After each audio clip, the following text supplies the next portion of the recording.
What up? What up? What up? What up? What up? Party, me being tardy to the party. Let me clear my throat. Let me clear my throat. What it do? What's going on, y'all? It's your boy Chef. Damn, man. Get a second to perfect my sexy. Gee wills. Anyway, what's going on with y'all tonight? It's a beautiful, beautiful, beautiful night. Beautiful topics to talk about with the rest of the garden. I hope everyone's spirit is in a great place. I hope everyone is feeling good today. I want to say my special love to the folks in the garden before I start bringing up my people. And also, let me go and throw this joint link up in here. We got a lot to talk about tonight. A lot to talk about tonight. What's up, Queen Nita? You always stay up at the front of the party. What's popping? My man, Danique. All day, all day. I know you like that. You like that intro, right? Yeah, man. I've been working. Empress Vibe. What it do? What's going on? How are you? Hope you're feeling blessed. Mika Marcel, moderator to the stars. What's going on? What's going on? Yeah, who's this guy? I don't know this guy. Shut up, Loverboy Lenski. Greetings to the garden. What up, Loverboy Lenski? What up, Sherelle, the trucking princess, all day. Well, actually, technically, since she drives trucks over the road, it's all day, all night, huh? Loverboy, Natalie, what's going on? What's going on? I see you, Dawn Frank, another one of the moderators to the stars. I see you with the wild avatar you had. Blessings to you as well, Aisha. JB, you good. You can stay in the same place. You don't got to show me your apartment. I believe you, son. I believe you. Oh, yeah, Sakpase, kid. That's right. JB actually grew up around the corner and 2 blocks away from me in Brooklyn. You know, I remember the block he lived on, though. That was where they had the money out. They had the money out there, you know. Right by Brookdale. I remember that. Yep. Get the lights up, grab a glass of something, and serve back and sit back and relax and enjoy the show. But first shit. Yep, Linsky. Uh-oh. Big bad bull. Yes, sir. We're gonna get some eats for you in a second. Believe that. Uh-oh, I see you doing. Get the song in your head. April Carter. What up? See? I used that intro, gave you a little time to build something up for the show. See? I thought about you. Chris, what's going on? Salute. Tavona Perry. All right. Oh, with the dope intro. Thank you. That was just because in the words of truth is never favored. I don't like to repeat myself. Welcome aboard, Vic. What's going on, family? Vic the Freeze, aka just Vic, one of the Nighthawks. What's up? You know, we're just getting it in. Another one. And another one. You know what I mean? That's what I'm saying. Y'all got to share. You know, share with your folks. Share with your friends. You know what I mean? Then your friends could be my friends. Shit, we could do this every weekend. You know what I'm saying? No? Is that all right with you? All right, keep it.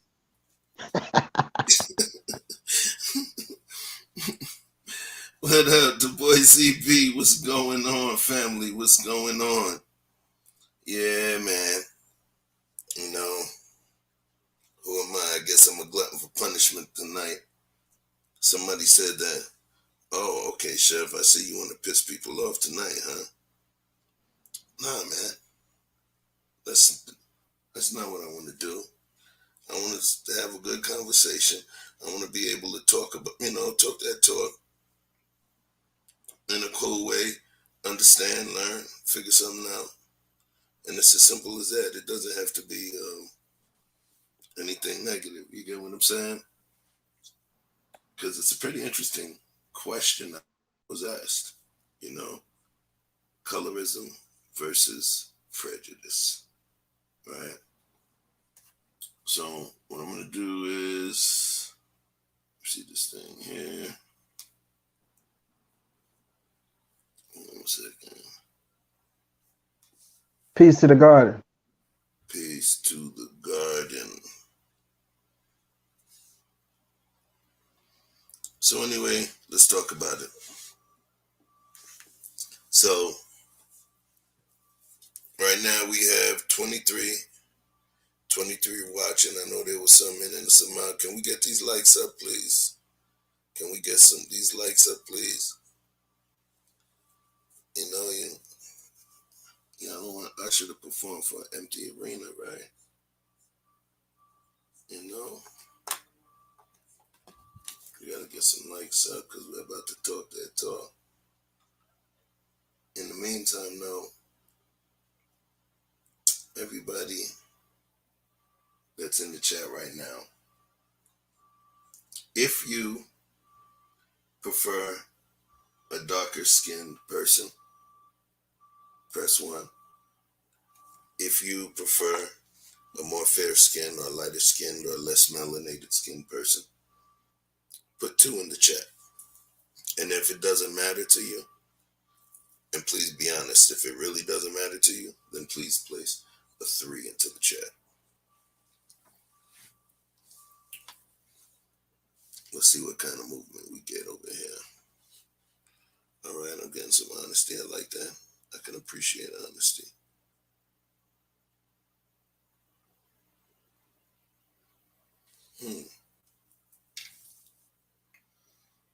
All right, I got a couple ones. Okay. Wow. Okay. Interesting.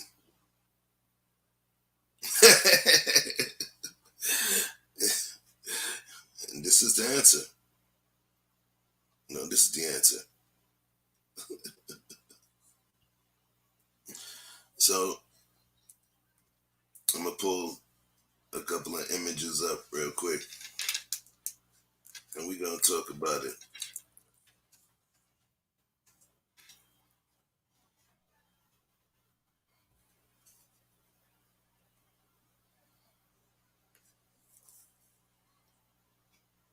Let's talk about Red bones and pretty boys. red ones and pretty boys. Let's take a look. Take a look at this was, I'm a little older than y'all, so is my, it doesn't go back to Billy D. Williams or nothing like that, but let me show you. Let's take a look.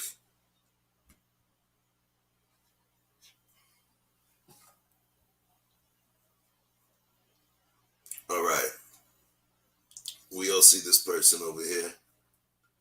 We all know who that is, right? We don't have to revoke anyone's Negro card, right? Cool.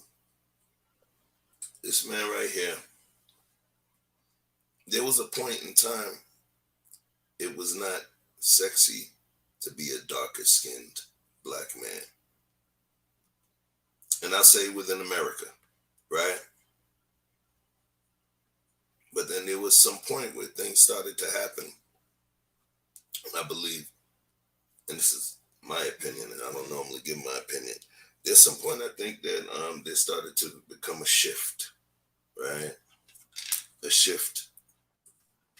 This.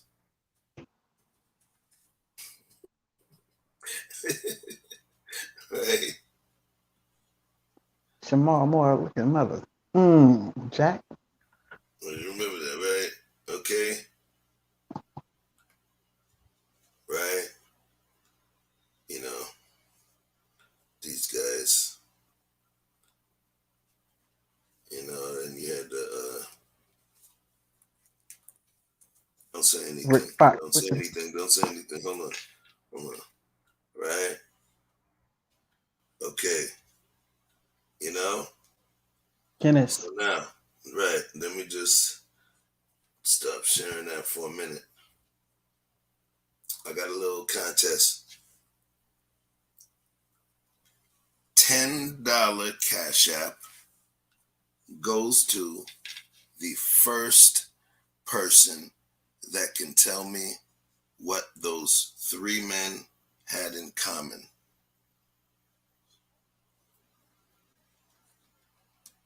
$10 Cash App. If y'all can tell me what those three men, that's just a little side note just to keep it fun, what those three men had in common. Can you hear me, by the way? Yeah, you good. Okay, cool. Somebody said sex symbol. Somebody said dark eyebrows. Somebody somebody said status. TD, Tristan Draper, what it do? What's going on, family? Oh, okay. That sounds about right. Who was it? Oh, we got a winner. We got a winner. Javonna Perry. Tavana Perry, we got a winner. When I All seen three of David them. Justice, that's what made me think. Yeah, I think actually Justice married her. So, but all three of Yeah, them he were, did. yeah, all three of them were with Halle Berry. That was a little side note. Send me a cash app, Tavana Perry. Please put that in there so I could bless you, sis. Like, hey, I ain't never. Berry, Holly Berry. All right. Put that in there when you're ready. Yeah, so we try to keep it fun, spice it up a little bit. Yeah. So, in a moment, we're about to, me and Vic about to look less sexy in about 4, 3, 2, 1. This pretty motherfucker. Yeah, man. What it Ah, right? You see what I'm saying? This dude here, man. Oh my gosh, man.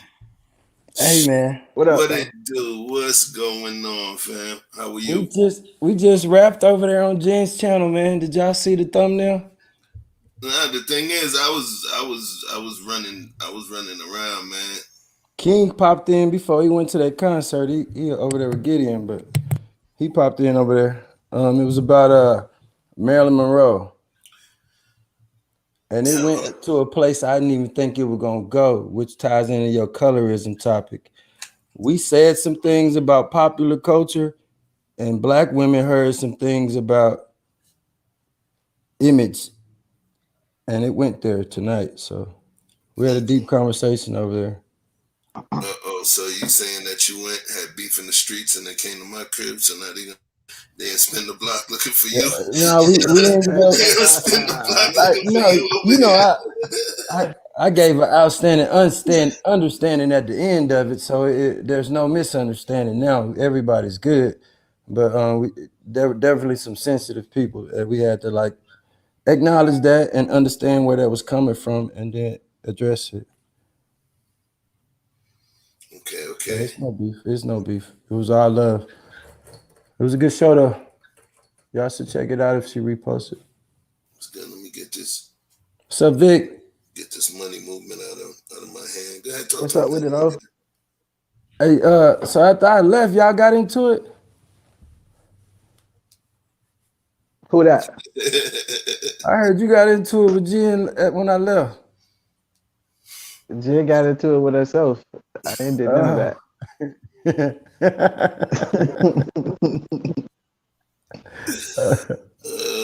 But Oh, yeah, man. Yeah, so you got some jewels from the last combo that tie into this one? Oh yeah, so like you talking about the colorism thing, right? Yeah. So like our conversation was based on like Marilyn Monroe. Why does she still prevalent in today's time? Like men or people from all races still, Jim would say, worship her. But to me, like I read this bio of what she is, and basis of it all is that she's just emblematic in popular culture across the board from what she did with her beauty. And so when we look to Right. the standard of like how a woman should carry herself with femininity and be drawn and all that, and we also look to her as image in this Western society, this European culture that we live in. It's not ours. So in totality, she's more pop meaning popular, which we don't control the vote of that. She represents the emblematic image of what the standard of beauty and femininity should be. And this is why people, to us, why she's on my wall is for those reasons. Because I can appreciate what she means to pop culture the same way I can Kobe Bryant, Michael Jackson, Jesus. I can appreciate it. I don't have to like worship that or like say I want all my women to look like her, because I got Sade right there that I hold to a different beauty standard that I love more. But I understand her impact during the sexual revolution, uh, what she stood for, and in popular culture, what she represents. But saying that, what a lot of black women heard when they came to the panel, they heard that we were choosing that over them. And we have way more black women that we should popularize or pull to the forefront of who we glamorize or worship over her. And So what we that's got to not make a what we top were 10? saying. And I said, should we make a top 10? Uh, I don't think that. I The think we should just appreciate that for what that is, and but Okay. not say that like that's what the standard of beauty should be. And what they're hearing is that we're glorifying or worshiping a European image, and I'm not. I'm just appreciating what she did in her reign. It was powerful. I mean, she had two powerful men that ran the world fighting over her, and no different. She had mob bosses and her impact in Hollywood and how much she made $200 million. Her films grossed $200 million. People came to come see Marilyn Monroe. That was It's, powerful. The it's the funny you say term that. blonde bombshell, that's powerful. She did that. I'm not saying I want that for all my women, but I can appreciate her impact. And in certain lifestyles, we all have glorified the image of what she represented, and that's separate from glorifying what we desire in our women. And we're not Okay. slighting our That's women fair. because of it, but our women are hearing when we say that, they're hearing that we're slighting them, and we're not. I don't mean that at all, but I had to make that clear over there. And they brought up things like Whoopi Goldberg, Viola Davis, Octavia Spencer, like all these images, these great women who are doing great things, but the world would look at them as less than in beauty. And that's not what we're saying at all by appreciating this, not worshiping that. I'm appreciating what her impact was, but I'm not saying that that makes those other women lesser. Like if I could choose which woman I would want to be with, I would want Sade over Marilyn. But I appreciate what Marilyn did to pop Sade over culture, what she Maryland. represent All as right. a symbol, as an emblematic symbol. She represents something in history that still lives today. But colorism got up, it got in there quick. Women thought that we were slighting them on and not wanting them and saying that they're not what's desirable, and that's just not true. So let's talk about that. Why do you think that is? Why do you think that is? Oh, because if we ever get to a point where we're going to look at action steps to, kind of bridge the gap, what's the why that you think will make the sisters feel that way? Well, just a lot of they got a lot of cuts and scars, and so like them being emotional when they hear things, it's going to naturally trigger them. Sometimes when men are talking, we understand what we're saying to one another, but they hear something totally different, and so we need to make things. We need to be. I had to take accountability for that on the platform and tell those women like, look, I know what I said, but I can definitely sympathize with what you're hearing, and I own that, and maybe reword this so that it's acceptable. Because I ain't my intentions are not to offend, but if we want to communicate, we got to make things presentable in a way that is palatable for the people that we're trying to get the message to. And so when I do something like this, I got to be able to articulate it in a way that they understand and it not be offensive. But I get why. I got to understand that to talk to them or to communicate. I got to understand why they would feel that way. And it's just a lot of damage that has been done. Okay. So, in terms of,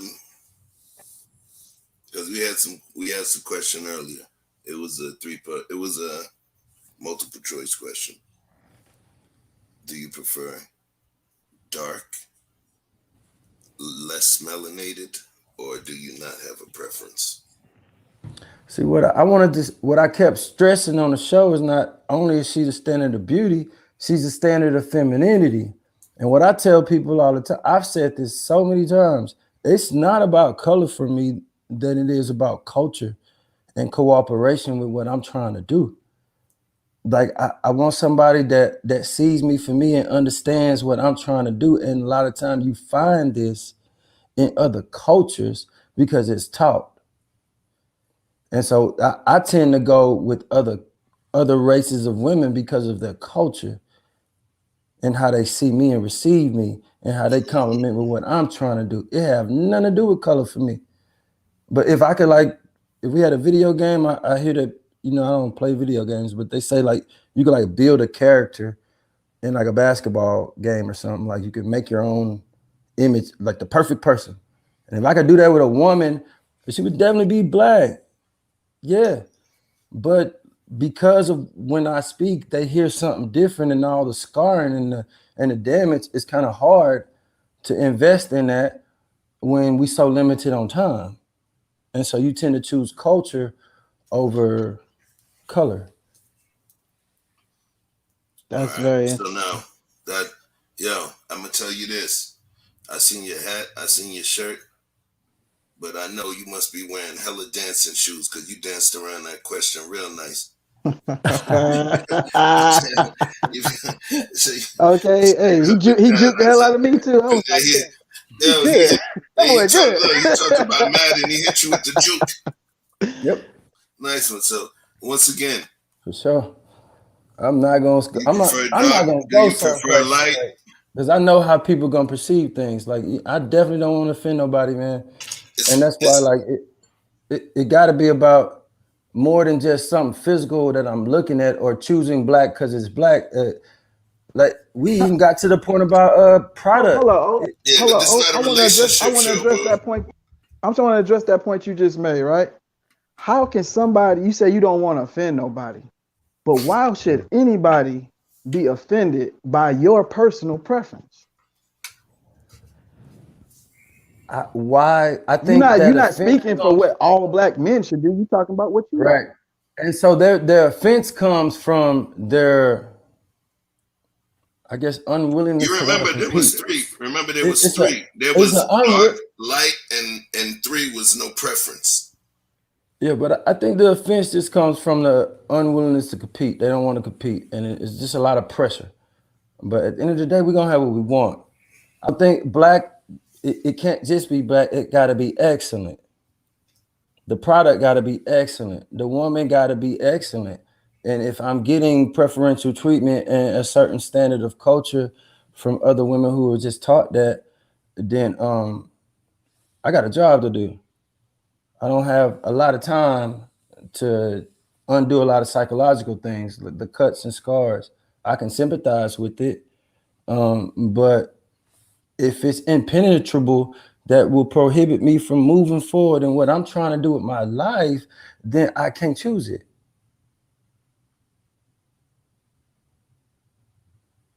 Because why am I here? I'm here to get shit done.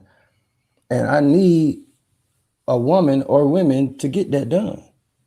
So have you found it hard that these women that you say amongst black women who are less scarred and more cultured in the way that you see, whether that's traditional or modern, Are you finding those women hard to find in Black culture? Yeah. Amongst the people that you socialize with on a regular basis, not on YouTube or internet, but just out in the world as you pass people. Do you find that the women you encounter that happen to be Black women that they have these issues as a majority? Yeah, I'm trying to be careful not to step on myself out here because you Yeah, kind of this is the I could garden, walk into fam. something the way you set This is that the up. garden, man. This is Okay, the okay, safe okay. I place. ain't trying to do you like that. No, Yeah, no, I got you. I don't want to like. I'm not trying to offend Black women, man. I love Black women, Oh, and so he don't want no people smoke, want to man. say like I We don't, but know like that. I love Black women. My mom's Black. I have a daughter. Like I love Black women. I do, but it's just way more women on the planet than it is Peace, men. Camp. Good, good. It's way more, and when you find someone that's willing to give you the deal that you want out of life, you pick it. And I'm not going out here saying I'm excluding this. I don't like that. I'm just looking for the good deal that I want. Like when I wake up in the morning, I need 90 minutes to myself, and the person that's around me need to know that. If you want me to be my best self, there's no outgoing nothing in my mornings. Like how I structure my beginning of my day matters. I need people that compliment how I move. I need people to understand, like, or see me, see life the same way that I do. There's a lot of resentment that exists in today's modern time. I don't want to put color on it. Let's just do modern days women, and that exists in like all different colors. And it's a lot of damage there. It's a lot of undoing that had to be done. And if you don't have this traditional sense in yourself as a woman, like a man that's having his way is not going to choose that. So, all right, let me do this. You get what I'm saying? I want to preface what I'm saying by telling you, bro, this is the Get the garden. likes up. Yeah, get them lights up. This is the garden. It's a safe place. And I understand, though, you're not wanting to venture there, right? So I'm not going to pull you out to that part. Let's stay in the area you want to play it safe in, right? Why do you think, what's the best way to say it? Because I know you don't want to offend the sisters, right? At all. I love them. So let's stay in that area. Why do you think what do you think causes that level of offense within them when it comes to that topic? What do you think are the reasons? Do you think it's us? Do you think it's us or something that we're doing, something society's doing? Or do you believe that it's just something, a natural hypersensitivity to, the issue of men being with women of different shades on the spectrum? I See, think it's safe words too. I think there's a lot of reasons though. It ain't one thing. There's an obvious sense of entitlement that exists, and it don't matter why. I think the responsibility to like. Let me back up. Back up. It doesn't matter. It doesn't matter how they feel. It matters how I present myself to them. I think we got to give women a reason to let that guard down. The modern woman exists until the right man gives her a reason to be traditional. Modern just means this current time. And women being survivors, I can understand why the ones in our culture who have been shitted on the most have developed where their mentality is today because of they just been surviving, man. So I gotta understand that. But it's a lot of trauma. It's a lot of drama there. In today's world, more than not, I don't know if they're willing just to give us the deal that we want. I don't know how to change it, man. I know it exists. I don't know it take the right man to even like penetrate that or deal with that. But I don't think that like it's doomed. I just think that like we need to give them more of a reason to change that. So I how do think you it's think? on us. I think it's on us. It's us to do the job. It ain't. I don't care like why they act like that. Yeah, black women are in today's society are hurt. They've been left behind, less appreciated. They have a reason to feel the way that they do. They make it hard for us. Yes, sir. Like they're the only ones that say they don't need a man, but we the only ones that's coming for them. Yo, blink twice if Jen is in the room. Who Yo, they got you shell shocked right now, son. I'm like, yo, I don't know what happened. It's other than you got the dancing shirt on tonight. But not Yeah, flying with you, man. You good? I'm not trying to offend them. No, I get you. I get you. So, Vic, talk to me. If y'all tell me the image of today's black woman, then we could build on that. Let me let y'all say it. The image of today's black woman. Yeah. Mhm. I want to make sure. That's a broad range. Are they willing to cooperate with black men? You'd have to Oh no, start with the age that's a range. whole different topic. That's a whole different. Remember, today's topic is colorism versus preference. It's in my preference in it. That's why I took it off color, because it ain't about color. It's about how they treat you, the culture. No, I that's don't I'm think trying it's to about figure out color. that's not is what. the purpose. Let me Yeah, clarify, clarify sir. it a little more. Basically, it is colorism. Is it a thing? Colorism versus preference. Some people may prefer a 6 foot tall man. Some people may prefer a shorter man. Some people may prefer six pack. You get what I'm saying?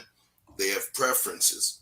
Some people may prefer someone of a darker, of a deeper melanated, a more deeply melanated skin tone. Some of a lesser melanated skin tone.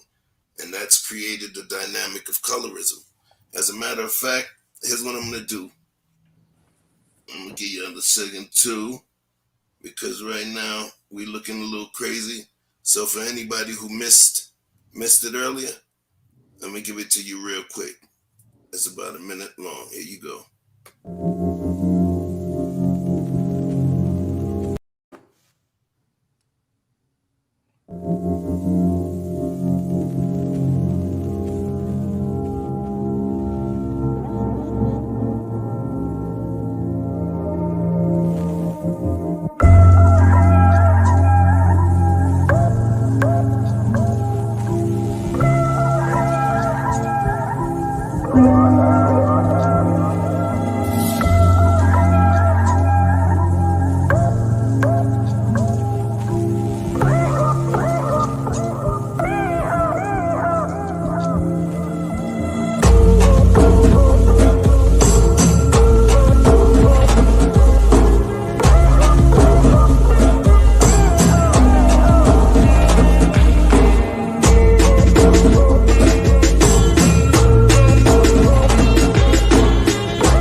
Yo. Yo, That was just for any of the folks that may have missed it earlier. Yeah, playing earlier. Does color play into like how you choose a woman? Do y'all choose by color? I personally, just to state my position, I'm an artist, so I just appreciate all kinds and forms and shapes and colors. I love women just in general. So what some people may see that as is a lack of loyalty of some sort. And I think what happens is when you feel like somebody's being disloyal, then first emotion is generally going to be either anger or hurt. And both of them express themselves in very similar ways. So the language you getting back from a lot of these young ladies is like, you left us, abandonment. You understand? We was supposed to be sticking to this unwritten code. You understand? And a lot of people who feel a certain way about the black community in particular, I can only speak to what I know. They feel like the best way to further a cause is to build the black family, and it's impossible, literally impossible to do from outside the community. So that is like an automatic strike to some.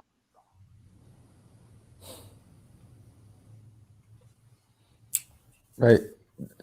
They see an outcome, but then they try to determine like how it got there. Like they see you with a woman outside your race and they assume these are the reasons why that happened. But I think that's where we're miscommunicating, because that's not why we're choosing because we like this look better or this style or this hair. I think we just experience in life and we're looking for something in return in the person that we're connecting with, and we accept it from who give it to us. So remember, just to make sure you understand, there is a safe zone for you in this, right? And when I say that, remember I said there was three, which is I don't prefer. Is one was darker, one was lighter, and others I don't have a preference. And then the other part was, colorism versus preference. And then I said colorism, is it a thing? So do you believe it's a thing? At least do you think it exists? And so if you don't think it exists, Like in Hollywood, maybe, but not in like relationship choice with men. all I right. think like So most people by nature are like loyal to their race. They want that off top. But okay. like going through life, you just experience all kinds of people. And when you looking for something, you're gonna get what you want. Like when I was in high school, I told a story of two friends. They were best friends and they both liked me. One was black and one was El Salvadorian, but it wasn't because she was El Salvadorian that I chose her. It's because she did a whole lot more to get my attention and to keep it. Like she used to walk me home when we got off the bus and then walk herself home. Invite me to dinner to cook, her family, and introduce me to family. I would eat dinner with them every night. Like she did a lot more. It was about her culture and how she appreciated the man in her life that I chose her. It wasn't because of her color or her hair or none of that. Let me ask you something, Chef. hmm How important do you think I guess maybe from an adolescence age or even maybe even younger, how important is it imaging, like uh, movies, um, cartoons, Popular culture. magazines, whatever, you know what I'm saying? Whatever popular thing is, and all the way down to the point of who are the teachers, because my teachers always played a big role on me. And I remember accidentally calling my teacher mommy. You know what I'm saying? mm, And you know what I mean? It's just that a part of that build that you would have for your mother with the women that are generally teaching our children as well. So I don't know. I saw that connection, but I don't. I want to hear your thoughts. Let's say that. so I will say this. I grew up, of course I grew up in Brooklyn. I went to Catholic school early on, maybe for first and second grade. And then from third all the way to sixth grade, I went to a school in Crown Heights, Brooklyn. It was on President Street. It was called St. Mark's, right? And it was a Christian school. We wore gray pants. We had uniforms, gray pants, red blazers, tie, and it was run by Caribbeans. So the head of the church were Caribbean. It was all black. There was only one Caucasian or one white person in the school. And it just so happened to be that her stepdad was a brother. He was a Jamaican guy, and he was married to her mom, and he felt that was the best school for her to learn, right? Mm. The teachers were black men and black women, and it was mostly men, and those were some of the best teachers in my life. And not because they were men, but they were the best teachers in my life. And I will say this to kind of connect to where you're coming from. You know, when they always talk about how the people from other countries can come over here and able to make it, the black people from the African diaspora, people from the Caribbean, how they're able to come here and tend to, it's more easier or much easier for them to become successful, right? And people say, why is that? Is it because black Americans waste their time, or is it just because, you know, the islanders work harder?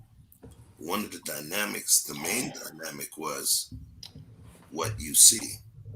If you're in Haiti or if you're in Africa, it's all black people, right? For the most part.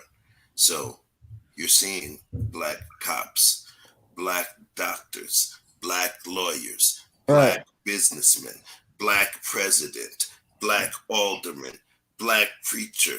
Everything is black.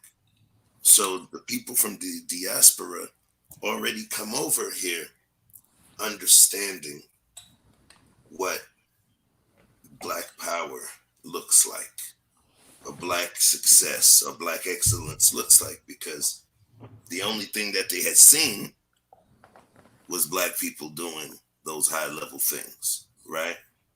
So now to take it back to where you are, I think, and that's where the nature versus nurture part comes in. That's pure nurture. You know, you, from what it seems like, did you go to school with, it was mostly white teachers? For me, For a large part of the time, yes. Okay. And I believe that it'll definitely play a part. You know what I mean? Because it's who we see.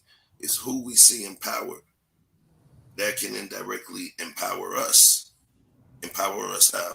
Just by virtue of understanding that we can make it into that room, or that there's actually room for us on that square. What you think about that?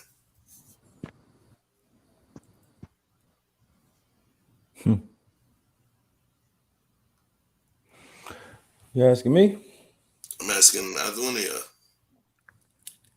Restate your question. Oh, damn, that was a long one. I know. Shit.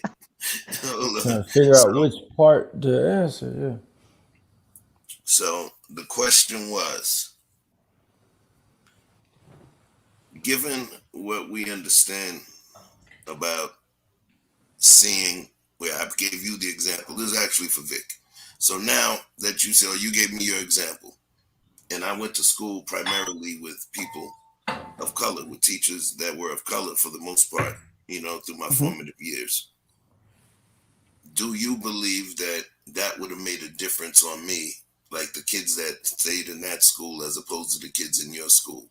Do you think that dynamic of seeing more black people within a particular position will make you feel like you can do it more than if you don't? Back then, probably, but like we got the internet now, so it's different.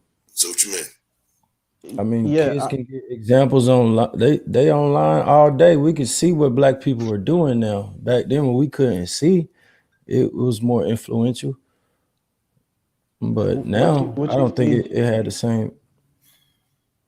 what you see is always impactful on children in particular in their developing stages, the people they look up to, the people that are in authority over them. So there's always a sense of admiration, or even if it's fear, they're still recording. And whether it's the female teacher that's over you or the male gym teacher that's over, you know what I'm saying? It's always gonna be a mental association. So I think that affects in your adult years how you respond to those people, what you're attracted to, the people you care to be around, the environments you're comfortable in. You know what I mean? Some people come from households where there's no yelling. So to get around somebody who's loud and boisterous and who comes from a family where everybody's loud and boisterous, you know what I mean? Those people are easily offended by that same nurture that you were talking about. So I think it ties in every aspect. So like if we're around other races of authority, you think they're more we would be more innately wired to choose outside of our race because we can appreciate these other races because they hold positions of authority No, throughout no, our life. no. I'm not talking about. I wasn't saying about choosing. I was just talking about in terms of. I was connecting what Vic stated. Vic stated initially that the teachers that you were around were white teachers, white women, even so much to the point where he made a mistake and almost referred to one of them as mom, Right. right? And he stated that it was just something naturally that he saw, almost as, I guess, white women holding a certain level of power to a certain degree. And so I broke down the fact that I went to a black Caribbean elementary school where it was all black people. And I didn't have that same situation. I didn't have that same feeling. So then what I did was tied it into the conversation about the black diaspora from the other countries coming to the US and the differences in opinions between them and African American people that were here. And so that was how the tie-in went. It wasn't about preference. At this point, I think he was just speaking to what we see as positive or powerful. Right.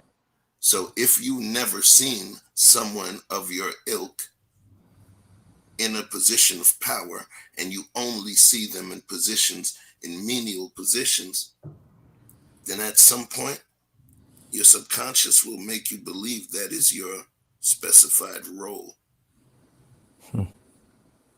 What do you think about that?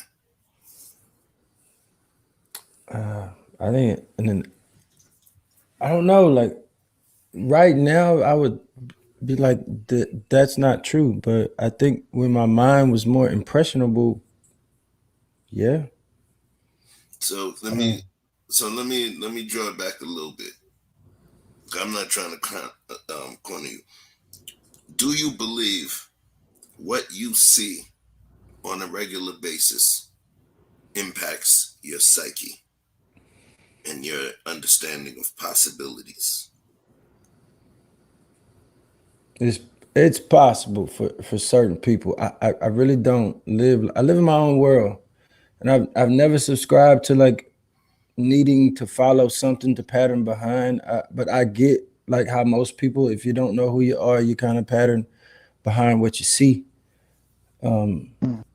I can understand how that could be true. I don't think like for everybody, but I get it. Yeah, the way you stated that, Chef, I mean, I don't have any points of contention with that. I think that's solid. I think that's exactly how it goes because when you, it's association. It's just association, the way you remember things, the way you've seen things. So that's why when they say you're gonna vote for a black president, absolutely. Why? Because he's black. Oh, that's a shallow reason to vote for him. What if this? What if that? What if someone's better? I'm not voting for what he's gonna do. I'm voting for the image. I need. There's a large portion of the youth who have since the day they were born, they had their first 8 years. All they ever saying was a black man in power. They don't know nothing else. So think about how they see the world. When I was young, they told me I could be president, but I ain't never really bought into that. You know what I'm saying? Not so much as I couldn't. I was just thinking like, yeah, of all the far-fetched things that I could wish for, yeah, let me move on to something else. But if you can see that, then you know it's a tangible thing. It's that bird in the tree versus the one in the hand, you know?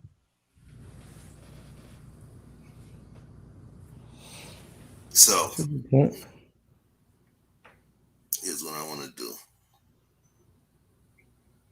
I'm still waiting for this thing to load here because it's really, really entertaining. There's gonna be a video that I show that I want us to discuss. As a matter of fact, yeah, I'm gonna wait till it uploads because I'm not trying to get them to hit me with the strike. Heard Kevin Samuels and them trying to hit me with a strike. They try to hit me with the strike, son. For real? Yeah, I mean it was a strike. It was just a basic claim. It was a basic claim. The thing I did my fair use joint.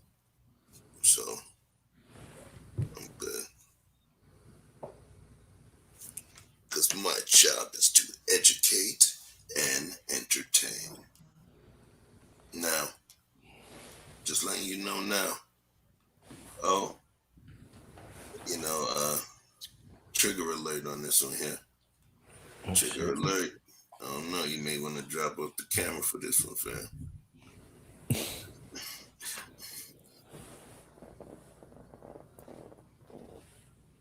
And remember, folks, the stuff that we're going to be doing, and if we do end up watching certain things, please fully understand that, we're not here to trigger, that we're actually here to inform and to discuss and break down some topics.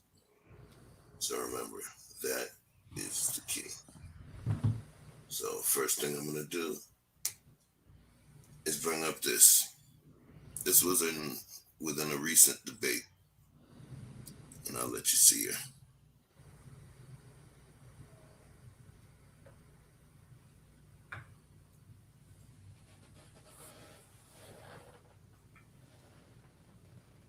Her name is Zazie Beetz. All right. Anybody see that movie, The Harder They Fall? Nah, I can't say I So have. the movie The Harder They Fall, please put a 1. Please put a 1 in the chat.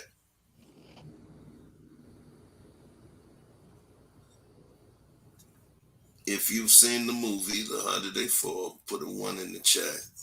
Please.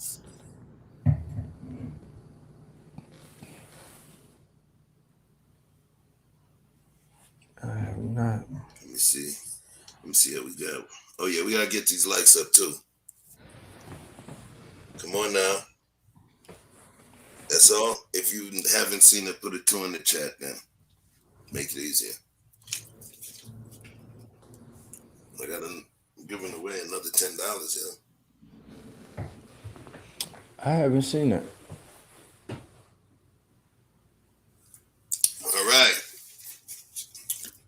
Let me get Denique's message off the screen. I see a lot of 1s. Green Vegan, what up?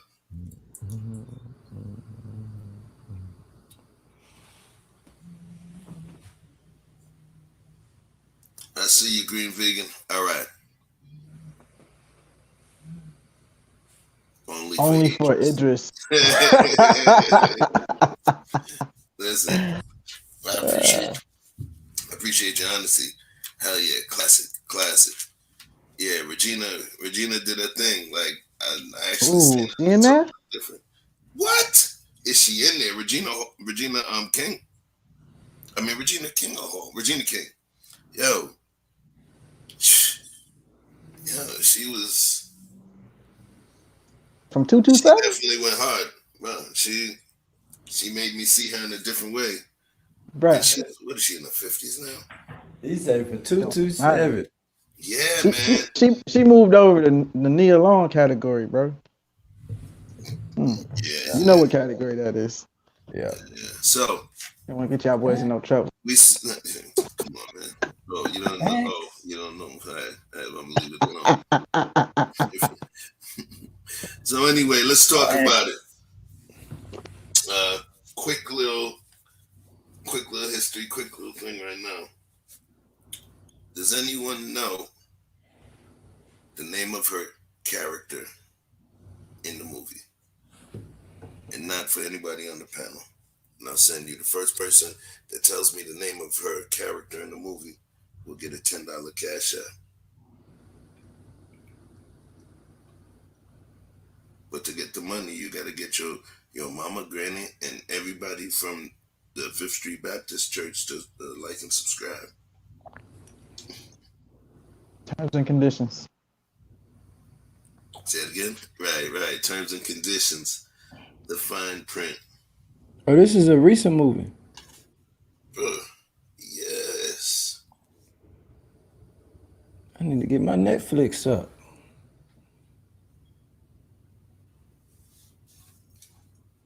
I ain't got my Netflix Just up. end up. All right, we got the answer. Y'all spoiling it for me. Oh, this the on the like the T. Black Henry. Cowboy joint. Mm-hmm. Yes. I didn't know what the name of it was. I was looking for it. Rashawn said he almost said Proud Mary. Stagecoach Mary. Yeah. Yeah, Stagecoach Mary. Yeah, don't And ruin so this these one. I wanna see characters, it. the characters in the movie, for the record, they were actually the characters in the movie were actually based on real life characters, in the Black Wild West. And so there was some concern over her being cast in that particular role because Stagecoach Mary was actually a real person, Stagecoach. Her name was Stagecoach Mary Fields, right? And I'm gonna do my Atlanta slang and let you see. I'm finna show you the real one.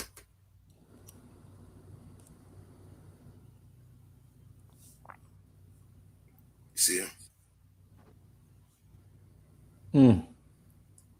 All right. This is a Now, real person. the real person. Okay.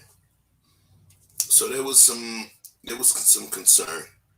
There was some concern about the fact that people were, not using people that of a dark melanated complexion to play in roles. And Rashawn actually said one of the next one was Zoe Saldana playing Nina Simone. Yeah. So now, with what we've just seen there, right? And we're gonna try to stick to one ism at a time, yo. You know what I mean? Let's, not Yeah, weightism, flow roll it. bodyism. Let's try to just stick to the colorism aspect. So that was one example. And some people were extremely mad because they said, what? You couldn't get Alfre Woodard. You couldn't get, How to Get Away with Murder. You said her name earlier. Viola Davis. Viola Davis, yes. Viola Davis. Yep. You know That why would've we been couldn't hard. use some of those other folks. So now, So Regina King, they don't like Regina King. She ain't dark enough. no, it wasn't that. The issue was the Stagecoach Mary, because it was Stagecoach Mary. All of the pictures you see, she was large. She was a large, Okay. dark sister. She wasn't no sex symbol. Gotcha. I mean, listen, there was, it's somebody for everybody, fam. You don't know. That's another conversation, man. You're trying to put in the corner there. But anyway, so let's talk about it, man. I'm gonna put this link in the chat as well, because right now, the two of these guys, it feels like we're doing Dancing with the Stars. So Gregory Hines over Always here. like, yo, I don't want to get fined. Mr. Gregory Hines over here. Yeah, I'm gonna tap dance. I don't know, like, because I want to say, but I don't want to say. You can say Is what you there want. where? Okay, so do we rank a standard of beauty even here? And two, is Hollywood is run by the Jews, so it's they shit. They gonna put out what they want as the image. We was over there talking about how not only like Tyler Perry, but there's so many places we can go if we can come together and put out our own image. But we're not doing it. So if we're gonna go into their world, then we're gonna play by their rules. And they rules got ranking systems on beauty, and Okay. beauty sells. So now, go ahead. Go ahead. Yeah, they have an invisible number on all of those girls' heads that come in for the job for a role. And we want a certain number of beauty to sell tickets. And we'll get out the message with that. That's why people coming. They think people are coming to see something aesthetically pleasing, I guess. How about that? They want So, blood, money, and sex. okay. And if they can't get one, they want the other. So, So okay. Yeah. uh, is it So now more I want to important ask to y'all a sell question tickets or then. be factually accurate? So, oh, Mm-hmm. so what if I tell you that Jay-Z made that movie? Yeah, I think Jay-Z adopted the formula that's been working in this country. Because Jay-Z was actually, Ah, for the folks that didn't know, Jay-Z was actually the producer of that movie, and he actually did the soundtrack, right? did not Like know that. So, like you gotta understand, like Rockefeller Records at some point to reach Rockefeller status, he got to adopt Rockefeller ideology with how he move in business and everything. And so in that formula, that fits. When he's trying to transcend to another classism, he got to move the way they move to get the results that they get. And it ain't one person making the decision on what's getting put out. This much is true. Jay-Z could have very well say, I want Viola Davis to play this role, and he called it himself. And then the Jews came in and said, can we say it? Easy now. The Jews, no. so is that the way? So, do you believe that's the way it happened? Do I you? So, are you know, stating that because you said it one thing about the folks from Israel, right? The thing is, though, yeah, so I just told you that he funded the project. He's the producer. Him. So now we can't. You said, how can we be complicit? Because remember, he already had a deal with Netflix. Remember, he did the Khalif Browder story. So he's Jay This Z. is true. He's And a that was billionaire. very good if you haven't seen that. Say it it's again. not his platforms though. He Yeah, it's not, don't. but he's a. It was Netflix. He's a content creator. He is content, and he signed a deal with them. So it's Netflix. He produced it. You catch what I'm saying?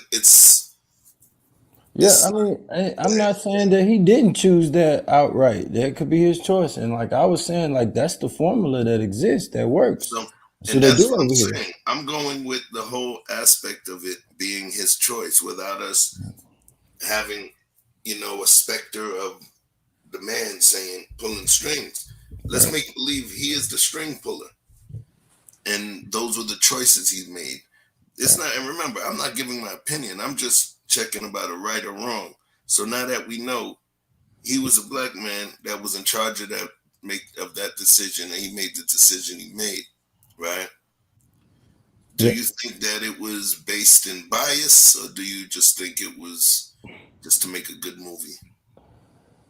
I think to sell tickets. Numbers. I mean, It was Regina numbers. King ain't no slow leak. You know what I'm saying? She's a B list, if not an A list actor. You know what I mean? Yeah. So it's not like they just got some pretty face.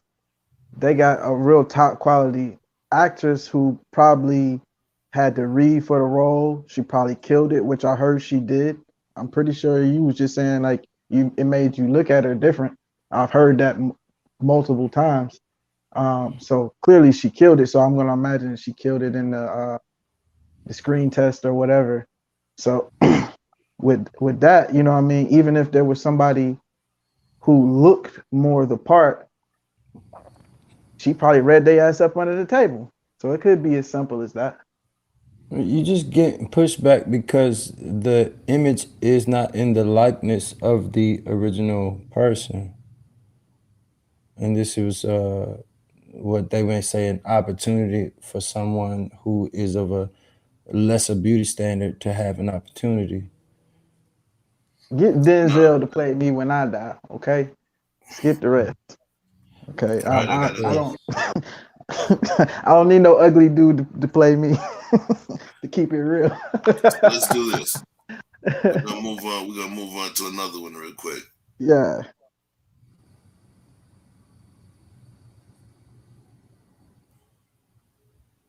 you got cooking in the pot, chef?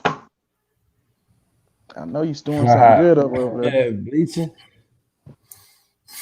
You Whoa, gonna put pause. What Serena up happened? there? Oh, that's Sosa. Yeah, I know he did that. He What went about crazy with it. Serena? Serena did it too, right? I No, don't think so, bro. that was just makeup. Uh, That was just. You know, they be using them special makeups to do all kind of stuff in the light. okay. Look, over there in the islands, this is what I heard. This is not what I know. This is what I heard. It's the truth. The That's bleaching, that's a big thing as far as the skin lightening thing. the skin bleaching. It's one of the Yeah. major things. It's one of the major things that's going on. If you ever heard of Vibes Cartel, he's one of the biggest reggae artists that exists right now. He doesn't look the same way he looked when he started. He's several shades lighter. If that's a Several shades lighter. if that's a cultural thing, I think it's just hard to like criticize something I don't understand. I don't know how to I feel about that. If that's how they do it in their culture, and his ancestors did it, and everyone moves that way, it's kind of hard to judge that. Wait, to judge what? A cultural thing. That's something they do in their culture to No, bleach their. that's not. My family's culture is from the islands. It's not something they do in the culture. They do Brazilian butt lifts here, but that ain't the That shit is culture. not right. That shit is not cultural.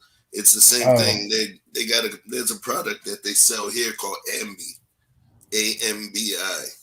right. Okay, it's supposed to be called the blemish cream, and people use it for that. So that's not a cultural thing. What it is, what's funny is earlier on when I was showing pictures of Wesley Snipes and Shamar Moore and David Justice, right? What's funny is there's been cycles. You ever hear that joke when they say, "Uh-oh, light skinned dudes are back in again"? You know, and they be like, "Uh-oh, dark skinned dudes, we back in style again. Light skinned dudes, Y'all we ain't back never in coming style back, again." yo. Say it again. I said y'all ain't never coming back, yo. We ain't never getting Yeah. it back. Yo, I thought we had a chance for a minute with Drake. with Childish Gambino, but then he Uh, started dancing in them tight pants, and then we lost it. But anyway, you know, when we talk about it, man, come on. When I say come on, the same thing happens when we talk about the era right now. Just the era right now, or the era of the last couple of years. You have white women, Latina women, black women, and it's almost like with the way they do the makeup, the eyebrows, the lashes, the breasts, the asses. It's almost like they all starting to look like some sort of Kardashian clone. Yeah, Like hybrid. it's almost the archetype. Like boom, okay, it's right there. This is what I gotta look. And I just gotta try and fit. You know when you're trying to crop a picture and you're trying to fit the little square onto the picture just to get it where you want. It's Yeah, almost as though that's what's happening. I wonder why they I don't agree. consider do men like it or not? Do they think that we like that, or they really doing it for themselves? Do they think that we like that, or do we tend to validate that behavior? We got to give the two sides of the coin. Do we tend to validate? I think men accept it because they want to sleep with it, but I don't think men invest their life with something that ain't theirs. I think that like I want to say I think like This is the way. what You I've ever heard know of this thing? There's a special creature. I don't know if you've seen them on National Geographic, right? And there's been like a whole big thing about this particular creature, mystical creature. It's called IG model.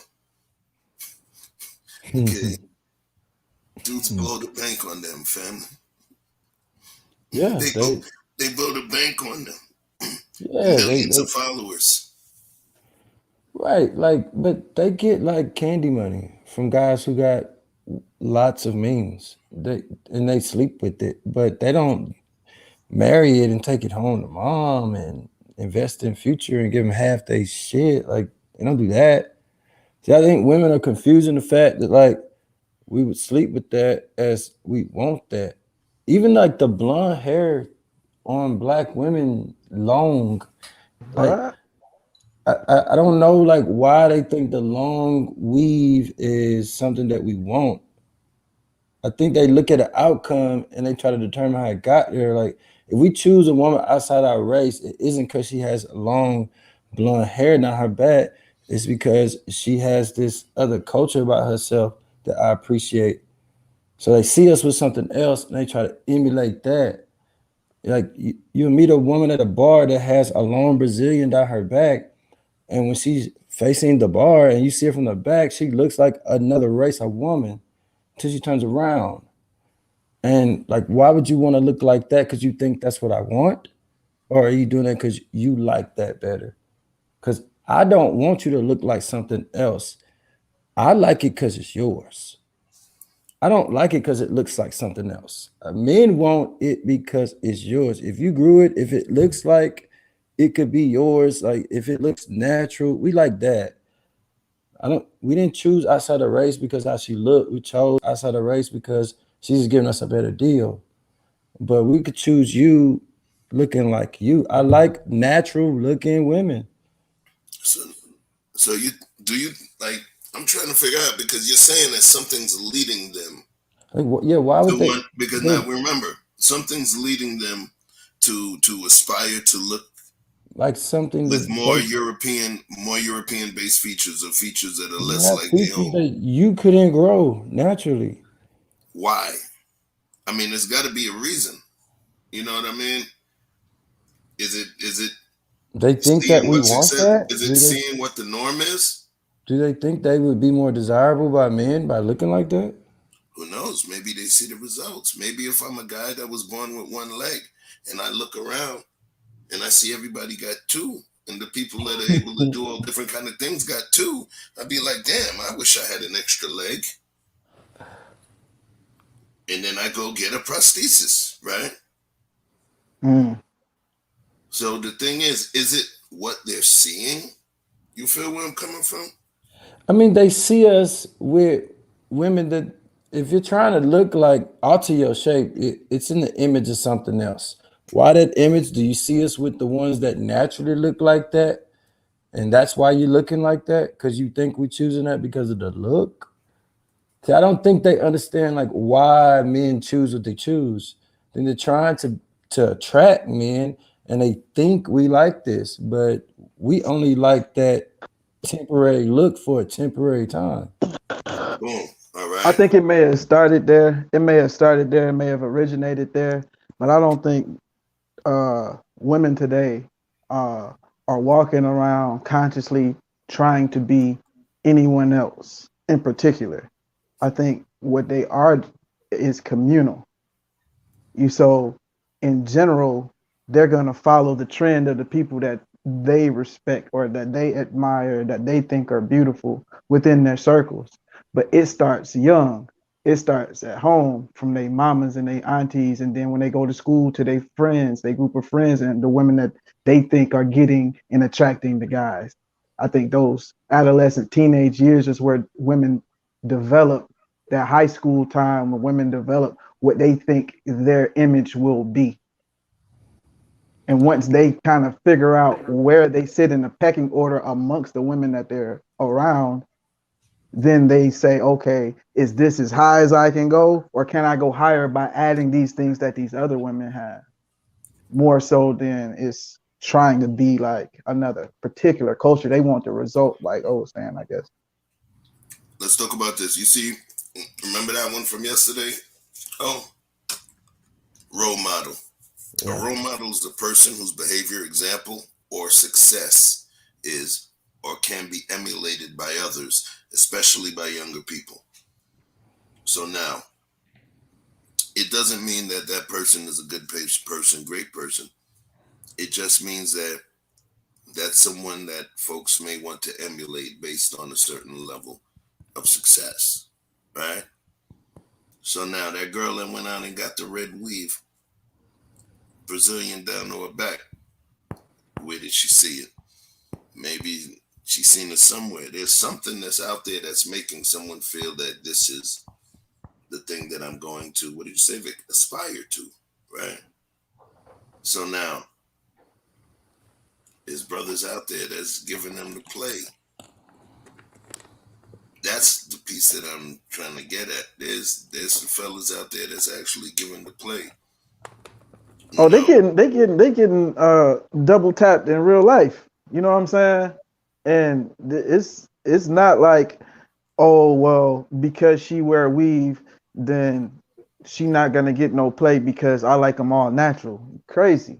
Dudes ain't really worried about that, which is why I be like, yo, save your money. Take some of that money and put it in your real hair.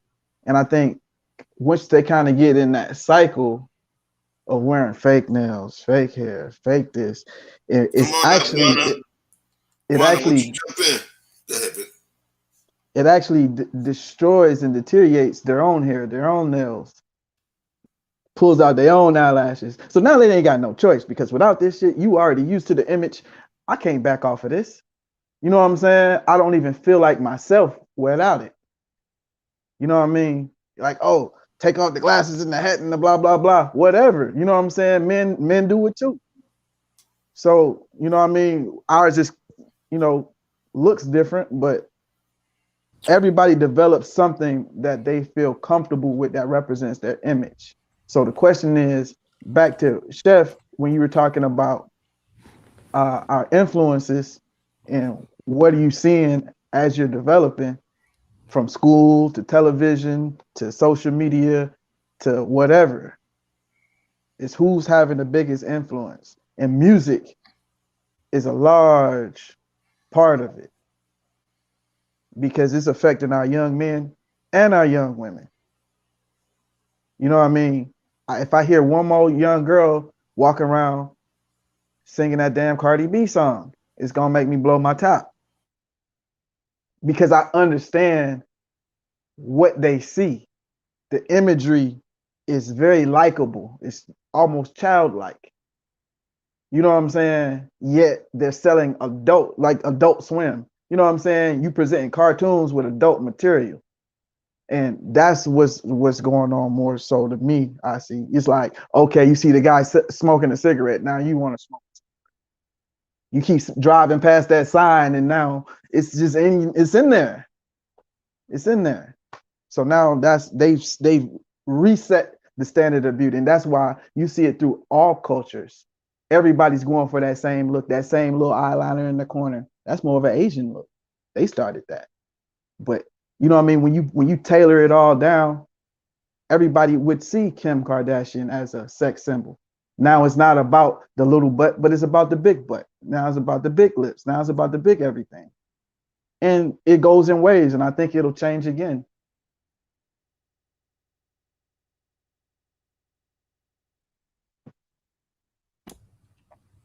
You on mute, Chef?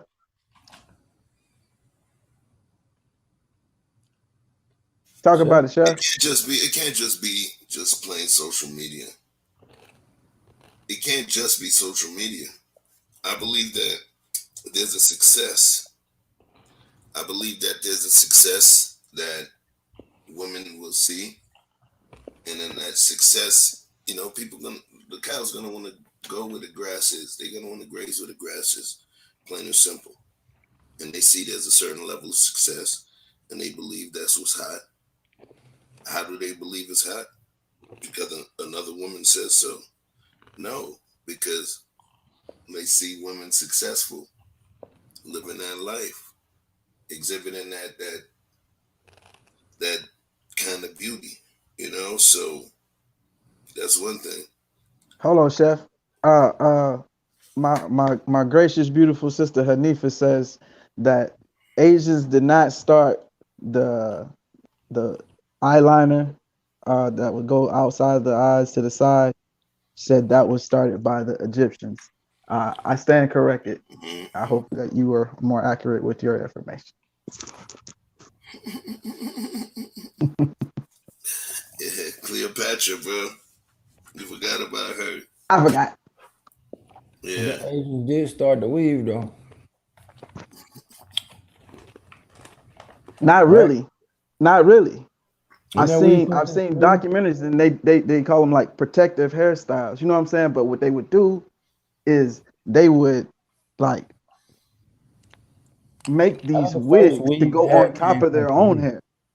But it's like these African tribes and they would do all kinds of different things with their hair to protect their hair. But their hair was long as hell up under it, but they would put these wigs on as like coverings to protect their hair. And I was like, okay, but that shit old. They still doing it. I know the Koreans first started selling hair. I really thought that was true. So we're gonna move to a different side. All Yeah. right. So the first part of the conversation that we had, the initial part of the conversation was about preference. I put a poll into the group chat.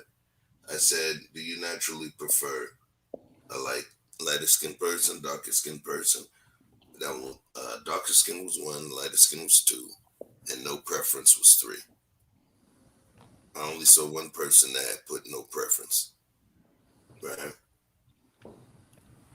People have preferences. So now, you up here, nobody else is jumping up right now, right? So, I need you to answer, why do you think, because I know you didn't want to speak to a preference, you said you wanted a good woman, right? I Why do heard a you good think, deal. People have, want do to you know know, what a good deal. have you ever met anybody, have you ever met anybody that preferred, oh, I like me red bone, I like me, or anybody that said, oh, they like chocolate? Do you Yeah, I know think anybody like that? yeah, people be saying a lot of stuff until they meet something that they can't resist. People So, be talking. People just be Keep it talking. real, why don't you? People just be talking, man. Like I'm open to an experience. I don't so you've heard another human being say that. All right. yeah. Do you? So hold on. Let me go. So Vic, you got your preferences, right? Yeah, I got things I like more than Okay. others. Nice one. All right. So you got your preference. Why do you think that you had that preference? Do you think that it was nature, or you think it was nurture? Nurture.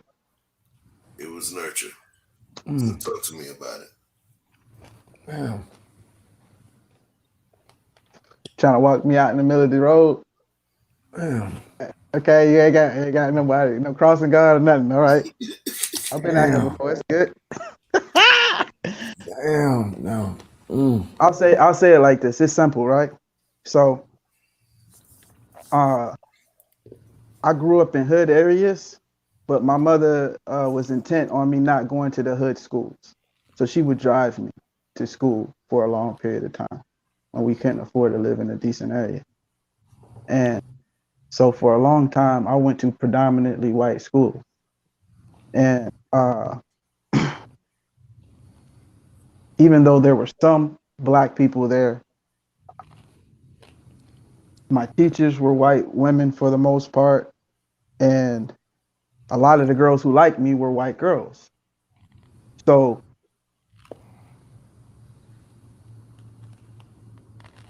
when I would go back around my family, like, you know, to my hometown or wherever, and I was around like just a bunch of black people and other black girls, I was still attracted to black women. It didn't like push me off of my attraction for them any less. I just always loved beautiful women, and just like O was referring to, is like certain, me personally, I'm an energy person. So I like certain energy that people give off. You know what I mean? A good vibe or whatever. And you can feel that radiating off of anybody. You know what I'm saying? No matter what hue they come in. And you know, I feel like when I got older, uh when I got to high school, I was around a lot more Hispanic people and different situations, and I got into a lot of situations where I was around a lot more Latin people, and I found Latin women like, oh, it's like the best of both worlds. You know what I'm saying? I'll say that. I don't care how y'all feel about it. Yeah, I like it. But I like a lot of things. I like a lot of things, you know what I'm saying? But the whole thing is that as I begin to experience more and move around more and have these periods of more so curiosity, I would call it curiosity, to see, it's like the forbidden fruit theory, you know what I mean? You want what you can't have or what you've always been told not to. You know, the whole, if she can't use my comb, don't bring her home. You know what I'm saying? So so I mean, Say that one we again. can act like we don't hear these things, but these things exist. A lot of people have heard that before. But then you have an opportunity or a situation where it's like, oh, okay, and now, like, okay, now I get to see unbridled. Then people follow that curiosity, and maybe they So find what they're looking for. so we about to feel extra unsexy again now. We have somebody else to add to the stream that's going to be bringing some extra spice and some perspective to this thing from the flowers perspective. All right, Okay. everybody's favorite warrior princess, Oh Hanifa yeah. Naila. What's up, Hanifa? What's going on? Peace, What's everyone. going on? Peace. I'm How are fine. you? I'm fine. How are you guys? I'm Good, good. I'm good. good. I know. I'm good. Did we start pissing you off yet, or what? No, no, That no, was the no. goal. That I've was been the waiting for goal. some feminine energy on this topic. I feel wrong talking about this without no woman present. Oh, no, no, no. You're fine, Vic. Hey, Mr. O, how are you? Peace to you I'm guys. doing well. Hey, Peace. Steph.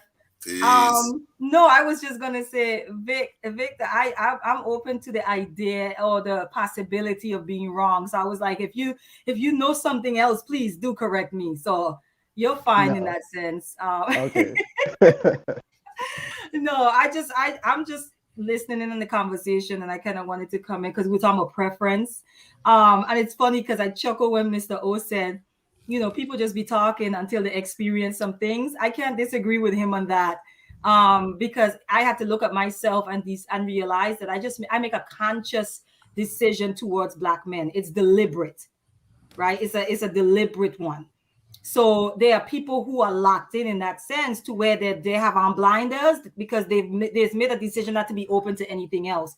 But to the people who are open, I agree with Mr. O that they can talk all of that until they find somebody that just moved their soul.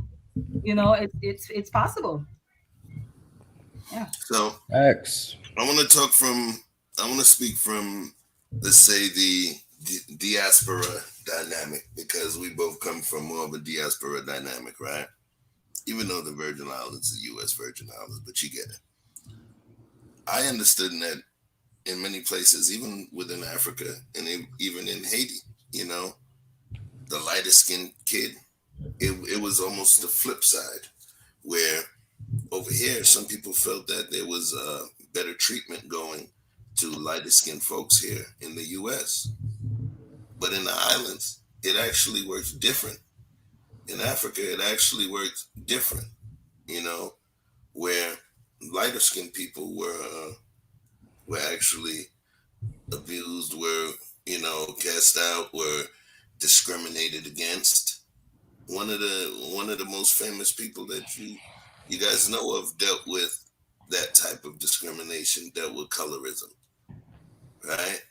It was Bob Marley, because Bob Marley's father, Admiral Norval Marley, was a white man. Indubitably. Admiral in the British Navy, he was a white man. If y'all don't know, yes, Bob Marley's father was full white. Bob Marley is biracial, right? A lot of people don't know that. Yeah, and they used to call him Liquor White Youth and different things. In Haiti, if you were lighter, if you are just naturally lighter than other members of the family, they make fun of you, call you Grimel. That's almost a Creole term for mulatto, Mm. right? And within those nations, because white people were more of colonizers, if you were a white person that was biracial or of extremely light skin, they would almost give you the colonizer punishment, like, oh yeah, you're exhibiting the colonizer's skin tone, so you would be somehow less than. So when we say, is it a thing, I'm not just talking about the dating thing. I believe that colorism is a thing. Should it be your thing? That's not what I'm here to answer, but I do believe it's a thing. What you think about that, Hanifa? Yes. Yes. And the comment section, I was talking to someone there, and it is a thing. As long as racism exists, colorism is going to exist. It's impossible to have one without the other. Right? Because without racism, there would be no colorism. Because racism becomes about someone else's survival. And so, okay. All right, sweetie. Bye-bye. That's your executive producer. He has to let me know he going to see his baba. All right, see you. So yeah, I was saying that racism, if racism exists, colorism exists, because racism is what creates the hierarchy. Racism becomes about someone else's survival. And so my survival means that I'm going to always have to put myself as number one, as the best, even if I'm not. That's about survival. And I think we have to understand that. But colorism is a real thing. What we struggle with is being able to properly identify it. Oftentimes it's a little bit hard because it's not always something tangible. You know what I mean? It's not something that you can prove oftentimes. So it could be happening, like it's almost like microaggressions, where you're like, and it's happening, but it's not something that you can pick up like a pencil, or you know what I mean? It's not tangible. So it could be tricky because somebody could easily say, I'm not a colorist, that's just my preference, right? And so it gets tricky in that sense. But does it exist? Absolutely. And I was telling someone in the comment section where maybe it did at one time and it doesn't now. I said, no, if there are still darker skinned Black women being told that they look beautiful for a dark skinned woman, that means colorism exists. If we have our darker skinned brothers getting heavier sentences in comparison to their lighter skinned counterparts, that means that colorism still exists. Okay. So yes. As long as racism is there, colorism is right there. Can we get a clear definition on colorism? Sure. How come guys can joke about it on our side, light skin, dark skin, but women, it's a major issue. It's a serious matter. It's a serious matter over there. Like I got light skin. My homeboy, when we pick up the phone, he called me we hit each other with slurs about being light or dark. But when we go out together, we do the same damage. Like we got the same respect for each other. and we don't care. Guys will play with this, but I don't know within the women, it's like a real issue. I agree, Mr. O. I totally agree. To me, oh, Chef, you wanted to give the definition. I'm sorry, I apologize. I'm gonna give a shorter one than the one that I showed on the slide.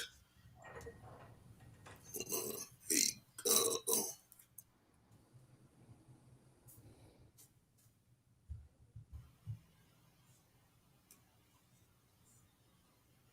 Definition of colorism: prejudice or discrimination, especially within a racial or ethnic group, favoring people with lighter skin over those with darker skin. Let's talk about it. Yeah. It says prejudice or discrimination. Yeah. Well, discrimination, I mean, think about it, Vic, like discrimination could be, you don't have access to this particular thing because of the color of your skin. That is discrimination, because you're darker. So therefore, we can't put you in this movie, right? I'm refusing you access. And the thing is, it's hard. We've seen it exposed in the music industry where they had like this hierarchy as far as choosing women for videos and so forth. And they don't necessarily have it didn't have necessarily have to do with, some people might be like, well, maybe they just was, and I know men are like this, and I appreciate you guys for this. It's easier for men to be like, maybe she's just unattractive. Or it's easier for men to say, maybe she does have a bad attitude. And I think sometimes that's true. Say this. Yeah.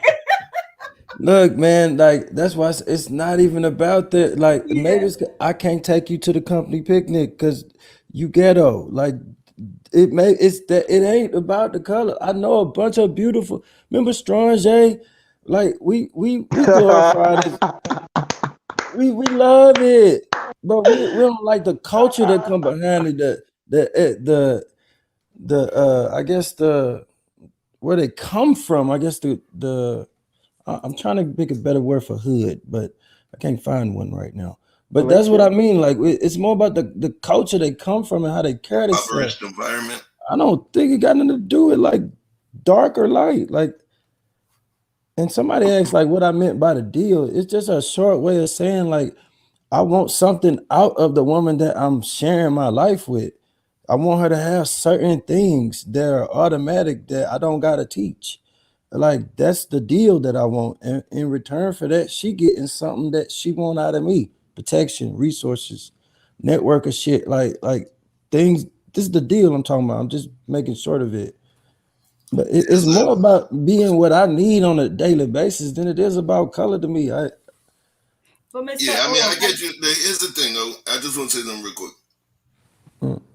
I get you, bro. The thing is, this particular conversation, okay, you don't exist on that line. I get it. There's a lot of these things I don't exist on the line. I'm just what we doing though. We talking about it. You feel what I'm saying? So you think guys are choosing?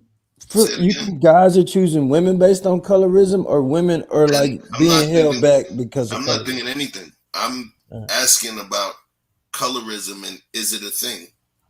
And the colorism versus preference. Okay. Now you just came from a conversation where I think that stuff came up. So I know you heard a lot, you've seen a lot, right? So all I'm saying is that the conversation exists. Is it a thing? And I just wanted to talk about colorism, versus preference. One of the places that we're supposed to cut the corner to is here now. M. Rochelle L. She said, again, it's not always colorism. Sometimes it's featureism under the guise of colorism. The thing that I was going to ask you a little while back before I brought Hanifa up was this. Okay, you don't participate in colorism. What do you prefer? A big shelf booty or a little flat back? Yeah, I want to put a cup on it. Okay. Oh, so you throw all that good woman shit out the window then, huh? What happened to Pastor O? Come back. Put your collar on. Come back. Come back to us, Pastor. Exactly. I need an end table, for That set Wait, you sure. Mr. up. O, I have He a sets you up. question. Mr. O, I think what when people talk about that it is colorism, I think what comes to my mind is that I read somewhere, I was reading about like the mind and how the mind works, and someone said in his book, he said, uh, we don't see with our eyes, we see with our minds, right? And I really like had to sit with that for a while to understand what was being said. And I think I agree. So it would be like this. I got you. You're saying I'm looking more for you and your Martin Luther King shit, right? You know, the content of their character. You know what I'm saying? That's what you want. But I'm saying to you that when people talk about colorism, they're saying this. When you enter into a room and there's a diverse amount of women, okay, and someone says pick one, you don't have the time to get to know their personalities. And colorism means that you are picking based on what you think the person is going to be like, based on what they look like. So there's Right. this idea of like some people say, and I'm just using this as an example, the white man ice is colder. Okay, if you ever heard that terminology. Okay, so so what is I can't hear you, Chef. Vic, that was where I got that thing from when I was like, yo, this ice is too damn cold. The water's too wet. The towel's too dry. There's black people, man, yo, they rude. Yeah, I don't like this ice here. It tastes different. The water, we do that to ourselves. Yeah. So what I was all I was saying, and I'm gonna stop right here, is just like what people are saying is that you may not ever get to that point to where you're getting to know the person for who they are and what they can offer you. So what we're saying is what happens is people categorize people based on what they look like. And one of the factors that is considered is the color of their skin, because there is a hierarchy in this society of what color represents. Usually darker skin is at the bottom. So when you enter a space, before you get to know any of those women, there's something that's driving your preference, which is because outside of character, there's something else that's driving that. And like you say, it could be, if I can't put a cup on your booty, then Like she said right, that. and that could be what you grew That's up the way she around. said booty. Say it again. Somebody No, I am record not that. saying it again. Man, I we am should not. record that. But do you understand what I'm saying, Mr. O? Yeah, like so like lighter skinned people tend to have better attitudes, and then darker people are like we should like be more intimidated by them. We would Some think people find that them more threatening. Yeah, threatening, some people right? do. Yeah, even law enforcement. Yes. Yeah, like it work on me. Like when I get in the elevator in the white area, if I got a hood on, I need to start talking and say hello to everybody before they think that I'm up to something. Like I get that my darker skin. Yeah, I understand that from that point. I it seems like it makes sense in society more than it does in how we choose relationships, though. Look, More in like a a social relationship, thing. look in a relationship sense. I I don't think see, that. I see, I see lighter skinned people going for darker skinned people, and darker skinned people going for lighter skinned people. And I think it ties into what Chef was saying about how in the islands, sometimes based on the area of the culture, it's the opposite. And I think we have that same dynamic no matter where we are. Like you want your mirror, your yin and your yang. And I see that almost like the opposites attract. I see that a lot. A lot of darker people, they don't want to be with another dark person. They would prefer to be with a lighter person. So whether it's something internal or whatever. That's true. Cook Chef. Yep. So here's what I'm gonna do, because you threw me the alley-oop, and I'm gonna let Dawn just jumped on. What up, Dawn? She one of the dopest moderators in town. What's going on, Dawn Frank? Who that Hey, fella? what's up, y'all? What's Right. up? Hey, So I wanted to say first, hello to everyone on the panel, Mr. O, the No, flyest guy on YouTube right now. I Um, appreciate that. Vic, the sweetest guy on YouTube. Chef, my good friend, beautiful Queen Hanifa. Peace, So I down. wanted to say hi to all of you guys first. And, I want to say that this topic is very interesting. Um, I'm a Caucasian, as most of y'all know, Caucasian sensation. But I think that I do.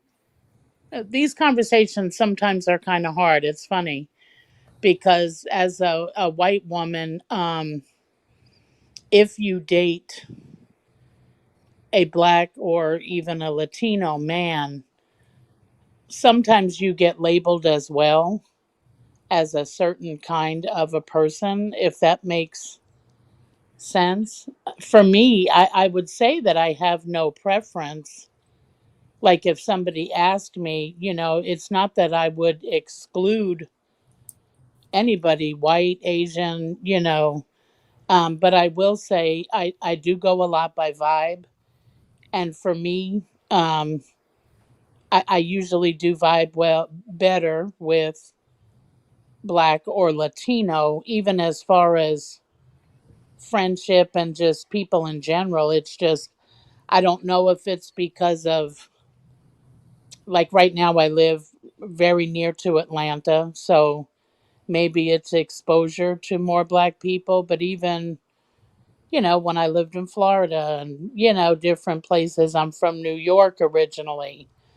So I do think that I say that I have no preference, but maybe subconsciously I do. I don't know. I don't exclude anyone, but I guess I do gravitate. So I don't really know what that means. It's not intentional. Like Hanifa said that she intentionally only dates black men, which I don't have a problem with anybody only dating what they like. People like what they like, but I don't know that if it's conscious for me. It does sort of happen that way though. So I don't really maybe know why, but it does. But I Do you do think, I don't know. I don't know sometimes, like if a black woman gets offended that a black man would prefer a white woman, I get that because it is sort of offensive for, like if I was a black woman, I would probably get offended too if a man just excluded me. You know what I'm saying? I don't know. so you wouldn't be mad? You wouldn't be mad if the man dated outside of the race. You would just be mad if you were a black woman. You would be mad if he just totally excluded you from the mix or from the potential, right? I mean, I could see where that would be offensive, but at the same token, if I'm interested in a black man and he told me, I don't date outside of my race, I don't think I would be offended by that. It's okay. funny because a very good friend of mine, a female friend, we got on this topic because Chef was on another show, sort of about the same topic. And me and her got to talking, and she shared with me that she has never dated any other race but black. But for her, she's a black woman. It was not intentional. She's because I asked her, like, it, you just wouldn't want to date anybody else, and her response was that it had never come up. She had never been approached or seek out any other type of man. And I just found it, I don't know, I think different cultures and the way people think, I really, I like hearing about stuff like that. And I think race conversations are really good to have with different cultures. And as a friend, she has really opened my, she's willing to have those hard conversations with me. A lot of times, just to be honest, it's hard to have the hard conversations between white and black people So because Dawn, sometimes it escalates, you so know. Dawn, I want to ask you this because so some folks don't know actually know Dawn. I consider her a sister, literally, right? Peace to the king. You Get the know, likes up. so I've known her for a long time, and in terms of knowing her upbringing, knowing where she's from, she's originally from New York. She's down in the Atlanta area as well. Shit, her son lives in Brooklyn. Her son lives in Flatbush, right? So let me tell you, the thing is, this I said all of this so you guys understand the question I'm going to ask Dawn, so you kind of understand. Even at work, and Dawn and I, we're professionals in the same business for a long time. She's very successful at what she does and what she's done. She's always been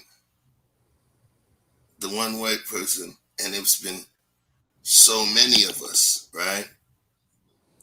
And even, in New York, you were down in Florida. So do you think that your ability to understand and see that vibe is based on, might be based on proximity? The fact that you've been around us so long and you've been able to also glean energies from the culture and, have respect for the culture, and you get what I'm saying? Do you think that proximity as well? Because of course, in we have more Puerto Rican and Cuban people in Miami, and Dominican people in Miami, New York, Puerto Rican, Dominican, you know.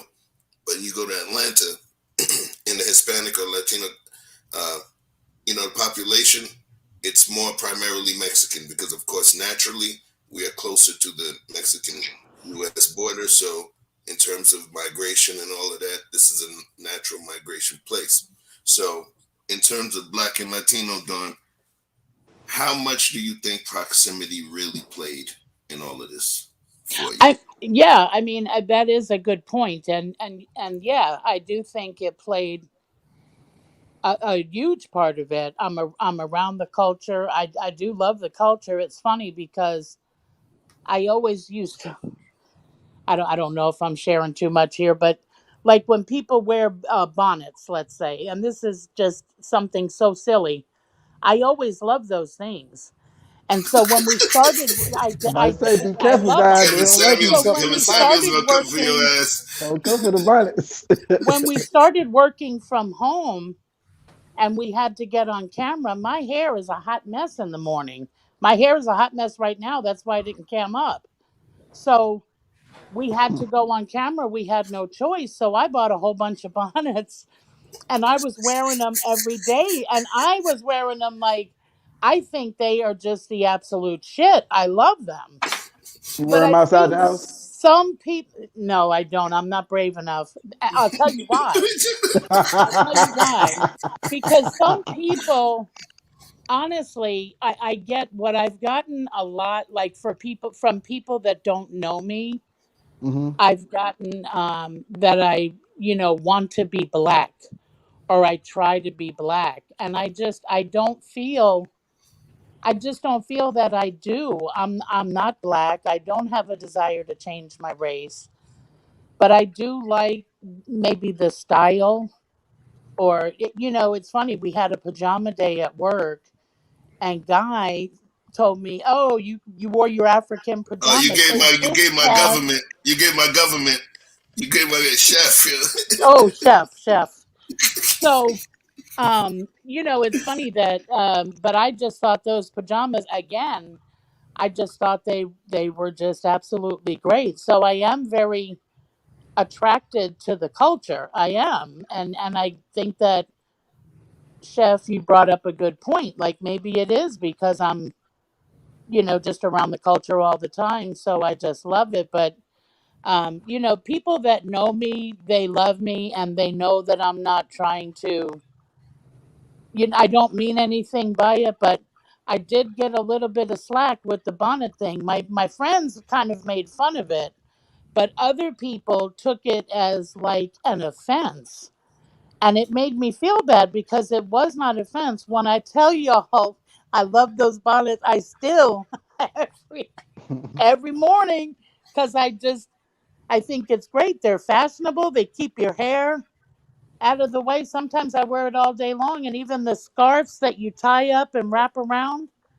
I was doing that, and I was going outside in those. I just love it. But people do take things sometimes. I think people that know me, they know my heart.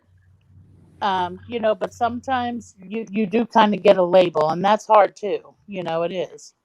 So are you just getting looks, or are people actually saying something to you? Sometimes people will say something. Um, Normally, just I don't know. Definitely the looks, or and it's not like it happens a lot, but it does happen. You know what I mean? Or since I've been watching YouTube, sometimes I think people maybe say certain things, and then me and my friend we kind of debrief after every YouTube show, and these conversations are funny because sometimes it'll be like maybe a certain person said something, and it's like, well, did that comment bother you, or did that?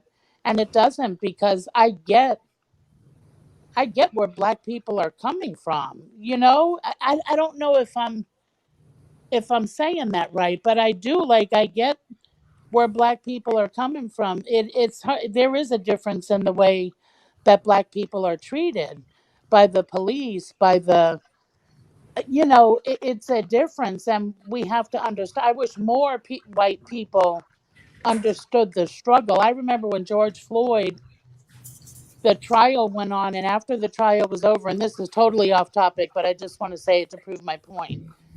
They were when the lawyers got up and all the families spoke and everything. Somebody that I know made a comment like, "My God, did they have to bring everybody that knew the man on TV to talk about it? They don't do that if somebody white gets convicted, or if somebody black gets convicted, the white people don't get up there and make."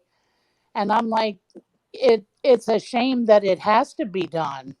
It's a shame that it was such a unusual circumstance for somebody to actually get convicted, and people being so shocked about it that, I wish it was just the same for everybody and nobody would have to get up there and talk, with everybody. That verdict was shocking to people. They didn't expect it, even though it was definitely the right verdict.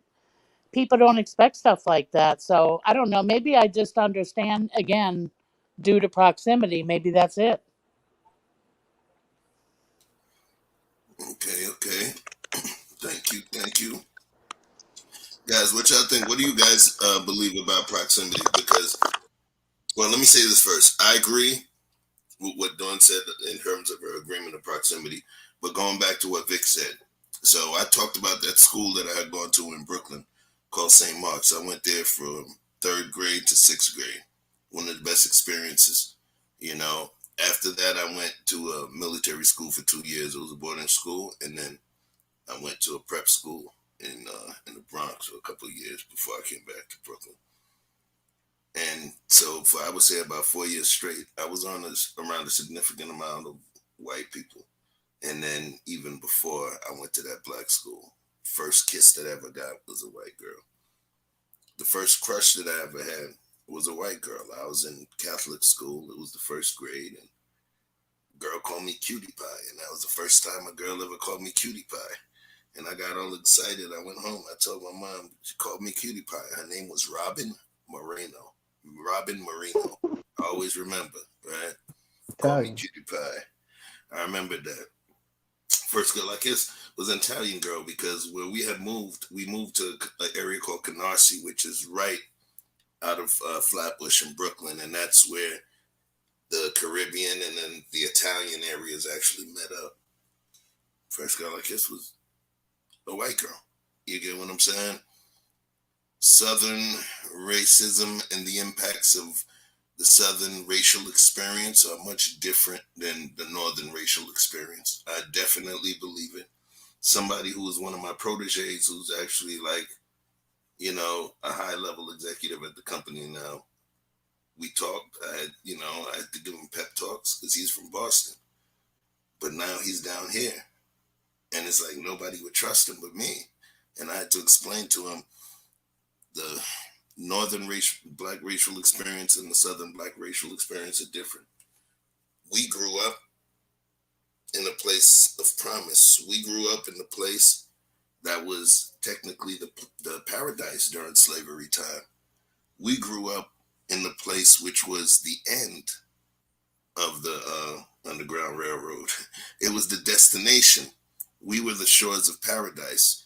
So, in coming from that environment, we grew up seeing things, being able to see black millionaires, being able to see certain things back when we had Seneca Village, which is in the place that's now called Central Park, right?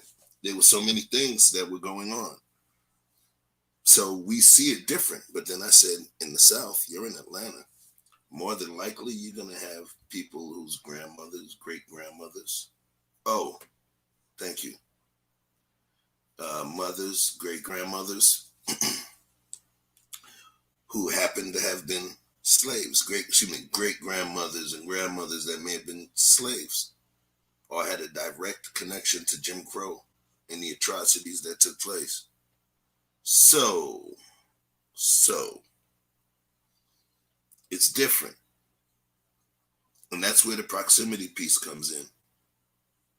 Because there was one point, now I talk about myself, and the crush, the white girl crush or what have you. But it was when I went to school in the Bronx, and I see Jen jump on too. I went to high school in the Bronx, right? I went to a high school called Fordham Prep for the first 2 years of high school. And I used to have to ride the 4 train from the beginning stop, Utica, all the way to a street called Mashulu Parkway, which was the end stop. And it was literally within a 2-hour ride to get to school. 8 o'clock, I used to have to leave the house at about 5:45. Excuse me. I bring that up because riding to the Bronx was where I started to have my thing for the Latina women. I thought it was a preference, you know what I mean? I thought it was a preference, but in the beginning it might have been a novelty because we didn't see a lot of Puerto Rican, beautiful Puerto Rican, Dominican women around the area that I grew up. So it was when now I'm heading directly to the Bronx, where it's like, that is the home of the Afro-Caribbean culture. And I just started seeing a lot of different women that did not look like the women that I was used to seeing.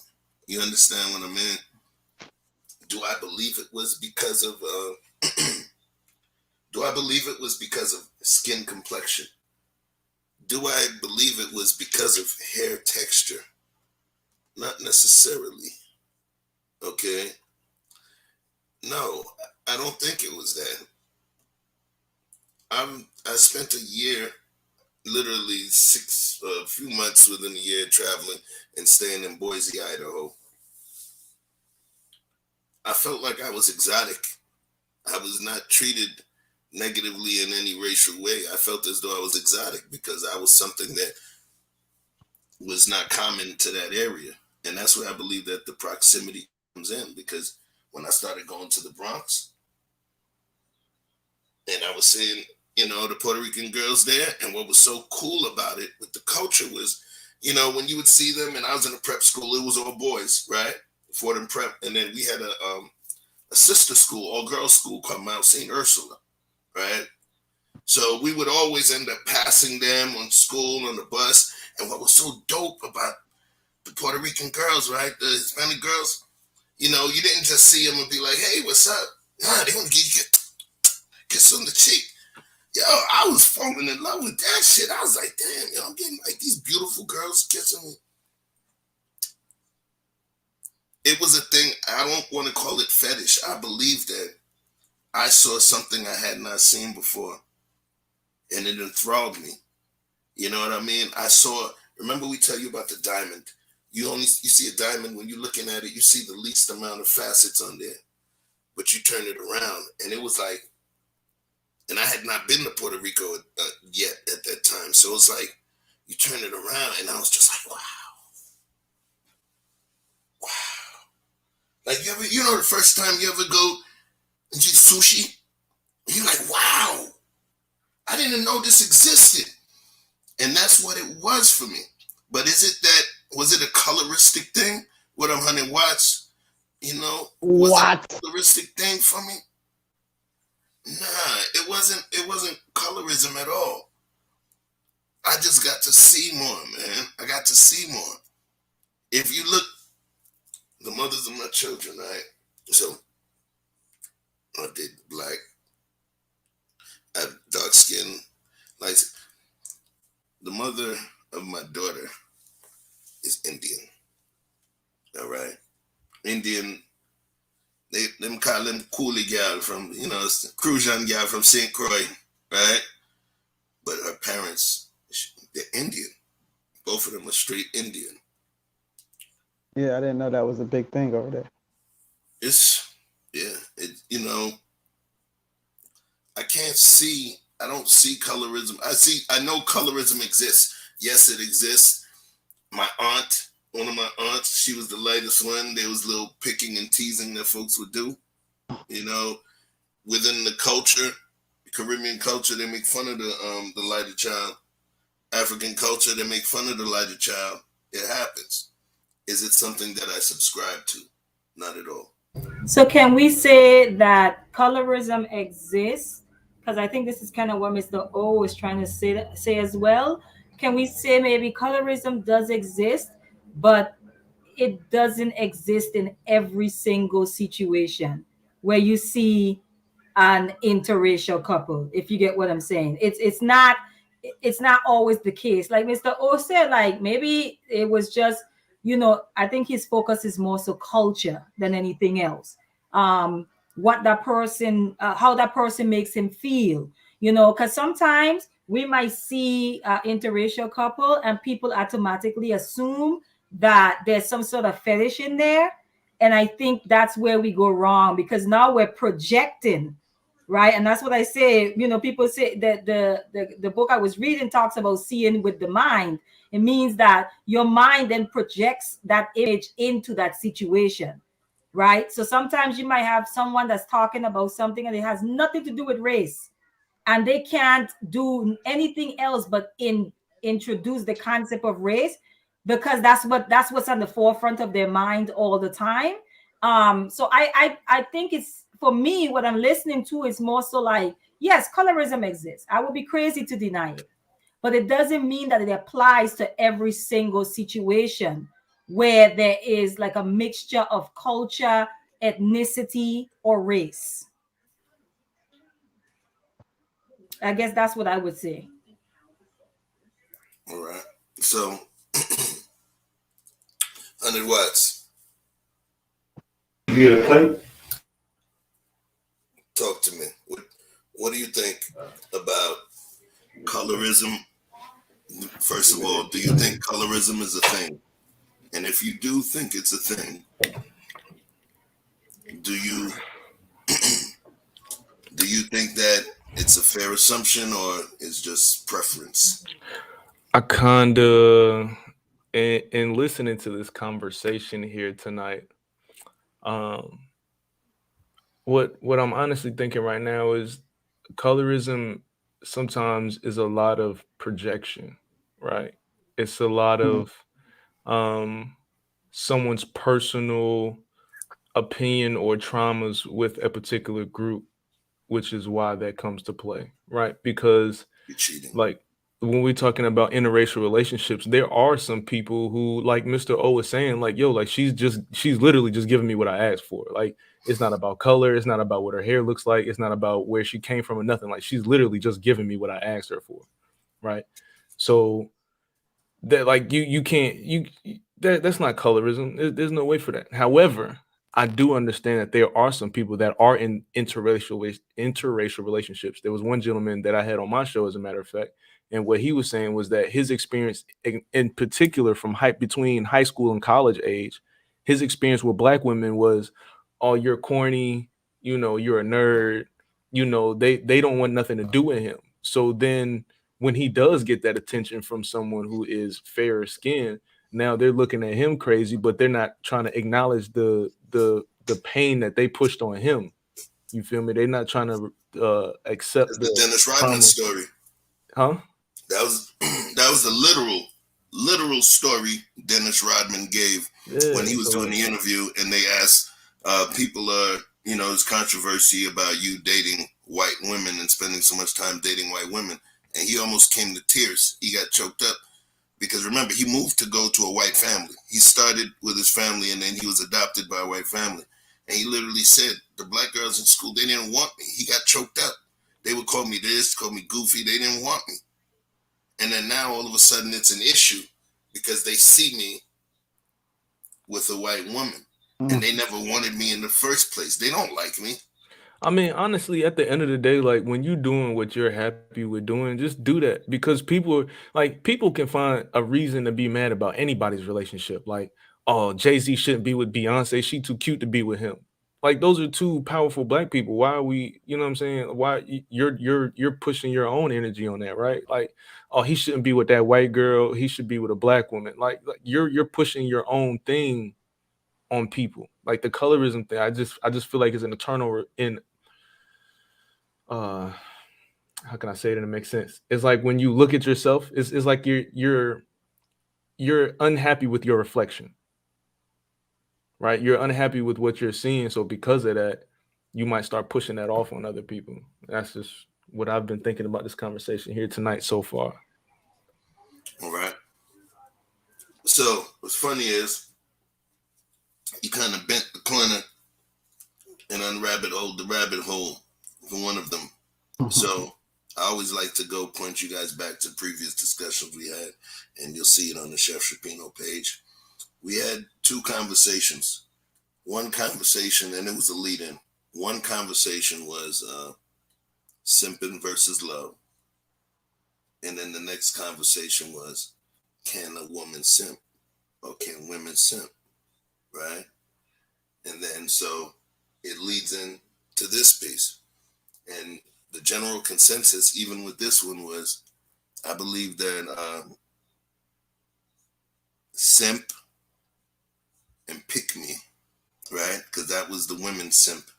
That was what they were calling women simps, was pick me. I believe that simp and pick me were both subjective terms that would be leveraged against another person that is willing to do more to get the same person that you would want. They're just willing to do more than your punk ass. And you got a name for them, and you got a nickname, because psychologically or metaphorically, they are up here and you're down here. So what you're going to do is throw out an attack that will bring them down, and you question their motives. So now you don't feel as bad because they're only a foot and a half above you as opposed to 20 feet above you. So I believe that is a subjective term. And in terms of colorism, you bent that corner, honey. Watch, I should have left you as in detention or something. You, pretty much, that's where my feeling is on the issue. You know, I believe that colorism does exist. Yes, it does exist. But I've noticed that the people that tend to scream it for a particular reason. You know, and once you say, because you call somebody a pick-me, you can do what that pick-me does to try and get a man. But when you scream colorism, ain't nothing there's nothing you could do to change the outcome. So now you never have a win. So that's something that you actually place on yourself now as a defeatist attitude. Uh-oh, we got trouble here. Put your vest, grab your Kevlar, put your vest on, y'all. Tuck your chains. You know what that means? I have a question. J-Bo coming on. J-Bo. J-Bo. Hey, Jen. Hi. Tell her to tuck your change, yo. Hello, Jen. Look, I don't got no money. Hi, What up, Jen? What it do, yo? everybody. Good to see Look, you. Thank you for I don't having know what the hell that you did, yo, but we want our real Mr. O back, yo. He can't, y'all send him back his spell shot. He don't want to say Broke him. shit. Now. He don't want to talk about nothing. She broke him. Yo, I did, man. Mr. O is just chilling tonight. Actually, Just living. if you watch our stream, he held his own and he claims he won the debate. So I ain't got nothing to say. Yeah, Man, I'm gonna watch the replay. It was a good show. he claims Oh, you won? live with that. But nah, like I'm just. I think that she pointed out one of the ladies on the panel made a good point about how we gotta be conscious on how we say what we say, because it affect the women that we are presiding in front of a certain way. And although we may mean one thing, they hear something different. So I'm just trying to be cautious on how I present what I want to say, not dilute the message, but like get the point across. I feel you on that before, because I got to step away for just for 1 second, right? Vic, you gonna drive, but I just say this, bro. That's why there's times where I don't know. I'm playing it safe too. I'm a corporate guy as well. There's times where I'm not sharing certain opinions on certain things. But here's the thing. Here's your safeguard. When you're asked the question, sometimes one thing I've noticed, especially with the flowers, if you come with some unsolicited stuff, if you say I'm thirsty, to them you're telling them, yo, go get me something to drink. You may just say I'm thirsty, but to them they think you saying, oh, go get me something to drink, right? But the thing is, if she asks you, hey, you hungry? Nah, baby, Hey, I'm what? just Mute. thirsty. Then it's a little different. If she said you hungry, like, nah, I'm just a little thirsty, baby. Oh, then it's different. So the thing is, on the forum, well, you know what? I'm gonna shut my mouth because I got to go see that one. But normally I'm under the impression that, well, shit, you can't tell me nothing if it was solicited, right? Well, see, y'all just got Jen another view. I'm gonna watch that after this. Go ahead, yo. Do your thing, Jen. What's up, Hanifa? What's up, everybody on the panel? Hey, Thank you Jen. What it do? in the chat. I'm trying to respond to everybody. I love the topic. I love the topic, colorism versus preference, because it's a big deal. I've listened for like 5 minutes, and there are already some really good points being made. I wanted to touch on how I can relate to something, what Dennis Rodman said. I think that we find our tribe, right? We go where we're accepted and celebrated, not tolerated, right? And I'll give you an example. Yes, I'm Latina, but I am not the mainstream media promoted Latina, which is the light, the white skin and the dead hair, the Jennifer Lopez's, the Cameron Diaz, the Christina Aguilera's. I don't fit in that category. And when you're Puerto Rican, your relatives are literally from blonde and blue-eyed all the way to chocolate dark skin. Carolina Fajardo. Right? Loisa, right? Loisa, yeah.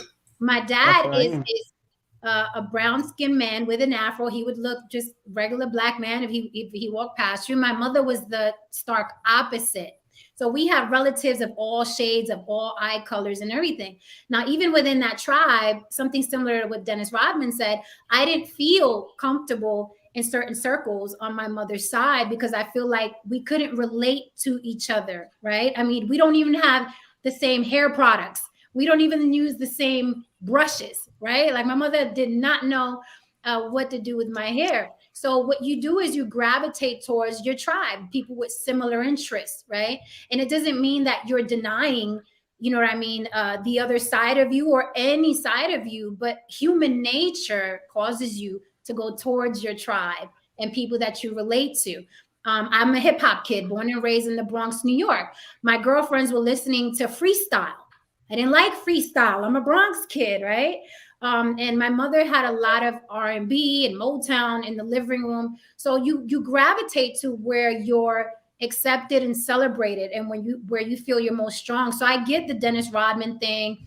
I get even the blurred thing where it's like a lot of guys are like, well, I like to do this, and a lot of girls can't relate to this. So I went and found me a girl that can relate to this.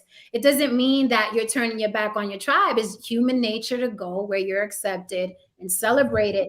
And I think that people, I think you or don't understand how colorism, how prevalent it is in the Latin community. Because when people think Latin, they think white Latin. They think white Tino, what I call white Tina, instead of Latino and Latina, white Tina and white Tino. But Latins are so vast in color and culture, right? But people think Latin, and it's not anyone's fault that when someone says Latin to you, you think Ricky Martin and Jennifer Lopez, because that's what they've been shoving down our throats for decades, right? You don't think Amara la Negra. Thank the universe, Amara la Negra, she's out now and she's popular, because I think she was a slap in the face to a lot of Latins that practice colorism and practice it harshly. Okay, Latins, we have the grandmothers that are like, adelantar la raza, right? That's an actual saying in the Latin community, which means to upgrade the race. Don't bring me somebody here that's darker than you. And this is said in Spanish. So colorism is very, very prevalent in the Latin community. And the stream Mr. O and I had earlier, we got into race and colorism and what have you. And the answer is we have to be in those spaces. We have to be in those rooms, right, to make the changes. I'm a writer. I wrote a series that's all Afro-Latino cast. I will not cast anyone else. So we, as cliche and corny as it sounds, we have to be the change that we want to see. We can't ask people to let us in. We can't beg people. We can't cry. We can't bitch and moan. We have to be the change that we want to see. Period. That's how I do my changing of the world. I'm not begging to be let in. I'm going to get in. But it's not always that, I'm turning my back on this. It's just you're gonna go where you're celebrated. That's human nature. If I'm a cat and the cats around me don't like me, and I meet that one dog that likes me for all and who I am, I'm going to be hanging out with the dog. But then the cats are going to be mad, right? True. So I totally get that. People go where the love is. Honestly, I agree with you, Jen. I think where we have to be careful, and I think you could tell the difference where someone is choosing what they're choosing out of trauma, right, and bad experiences. When and I'm going to speak from a different angle because we tend to get on the black men here. But let's say you have a black woman and she's with a white man, right? When she feels the need to spit on black men every chance she gets, that lets me know what drove your decision. You get what I'm saying? You can go and you can be with a Caucasian solely out of he loves me, like that, I'm saying Dr. O. Dr. O, I might be prophesying. Mr. O was saying that. Talk on it, man. Hey, talk on that one. No, this is how she makes me feel, right? Yeah. Versus someone that's saying that anything that happens, this is why I'm not with black men. Black men ain't shit. Black men. So then that lets me know that your decision was made out of trauma. Trauma is what's driving your decision. And I think we're able to differentiate the two just by listening to how the person speak about their experience. You know what I'm saying? And there are those people who do that, where I know you're choosing that person because you are hurt by the people that look like you. You know what I mean? Now, there are those who, not Dr. O, Mr. O have traveled the world, right? So if you're well-traveled, you are being exposed to so many different cultures, right? And so you could tell a difference between somebody that has traveled and they just fell in love, or, with another culture versus someone who deliberately went that way because they have a disdain for the culture that they come from. You could tell the difference by what they say. Yeah. And also, I don't think that it's always, I think people should be allowed some grace. It's not always malicious, right? Mr. O and I discussed earlier, sometimes you have to ask yourself the hard question, why do I prefer this thing? Is it really because of me, or is it because media told me this is the thing that I should like? What's being shoved down my throat daily? Is this really, because some people be like, oh no, it's just, listen, it's just my preference, right? But sometimes you have to ask yourself, is it? Is it really your preference, or have people put something in front of you continuously, making you think that that's your preference? And sometimes we have to pause and ask ourselves, why do I only date X, Y, and Z? Why do I only think this certain thing is attractive? So I recommend people pause and ask, like, do I like this? Because it's not always self-hate. It's not always malicious. It's not always, well, I'm over here because I don't like that over there, right? So you have to pause and ask yourself, why do I like this thing? Why am I here? Why do I believe in this thing? Why do I always eat this thing? Do I even like this? Or has my mother been cooking it since I was little? Right? Why do I believe in it such as this? So I think sometimes you have to ask yourself, but I echo Hanifa, it depends on you. You can tell if someone's always bashing a certain thing, then you could kind of tell, okay, you've had bad experiences over there, and there's some unresolved issues that you're not dealing with and you're projecting. There's always a lot of involuntarily programming going on in a lot of our upbringing.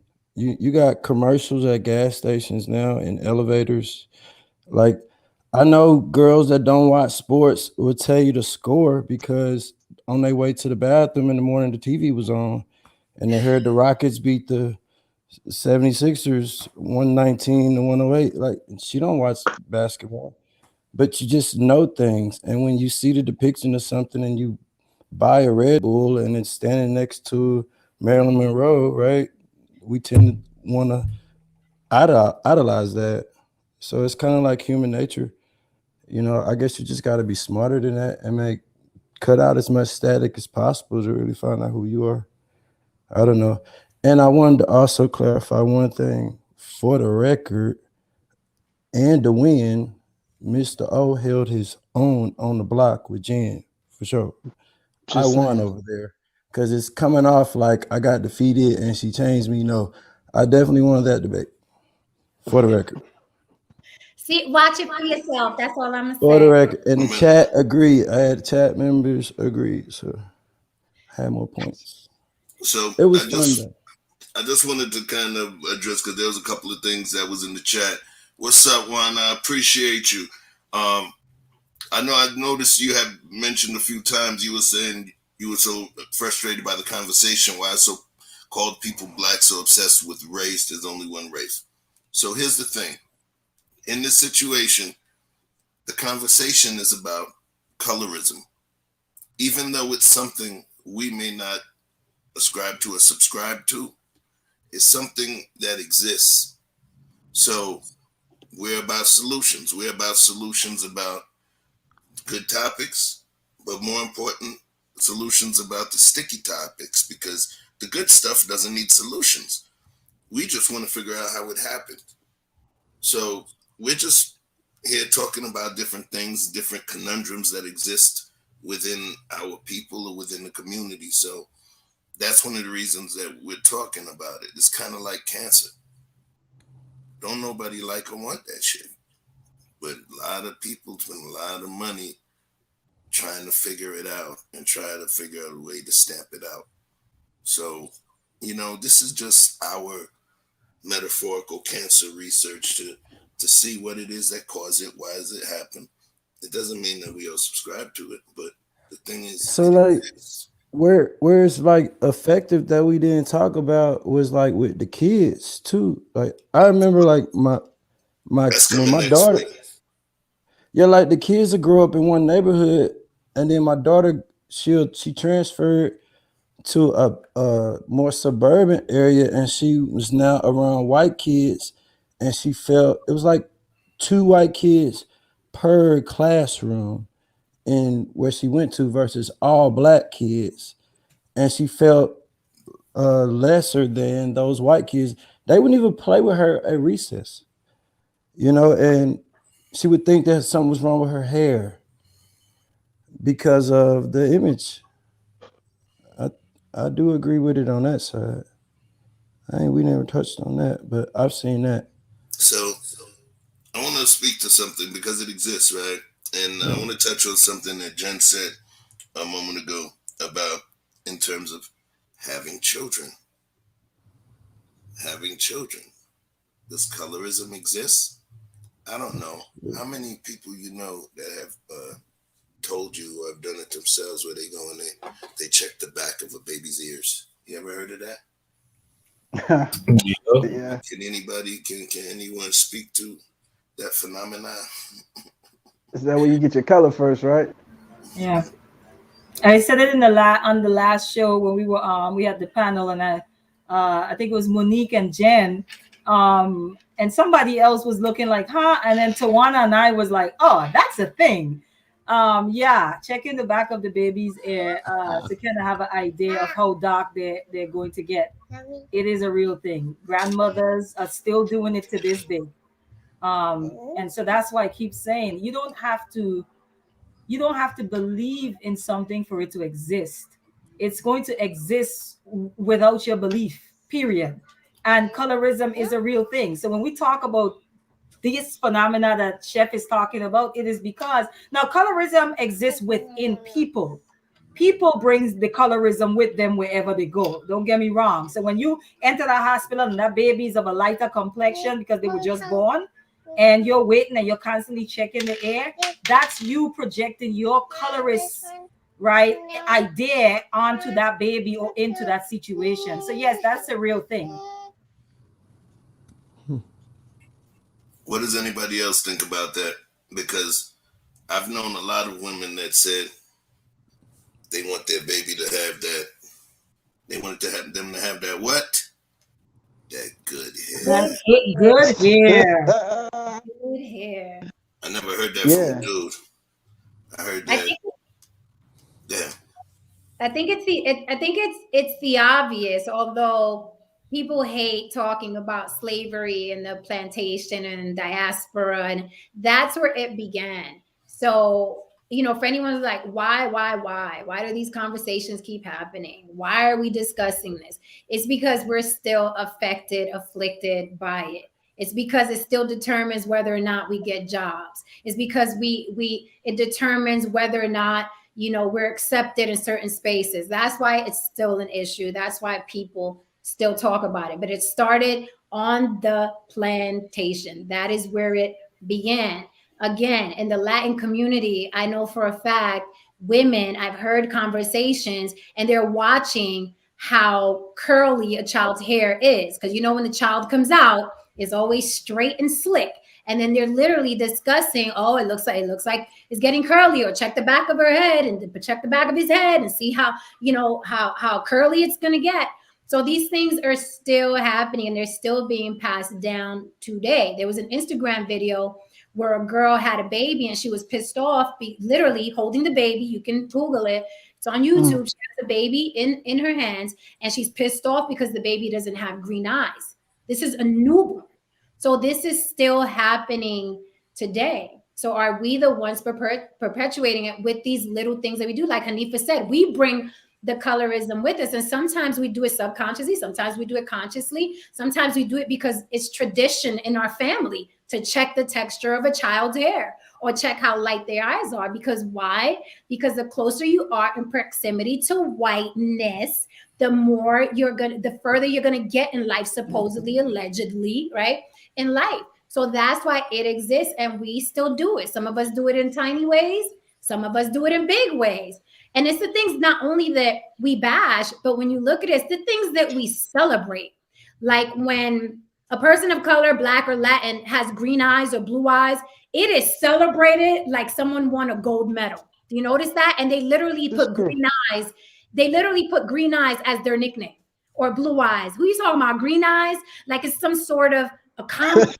We have to be careful about what we celebrate as well. I'm like, okay, so he has green eyes. What do you end? Right? There's a TikTok video, a TikTok challenge video, and I'm sure a couple of us have seen it, where there's playing a slow jam, and then the person starts with, their eyes closed, and when they open it, their eyes are blue or green. Right? So then I commented, people with brown eyes need to start doing this TikTok challenge, right? So it's like white people aren't doing that. White people aren't on TikTok closing their eyes and showing that they're blue or green because that's their norm. But when it happens in our community, it's like a big deal. It's like, oh my God, you Black or green eyes, or you're Latin with blue eyes. It's a big deal. So we have to be careful about what we celebrate, not just what we bash, but what we celebrate. What are we celebrating? Right? Don't get me started. And the children are watching. The children are always watching. I'm sorry, Chef. Is it okay if I respond to Of Juana? course, this is your show right now. I'm just moderating. Go ahead. No, she said that how do you deal with like racism? I guess it is. Oh no, colorism. I'm assuming. You just ignore it. Oh, that is so problematic. Uh, uh, mm, I'm trying to see how I could approach it in the most respectful manner. You know me. I'm if I let Jen get it Jen ain't gonna care. No, just ignoring something does not fix it. That's like telling black people to just ignore the fact that the police pulling them over, right? Could be a dangerous seat. Just act like there's no racist police officers out there and you'll be just fine, right? I think that's a setup to not discuss these things. I have an issue with colorblind white people and I have an issue with colorblind black people. I just do, because I think that you minimize my experience when you do that, when you tell me, oh, I don't see color, because oftentimes our experiences are very much connected to the color of our skin, and that's a fact, especially in Western society. That's a real thing. So to minimize that and simply say, oh, I don't see color, is to say I don't acknowledge your difference, right? I don't acknowledge your uniqueness. I don't acknowledge your experience. And I think that doesn't allow room for honest conversation and honest dialogue to happen, to be honest. It's a very, yeah, I'm going to stop there. I think that what's important, because ignoring stuff, especially when we're talking about kids, ignoring stuff is not going to be the solution to what you're talking about. Because what's going to end up happening is when you try to act like it doesn't exist and this child experiences it, because no matter what you believe, no matter what ideas you have within inside of your home, you can't control what other people have going on in their life, right? All of these isms that exist, the ists and isms and all of that stuff that exists, you can't control how other people carry that, right? So, for example, like Mr. O was talking about, for example, my daughter, when she was 6 years old, my daughter was only 6 years old, was at a park playing, and the little boy said, "You're fun, but we can't be friends because my mother doesn't let black people come over to my house." 6 years old, you see what I'm saying? So how you can't ignore it. That can't be ignored because that affected my daughter. There had to be a conversation to sit down and explain to her, hey, look, I understand that you do feel away. You can't let it bother you because that's not your fault. It's not your fault you were black when you were born. And she's lighter than I am. You see what I'm saying? My daughter is lighter than I am. And it's like, it's not your fault you were the color you are. It's not your fault your hair texture is the way that it is. You are who you are. I need you to embrace that. I need you to be happy with who you are and don't let someone else being uncomfortable with the way you look or the way your hair looks or the way your voice sounds or all of that. You can't let all of that take you from being happy with who you are. So to act like it doesn't exist, you're not solving the problem. The way to solve the problem is to acknowledge it and inform them that this is going to happen, but don't let this affect how you feel about yourself. I actually think it is to 100 watts point. I actually think it's enabling it, because to be silent when something is happening, when there's an injustice happening, you being silent is actually choosing to allow an injustice to continue. So it actually enables bad behavior. So 100 watts, you just talked about the boy not addressing it, maybe not saying to their parents, this is what your son says. It's almost like saying to your daughter, just ignore it, as if it's to almost ignore and dismiss your daughter's the impact they had on your daughter. It's to just ignore it and just brush it off. It's like, oh, I don't even want to acknowledge your feelings around it. And I think that just creates a worse situation actually going forward. It's really just encouraging bad behavior, to be honest. So I don't want to harp on Joanna. I just wanted to address that particular thing, because I just don't know that that's a constructive solution to what we're talking about. That's all.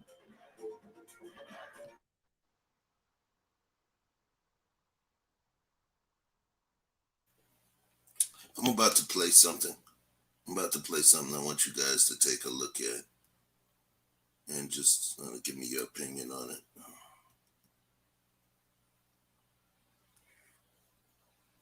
And this is based on the same thing that we've been talking about. And of course, I set up my little fair use action. Still get my technicals on deck.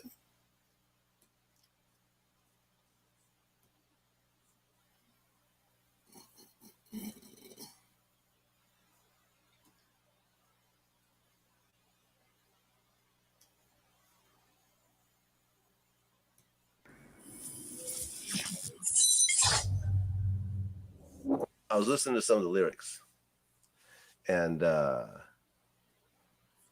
one of them said, "She know I'm kind of ugly. It's like Beauty and the Beast." I ain't gonna lie, that lyric getting on like that bit pop out. That's what I don't know. But yeah, I ain't gonna lie, I know I'm ugly too. You think you're ugly?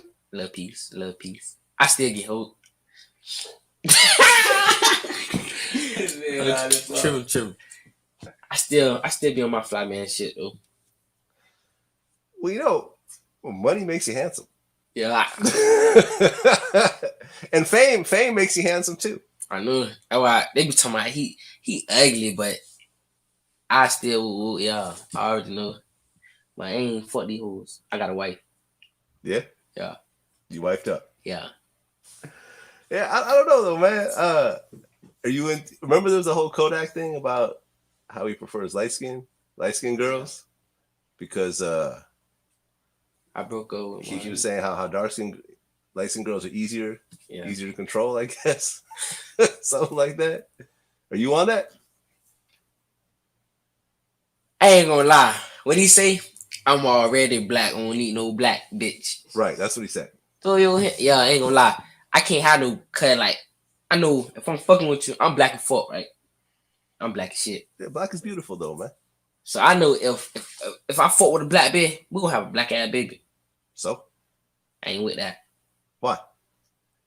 I'm already black as fuck. So? I can't. No. Well, I mean, this is an interesting thing. You know what I mean? Like, so if you have a baby, you don't want your baby to be the same complexion as you? Mm. Why? This is a once in a lifetime thing. What do you mean? Like, this a dark ass shade. They be hell nah. I can't have. Is your mom same shade as you? Nah. She's hell nah. My mom like caramel mocha. Okay, so your dad is darker. Yeah. Okay. Nah, that's boy. You talking about I'm black. You see that boy. So your dad is actually darker. Yeah. Okay. Has your mom ever said that she doesn't want her grandkids to be? Nah. Okay. Because I remember I interviewed Amara La Negra. You know who that is? She's on Love and Hip Hop. I'm gonna show you. Oh, you talking the little shit, the Afro? Yeah. Her. Yeah, I know you're talking about. I interviewed her. It's sad, but it's the truth. I've heard it many, many times. And we are treated differently. A lot of Latinos don't want my kind mixed into their family because they didn't want to better the race. And better the race means more European features. That sounds like some clown shit. Ain't gonna lie, that sounds like some clown shit. That's some clown shit. Straight up. But you're saying that you don't want a kid that's going to be your complexion. But don't you want your kid to look like you though? Do you have kids? No. You ain't got no kids. Well, let me tell you something, man. When you have kids, you're going to really enjoy having that kid look like you. You're going to enjoy seeing yourself in that kid. Trust me, I got friends that are parents, man, who definitely get off on that. You know what I mean? But fuck it. It is what it is.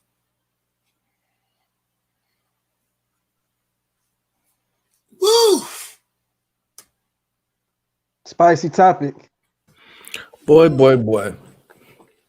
That But that you see what that I That said was on sounds the painful. screen? You seen the That was text? painful. Flip the screen. It was painful. So now, Mhm. it was very painful. That's my opinion, but I don't want to bias this thing. I want y'all to talk some more about it. Tell me what you think when you saw it, and any of the folks that said that it doesn't exist or we should ignore it. You that know, sounds drama bound, trauma bound. right? Like, how would I would want to know, for one, how would we deal with that? Because this person already exists. So how would we deal with him?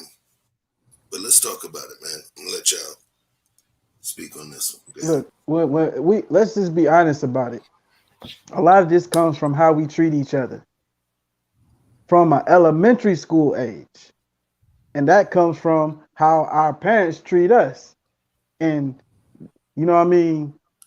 That's how kids kind of gather what is good, what is bad, what is right, what is wrong. You know what I'm saying? So they coming off of whatever their parents. So when they parents tell them that they black is whatever or whatever, they bring that with them. You know what I'm saying?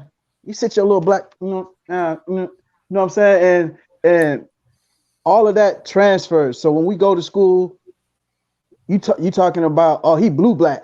You know what I'm saying? Oh, I mean, all of the jokes that are jokes to everybody except the person that they aimed at.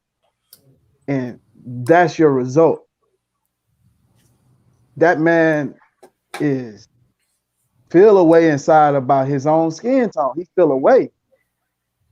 He feel away. And what he doesn't want to do is put his own child through that same trauma by setting him up for failure by picking someone as dark as him and not giving him a chance to be attractive or whatever.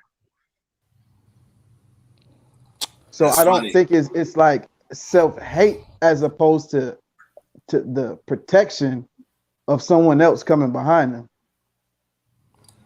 It is. Can't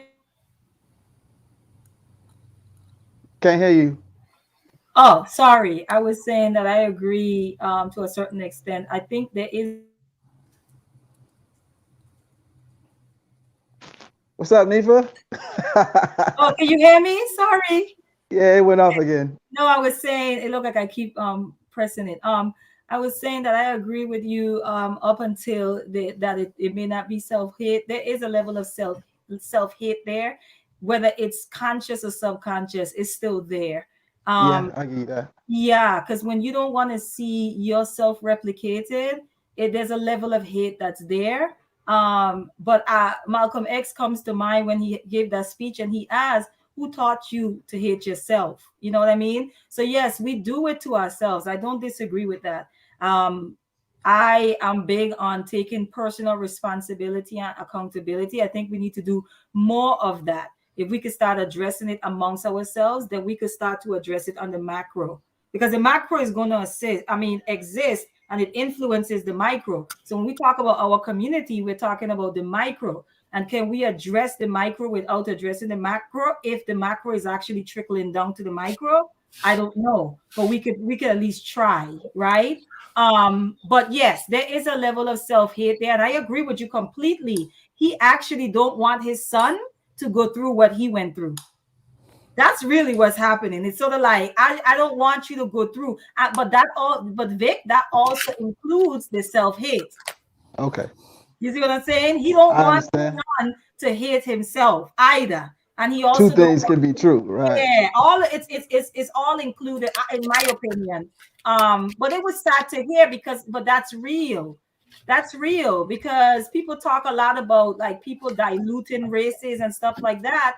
There's a lot of darker complexion black women and men, and there are black women that feel the same way, even if they don't articulate it, even if they don't vocalize it.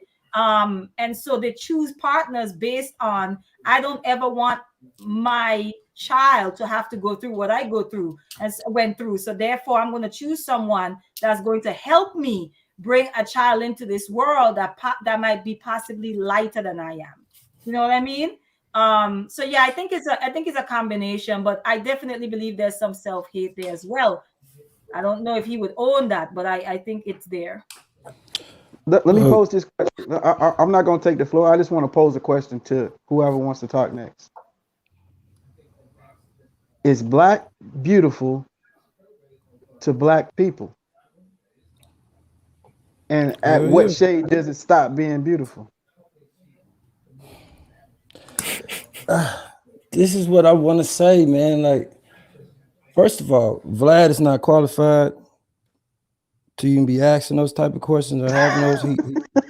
He took this kid didn't even see this coming, and he didn't know how to respond. Vlad kind of led him down there, but we don't need to be taking advice from that kid either. He don't know what he's talking about. His rejection from society and women ain't based on the tone of his skin. It's based on bad genetics.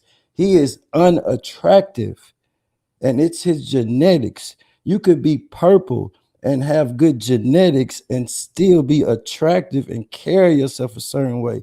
He want to blame his rejection on how dark he is, but it's more about his features and his genetics. Like, he's not an attractive male. That don't got nothing to do with his color. And him trying to like add a lighter skin, no, you're trying to add better genetics into your gene pool to increase the way you look. Hold on. It ain't about that. You said he's not an attractive male. Right. What about him, as far as his features, do you think is making him unattractive? He has bad genetics overall. I'm not finna sit up here and judge a man like big nose. Wait, you were talking about the guy that was on the screen? Yeah, he just has bad genetics. I'm not gonna call, he's unattractive. I'm not saying that he ugly. He bad genetics. Yes, he has bad genetics. He's not a tone. It's not his skin color. It's his genes. Okay, hold on one second. I'm gonna bring something up. Whoa. But that's a highlight. That's a highlight to our ethnic image. You know what I'm saying? So if you can say that he's unattractive, because that's not how he described himself. He was more in tune with his color. He don't know what he's talking about. He's a child. What's his name? That guy is Glock 9. Glock 9. Well, can somebody please define bad genetics for me? I'm struggling. Genes, like, a football player has great genetics. He's more muscular. He's more attractive. Jawbone. He has more genetics. He has better genetics for that particular sport. Better genetics that would lean, but that's a sport. That guy doesn't have genetics that this world finds attractive. He doesn't have attractive genetics in this society. That golden thing that Kevin. Yeah, we attractive. Yeah, you said attractive. Come with it. Bring it. You want to keep going? Yes, please unpack that. Please go ahead. What's attractive? Yeah. So, like, we got standards for males too, no different than we have women. I got a number on the side of my head. I gotta use 6 products to keep my face looking like this. I got a skincare regimen. I gotta do things to adjust myself before I come outside, or my number gonna change up there. Women are gonna see a lower number. Right, but I'm blessed that my dad, like, I still got my hair. Every male on my dad's side of the family is all bald. My brother, my younger brother, my dad, all my cousins over there. Then my mom's side, I got my granddad's genetics. So I'm the only one in pictures that got hair. And everybody else been receiving. That's genetics. These are attractive genetics in this society we live in. We don't know this brother that was speaking in real life, right? So we're not talking about I was going to say, we're not talking about the products he needs for his skin. We don't know any of that. I was saying, all of us are watching the video, right? And we're looking at him, and you determine that he has bad genetics. And that's why I'm like, I'm not asking you about your genetics. I'm saying, what makes him have, what do you mean? Because he don't have muscles? What are you saying? Let the ladies let the ladies do that. I don't want to do that to a man. Well, we didn't say he had bad genetics. That's why I asked you. But go ahead, Jen. We all can see. We looking at him. I can answer because I know what Mr. O is referring to, but it's coming off wrong, right? Because now he has to prove what makes this guy have bad genetics, right? Why is it? What is it that? Because he's black? Because he's black? No, I'm saying we all have eyes. Like I don't. The world just all measures us. We all get measured. We all do. I We don't have no understand control on how to. because if I was in a club, now that's not to say that this guy can't clean himself up. He can't be in a nice suit, sit down with a glass, you know what I mean, of wine and look like something. Okay. But genetically looking at him, if me and my girls were in the club, he walked in frail, 5'8", his hair all over the place, okay, skin ashy, uneven. We're gonna say he's not attractive, right? So I think what he means, and I don't want to speak for you, but I'm just saying bad genetics. There's good genetics and there's bad genetics. Morris Chestnut walks in, those are good genetics. Okay. He looks healthy, he looks strong, he's glowy, he's dark skinned, right? This guy, not so much. So I think that's what he's referring to, because if he walked in a club, me and my girls would be like, if we saw him coming, we'll be like, girl, pull me to the bar. And that's a fact. That's even though it hurts feelings, that is the truth. It's not about hurt feelings, Jen. It's So, about who gets to go ahead, Chef. I don't know. The only thing, the question that I would have had for him is, how would you describe someone that had good genetics? Tom Brady. I just said, Hey, it's the GOAT. I can't disagree. Hey, come on, yo. I just said more. Irrefutable, right? We ain't nobody gonna debate that. I'm talking about that's who. Wait. If Tom Brady and Glock 9 walks into a bar, who's walking out with a woman? And I understand it because it's not a white or black thing either. I wouldn't walk out with Tom Brady or Glock. Jen said Morris Chestnut. So Buddy from the video or Morris Chestnut, they both walk into the bar. They both wearing suits. You know what I'm saying? Looking dapper. They both got lotion on today. All right, now what? Morris Who y'all Chestnut. going home with? Morris Chestnut. So you wouldn't give the other guy a chance, even if he had more swag. We look at beauty as symmetry too. Like you got to be symmetrical. You got to be. Beauty has. It's a definition of beauty. Do you think that it's about aesthetics and shapes and color? Like the question for you: do you think that African people? Do you think that African people? Do you think that their genetics, especially the semi-typical African people that you see from the continent, do you feel as though they have bad genetics? Hell no, we got bad habits over here. No, that that's alter not our what I genetics. said. That's not what I said. Naturally, I yeah, said, where we come from. Oh man, we got the best. We got the best. Africa, hold on, Africa. We had the best. Nah, he went the long way. He went the long way to answer your question. He still answered you, Chef. Right, we had the best genetics in Africa. Like they chose us to do the work because of the way our genetics are. This is why we dominate sports. Yeah, because we have the people in Africa that look like him though. He's speaking of a measure of beauty, and if our measure of beauty is based off of European standard, that doesn't mean that that's beauty. That means that that's our perceived reality. So that's, you know what I'm saying? It's Matrix. There are bad genetics in every race and ethnicity. Let's not act like there isn't. We're not talking about acne.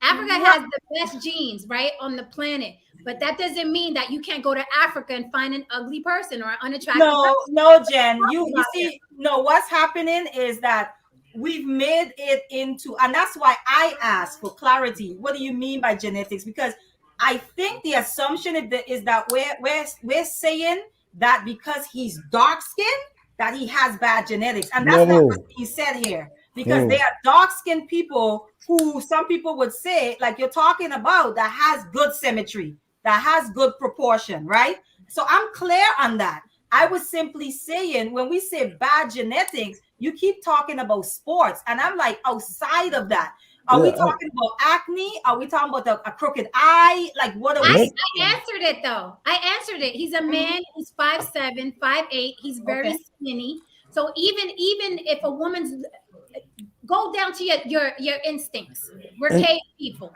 We're cave people. We don't speak. We don't do math. We're just looking for who's gonna bring home 2 buffaloes tonight. He's not gonna get picked. And that's why I was saying the products, because genetically I got issues with pseudo Barbie. So I gotta take care of my skin to adjust myself to he could overcome some of the genetic things and still adjust them and be appealing. But off rip, like, he got bad genetics, and that's why he losing when it come to women. It ain't because of his skin color. The bad genetics piece is I'm having a hard time with that. Like, I don't want to call him ugly or but you don't want to call him ugly. You don't want to call him ugly. He ain't got nothing on me at all.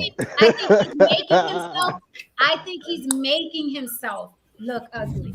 That's what I think. I think he's. So then that wouldn't be genetic. I would love to go out with him. He can go out with me every night. Oh, you didn't want to call him ugly. He can go out with me every night. But you talked about his genetics, his DNA scheme. That's a better way to put it, because it's facts. Still genetic. Because we all measure genetics. We do. We measure it. Genetic. It's still genetic. If he was trying out for football, we're gonna look at his genetics and nobody gonna say nothing. They're gonna measure his genetics to see if he can get on the team. Look, genetically, this is why they focus on it. This is why they focus. You happen to be the source that bring it up. You happen to be the source that brought up the subject, right? Huh? You happen to be the source that brought up the subject, but the reason why the topic is still going is because it ties right into everything else.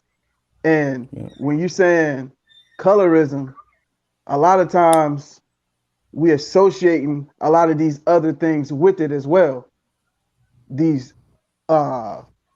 genetic deficiencies that you see. So if someone does have the proverbial big nose or you know what I'm saying, soup coolers, you understand what I'm saying? Whatever the thing is that is not based on this modern definition of what beauty is, even though it's subjective. There's a wide range of what let's include your preference, and some genetics are more acceptable to certain people. Some people don't mind certain things, you know. But we have a standard. We have a standard. You made a point about his muscles, right? And maybe that's something he can go to the gym and change. He can't. Right, you can fix that. So the height might be genetics, right? You can fix acne. You can fix a lot of the things. So I'm saying that might, even though that might be genetics in the sense that, you know, you are more susceptible to those things because your gene pool. I get that, but there are some things that could be corrected. But when you talk about height, that's one of them that can't be corrected. But when he was talking about his experience, it's very clear that he's been called ugly most of his life. It's very clear. You don't even need to say it. Like, you can tell. If we're being honest, by what he's saying. And so he is saying, I don't want my child. He does not like himself because people have told him that he doesn't deserve to, you know, well, let me not say it like that. People have told him that he's unattractive, right? Or he don't have good genetics, right? All his life. So he don't want his child to have to go through what he went through. My issue then becomes when we start talking about good and bad genetics. And when we say genetics, we're talking about eyes, nose, lips, right? All of these things, right? And my thing is, who gets to decide what is good genetics and what is bad genetics? That is where I'm struggling. Popular culture. Right. And y'all get your likes up. Get the likes up or we're gonna mess with your DNA. I can answer that. I can answer Popular that. culture says that. There are two things. There are two things that determine. There are two things that decide, right? One is media, right? If media this decade is putting women size 2 on magazines and in commercials, they decide for that decade. If the next decade it's bigger women, they decide that decade. But then there's another thing that we cannot ignore, which is life in general, nature. There is a thing called eugenics, right? Let's say we take the looks away from everything. If you go to a sperm bank, right, they want people who would more than likely have a bunch of college degrees, who are tall, who were physically fit. No one goes to a sperm bank and say, give me anything, because who cares who decides what are good genes and bad genes? No. They will reject you for your genetics, right? the people at the sperm bank are taking the best genetics. You can't just Kodak Black and whatever this guy's name is. Somebody mentioned Kodak Black.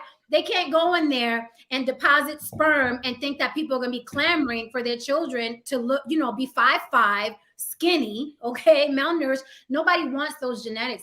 So genetics is a real thing. Looks aside, no one, eugenics is real.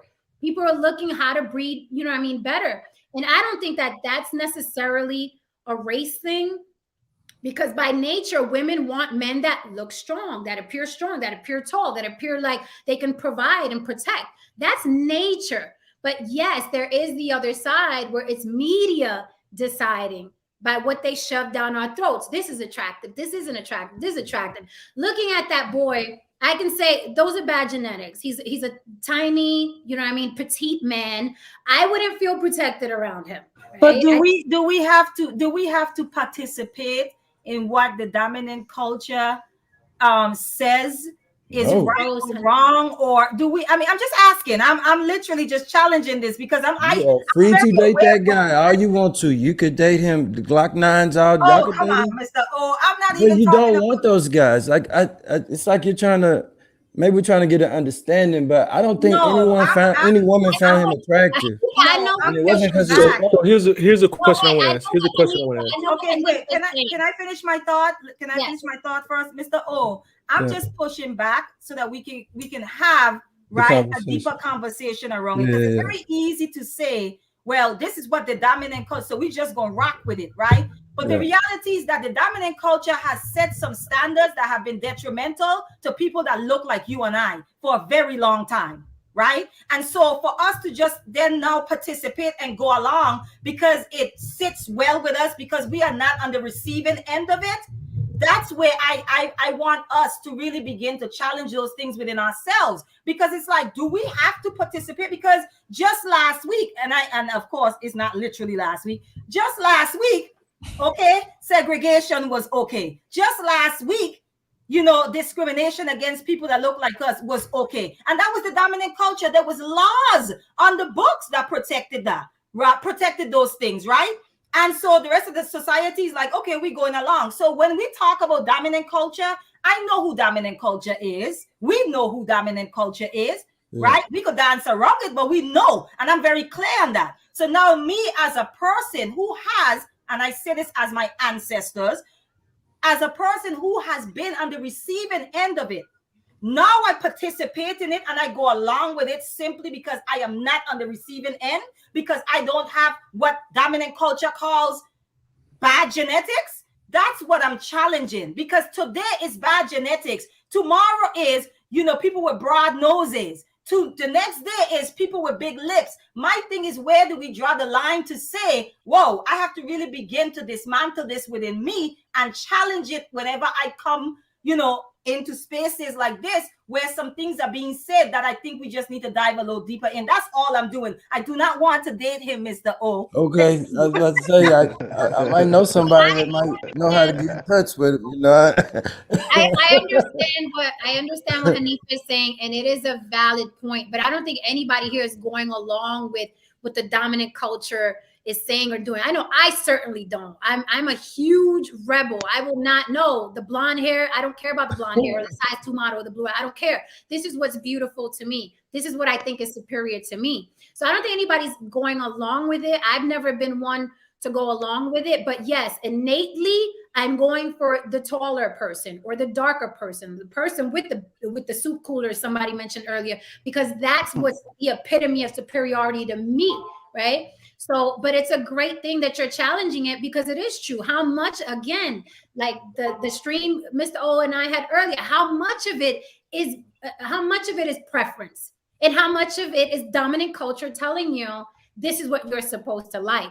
But I think as far as genetics, that is real. That is why people go to the sperm bank and say, what you got? Well, we got somebody with a doctorate degree. He's 6'2". He had a 6-pack his entire life. I want that sperm right there. So that's true as well. Like, I couldn't do a little Kodak Black or a little whatever his name is, Glock, whatever. They just look, to me, it looks like bad genetics. You look malnourished, you're a petite man, you're a short man. What are we gonna do? You know what I mean? When we have to go out and get the buffalo. I'm not getting the buffalo, right? I'm cooking the buffalo. So I think Yeah, I think oh sorry, Jen, go ahead. I was gonna say I know 100 Watts was trying to say something, so I really wanted to hear what he was trying to say. I apologize. What? Oh no, I just wanted to kind of just throw another idea out there. Away from genetics.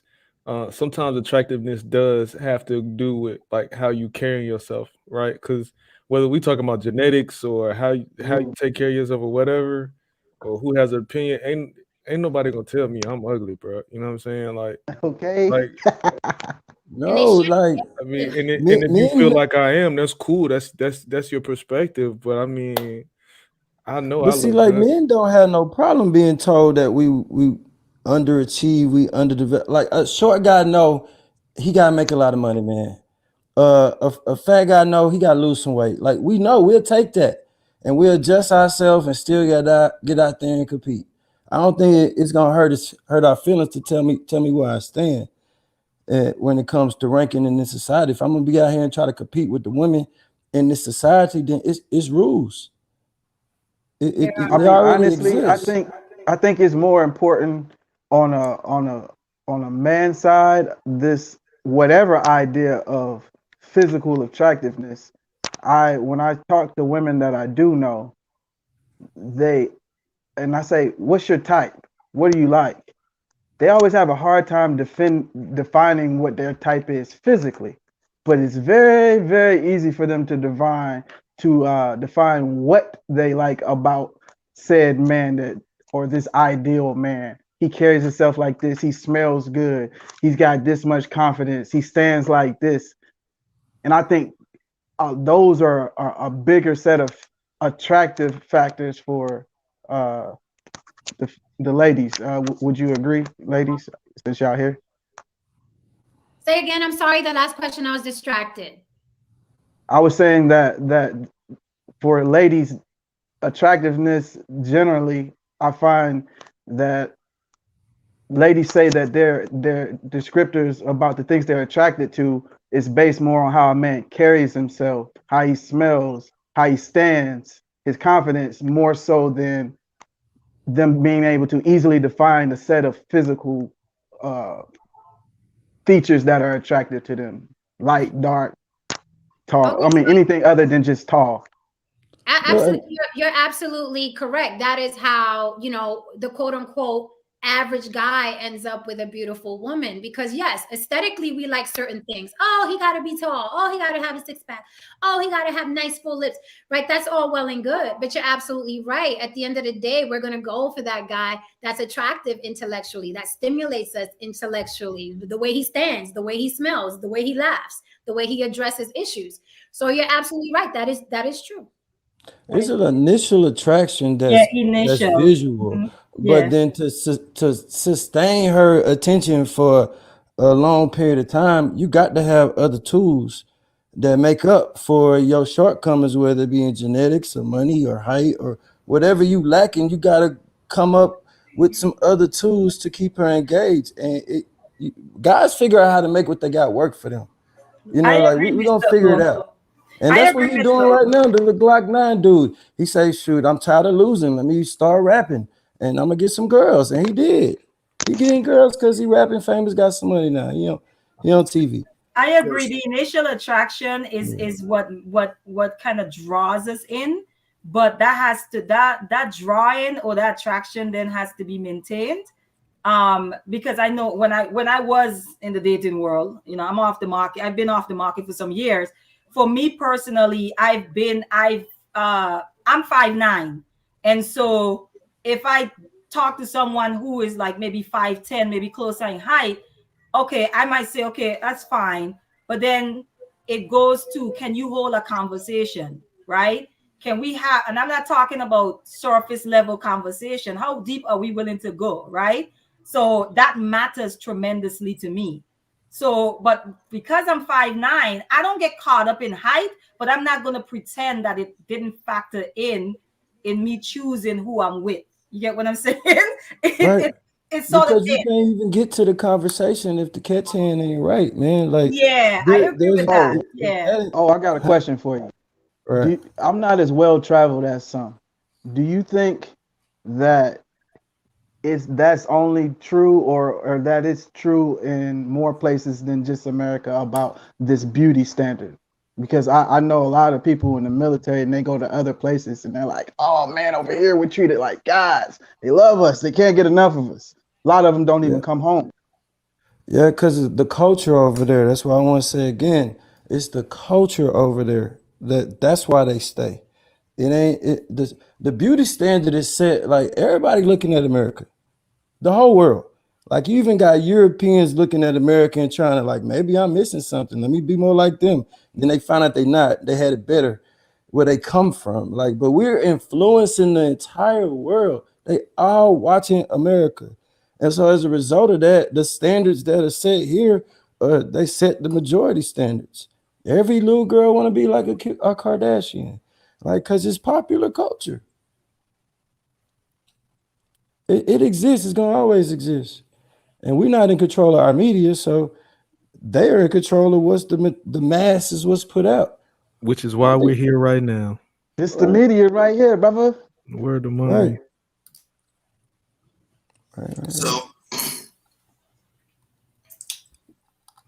By the way, I've been told more times than not, and I don't care, but I've been told more times than not, like, why are you dating such and such? He's ugly, or he's this, or he's that.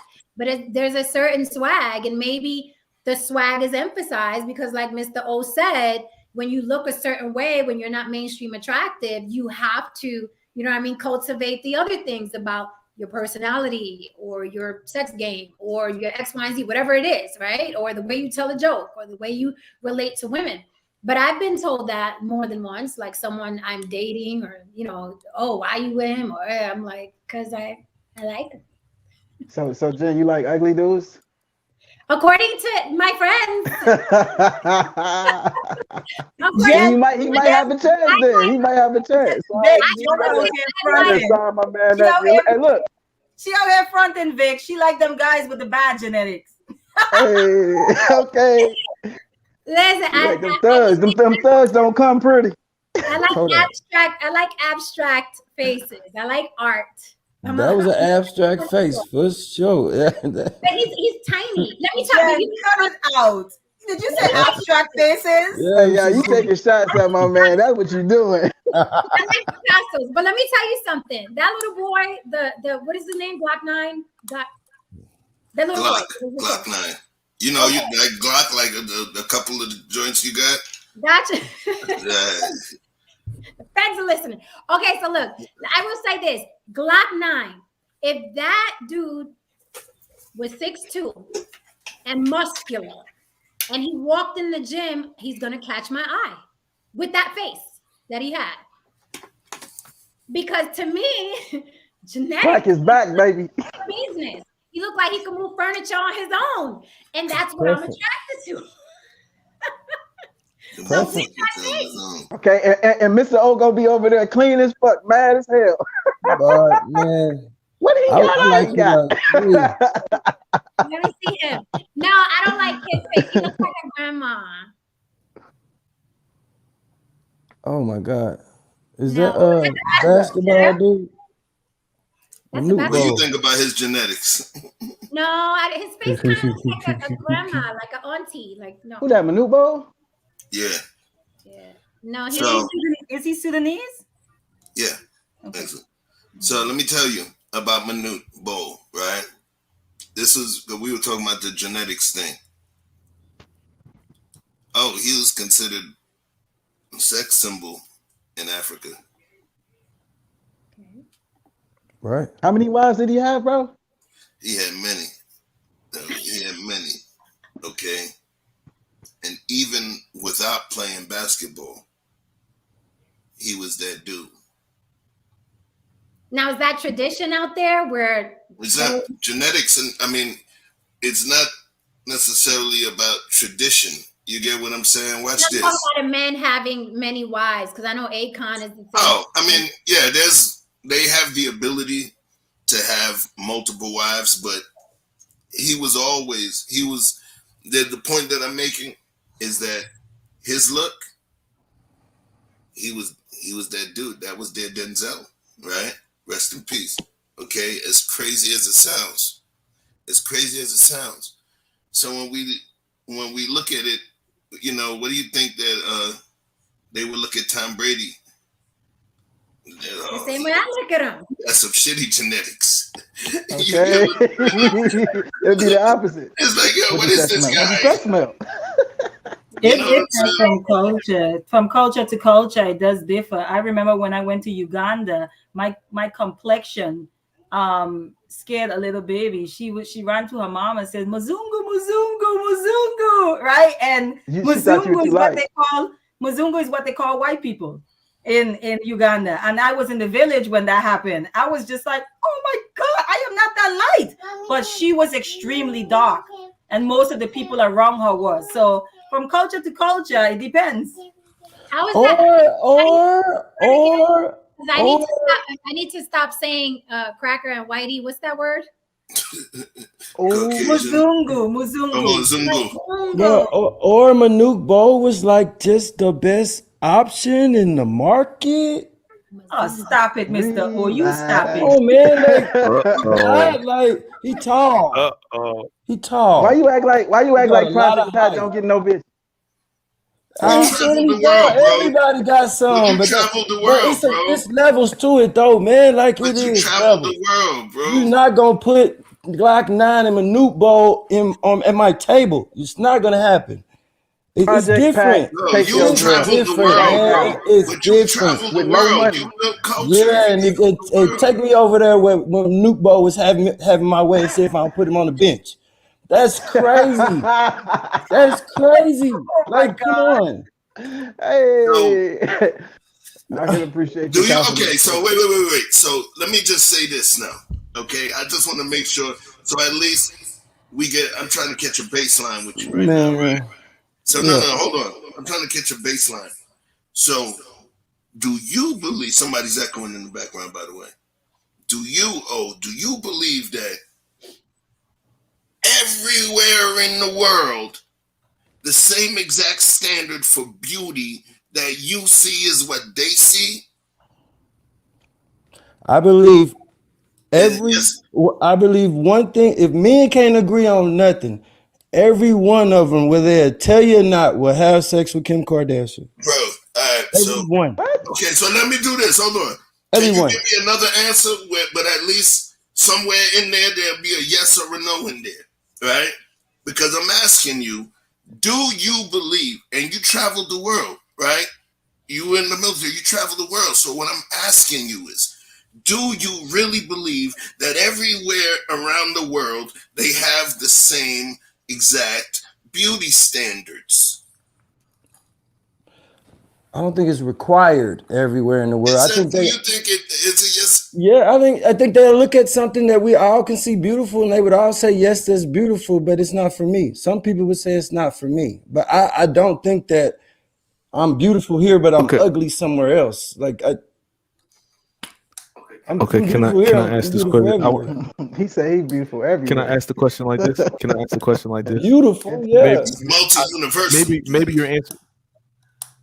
Maybe your answer is still the same, but I want to pose the question. There's a definition in a dictionary of beauty.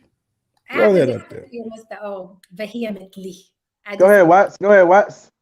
What's the definition of beauty? So your answer may be the same, but I want to ask the question in a different way. Would you say for you, Mr. O, that you getting women's attention would be the same here in America versus you in Europe? Put it on Jen, not me. Like, do the same thing you did with me, but do it with her, because it worked the same way. Like, I don't want it to be about me, because now I'm sounding like too much. I think Jen is beautiful. Anywhere in the world, everybody would look at her and say, that's beautiful. Some people would say it's not for me, but they would not say that she's not beautiful.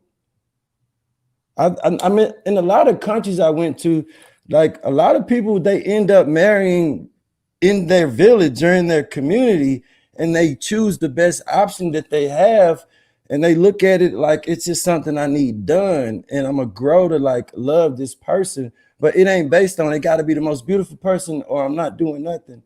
I don't think everybody requires the most beautiful person as a mate. I think they are okay with some things and finding beauty in other ways to get through life. But a beautiful object, like that's what we was talking about. Around the world, she's the standard of beauty. Nobody's gonna say she's ugly, but people will say it's not for them. Yeah, beauty is beauty. I think I understand the well, I'll agree with this comment that Mr. O said, although I disagree with the other stuff. But I do agree that beauty is not required everywhere. So we can't really say, well, look, they all picked Manute Bol, right? That's what happens in that village, right? Certain tribes, men do have several wives. It doesn't mean that he's banging. It means, no, in this country, in my village, I'm a wife of many. It's not required as much as I think is required in the United States. Then it's spread out everywhere, right? Like Indian women in India, they're bleaching their skin because they want to be lighter. In Asia, women are making their eyes rounder so they don't look Asian. So it's spread out. But I don't think that beauty is required everywhere. I think that, as far as anybody would smash Kim Kardashian, maybe yes, maybe no. There are millions of women now that look exactly like Kim Kardashian. So saying any man would hit Kim Kardashian is not saying much because men like vagina. So we gotta switch the other way. Because can we all agree on that? Can we all agree on that? That's true. That's fair. Can we all? That's fair. It's not like we're just so all right, scrupulous. you got me. I'll finish. Let me say this. Yeah. There is not one man that Kim Kardashian has married or dated that wouldn't smash me if I was offering it. Hello. First of all, look, yo, you ain't all that. You all right. What you said. What you So said. I'm saying it not because of my look, because I have a vagina and men like vagina. That's true. That's true. She That's said it. the truth. So because of my looks, That's true. Gabby Sitterby is getting married. If she didn't tie the knot already, she's the actress that played this. She's getting married. If she's not married right now, but she's engaged. Last I checked. So it's like, okay. Can I ask a question? Because I'm listening to you guys talk about this, and I'm like, okay, so are we not seeing the correlation or the connection between? I know, Jen. I'm not even coming there. I'm just wondering if you guys are seeing the connection between how one perceives beauty and their culture, like the cultural influence of how beauty is observed or perceived. You get what I'm saying? Because I think the assumption is that the Western standard of beauty is everybody's standard of beauty, and that's not true.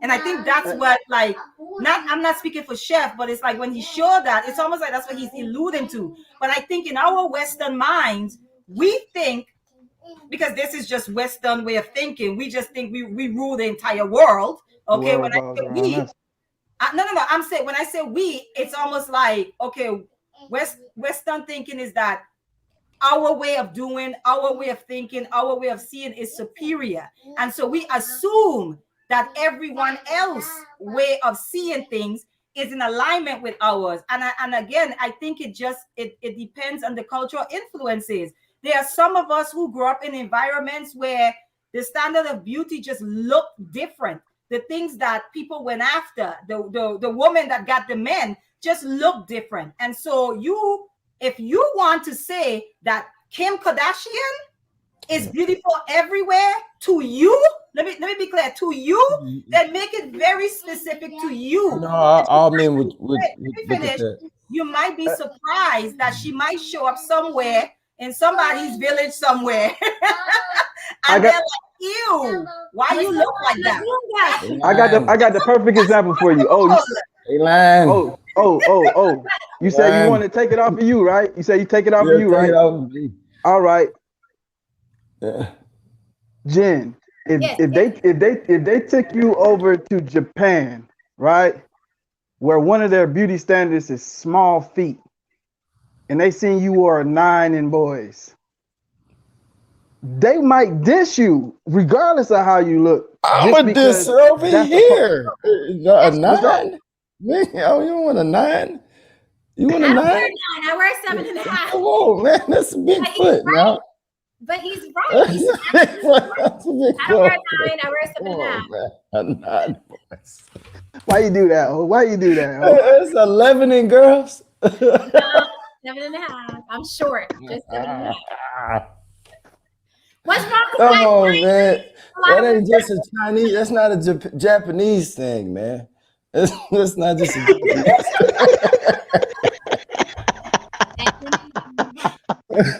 Hey, you did it. Oh, you did it. Oh. A proportionate size foot to the body, and 9's a little big, unless she's like 6'5". What you had to say, Jen? No, I just think it goes without saying. Absolutely. Like, no one is attractive everywhere. No one is. And I know that here in this country, that, you know, Kim Kardashian is the second coming of Marilyn Monroe. They are going to shove this woman down our throats. Is the epitome of beauty.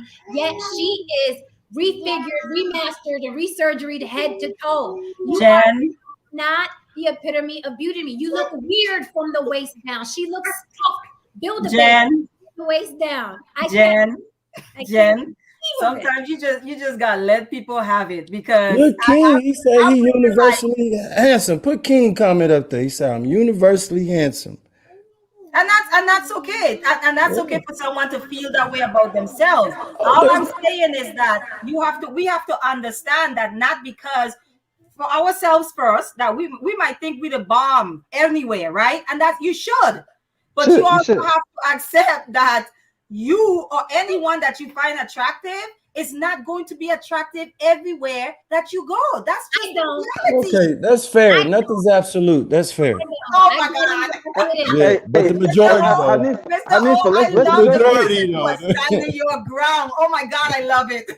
Queen Hanifa. I get in where I fit in. I know what my limits are. I get in where I fit in. Ija. Hanifa, I need your brain on this one, okay? My brother, conversation with King, said that there are some bone structures that are, I don't want to misquote him, if I don't know if you can still see that comment, Chef, but he says something in the range of there are certain bone structures that are universally appealing. Can you concur with that? I feel that's what Mr. O he said that transcends race. Yeah, there's something called the golden ratio, aka the Fibonacci scale or the Fibonacci sequence. So everything rolls around. I think that's what Mr. O was alluding to when he was talking about symmetry. The person that said I was all cap. See, there we go. I'm not all cap. It's the truth. The Fibonacci sequence is more so a mathematical, is more so a mathematical construct, and they were able to find certain correlations to that and generally accepted facial structure. We have somebody just popped in the room. Yeah. We got an all-star on deck for you. You ready to rock? Put your Kevlar on. Juana Washington. Everybody. Okay. So she was in the chat real heavy. So let's hear what she got to say. Let me tell you, she's the food truck that's parked right outside of the garden. She's one of the garden flowers. And she's our food truck. I thought you were going to say she outside right now. The food truck parked outside the garden. That's right. Tell them, please, Juana, I want you, first of all, Juana is actually one of my first sponsors of the Chef Shapino channel. She sent me Cash App. I sincerely appreciate you for that. She looked out for the cause. And I want you to tell them, because we talk about our businesses and that stuff. Tell them about what you do and what makes you wonderful, please. Peace, peace, peace, beautiful, beautiful people. My people. Peace.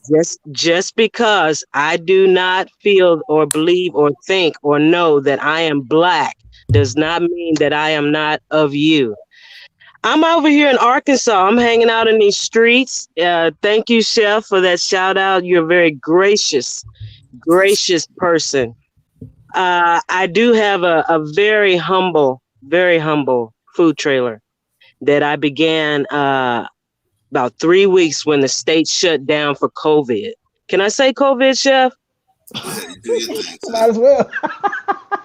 All the crap I talk, trust me, you good. Okay, so when a year or so ago when the states shut down across the countries. Well, I shouldn't say country because it's a corporation. When the states shut down, I was working in a kitchen and restaurant cooking. That's my wheelhouse. And I wasn't one to sit around waiting on a freaking government check. That's not me. I wasn't wanting to wait around for unemployment. That's not me. So 3 weeks after the state shut down, I got a food trailer and opened up, and I serve a concept that I created called soul food tacos. Man, they love my collard green and fried okra tacos. Let me tell you, it's number one. Check it out on Google. I got 5 stars on Google, Chef. Telling you, it's for real. But if I didn't say so, yes, I'm in. Pull up on me. If I didn't say so, guys, I'm in Arkansas. I'm in the South. A little bit about my background. I'm 52 years old. I was raised by a single father. I did go to university for a little while. Had several majors, over 120 hours. I should have a degree, but I do not. But I read a lot. I research a lot. I listen very well, and I can come off a little, abrasive. There was a conversation a couple of your chats ago, Chef, where someone actually thought that I was a rock. That may be because I was raised by, I'm very masculine male, with my mother not really in my life. But don't want to bore you, don't want to slow down the chat. I do want to be a part of the conversation. I recognize that words in print can be misleading and misguiding. It is it's much more appropriate to speak face to face, because communication is really is limited. Majority of the communication is probably about 80 to 90% body language, tone, inflection, things of that nature, et cetera, et cetera. So it was very important to me to see if I can get on. And oh my goodness, I forgot to even ask, can you all hear me well, or is it sound robotic? Yeah, you sound real clear. Perfect. I was on JP Aspiring Matriarch, and it was the most horrible display of audio ever. But I just had to get on here to just let my people know we are not a monolith. We do not all think the same. We do not all believe the same. We do not come from the same sphere of knowledge. Black is not a race. White is not a race. So if we're going to say Jay, that's my nickname, Jay. If we're going to say Jay, black and white is not a race, then what is it? And what are we talking about? And if it's not a race, doesn't that mean there is no such thing as racism? That's exactly right. There is no such thing as racism. We've been hoodwinked, and this is what Brother Malcolm X has tried to express to us. We've been bamboozled. We've been hoodwinked. They know it's not a race. Are we being mistreated at times? Absolutely. Is there discrimination? Of course. It'd be ridiculous not to acknowledge that. By everyone. And if we're going to go there, how many of you go to a so-called white doctor? How many of you so-called have had a white lawyer? How many of you had a so-called white teacher whom you respect? You think those are the only ones on the planet? And when I say that there is only one race, then what are we talking about, all these differences? We're speaking about culture, my friends. family, we're speaking about culture, we're speaking about ethnicity. I am a very exact person. Words matter, they have meaning. So if you're going to speak on something, we have to speak about it in the most proper sense. And I would dare say, Chef, that we would have to even go to the etymology, meaning the root, the seeds of the word that we use. If you look at the root word black, as Malcolm did when he was in prison, when the guy pulled him aside and said, hey, look at these words that you're using. And he had a freaking revelation. He had an epiphany. He woke up. Look at the terms that you're using. They have meaning. The word black is not beautiful. It does not mean that. In fact, the word black is an adjective, but we're using it as a noun. This matters. A person cannot be black. They can have a black hair or a black shoe or a black car. Even my own skin tone is not black, it's brown. Do you not find that contradictory? Why do you call, let's just stop it right here. Let's get down to basics. Look at your skin tone, everyone. Just quiet your mind for a moment. Look at your skin tone and look and think in your mind of the color black, because black is a color. Think of that color. Is that you? Is that your skin color? And if the answer is no, what are we talking about? Think about it. Look at your skin color. My skin color is not black. It's brown. It's beautiful. But if it's brown, then why am I saying that it's black? Black is a very distinctive, very definite, very deliberate term. It is a color. But is that you? Now, psychologically, your mind is going to do a flip-flop. That's called cognitive dissonance. Your mind is going to do a backflip, because you're going to look at your skin and you're going to say, wow, it's not black. So if it's not black, what are we talking about? What we're talking about is a social construct. And I'm not trying to be condescending when I say this, but do you understand what a social construct is? That means society created something. Which society? Rich, wealthy landowners. Why did they come up with that? When did they come up with that? Well, if we do your research, research shows in reading, and I can't quote where it is, but it can be found, and maybe I'll come back on another time with it. I used to have all this stuff, but my ex deleted it all.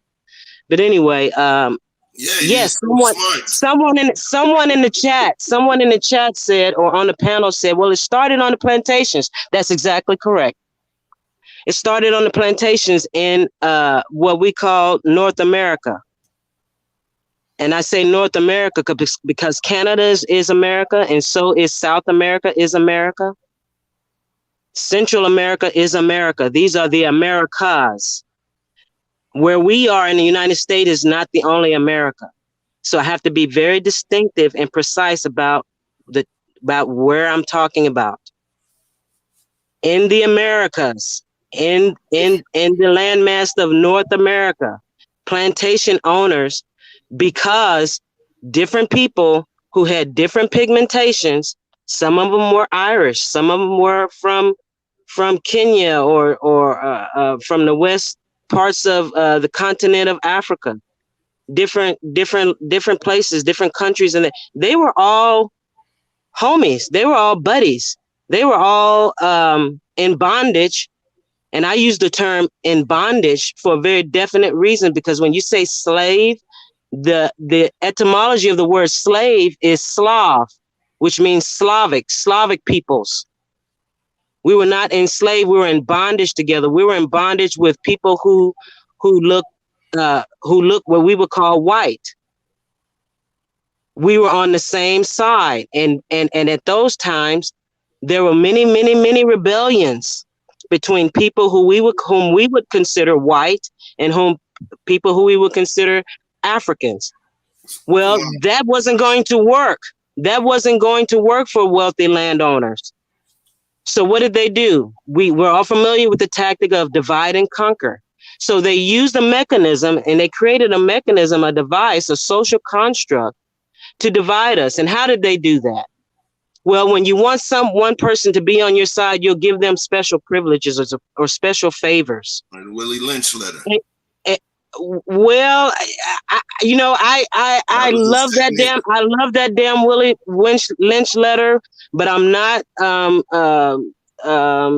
confident in its validity, Chef. But I love that damn Willie Lynch letter, because if it was written or not, we can still see those characteristics that are produced. Had that actually been a truthful letter, we can see the characteristics. I have a question for you, Anna. And the thing is, you and I, we definitely gonna have to sit down and chop it up, because I see that there's definitely gonna be a place that we're gonna be able to use your intellect and your vast amount of knowledge, right? So now, I want to do this. I want you to think like we're kindergartners, and you're the kindergarten teacher, right? But you have a degree. You have a PhD and everything. My question. No. I'm being serious. I'm not being funny. When I say it like that. I'm being funny because no, I do not. I have many hours in school, but I didn't graduate in shit. Yeah, but that's another thing we're going to talk about, the educational system and how it can be a hustle as well. That's another show, right? So this thing that we talk about, I understand you don't subscribe to the theory because the underlying assumptions of that theory pretty much don't exist to you, and they shouldn't. Now, I understand. But now, let's say you're somewhere where this thing is an actual thing that exists. I'm sorry, is an actual what? Someone coughed. Thing. Oh, no, you're fine. This thing that we're talking about, this thing of colorism, it's even if it exists within a social construct, it exists. That social construct is literally a social matrix, right? So it exists. So my thing is this, because we're about action steps. If it exists within that matrix, how will we write the code to delete that glitch within that matrix? What can we do to stop it? Because it's something that's going on, even though you may not consider it being actually there.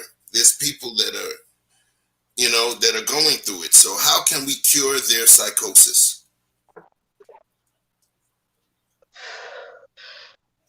I can't think right now, Chef, but someone in history said the truth shall set you free. Who said that? Is that biblical? Is that scripture? No. Where does that come from? Yes. Is it Hanifa? Yes, it is. It's Hanifa. A beautiful name. You're a beautiful woman. Thank you. So it's not scripture. Where does that come from? I'm all about the chat. Come on, chat. Where is the truth? It is scripture. Truth shall set you free. Where does that come from? It is a scripture. It was actually Jesus. He said it. It was. It came from John 8:32. Yeah, it's Jesus. Yeah. Okay, so I'm gonna begin there, Chef, to answer you. Now you said speak as if I'm the kindergarten teacher and you're a kindergartner.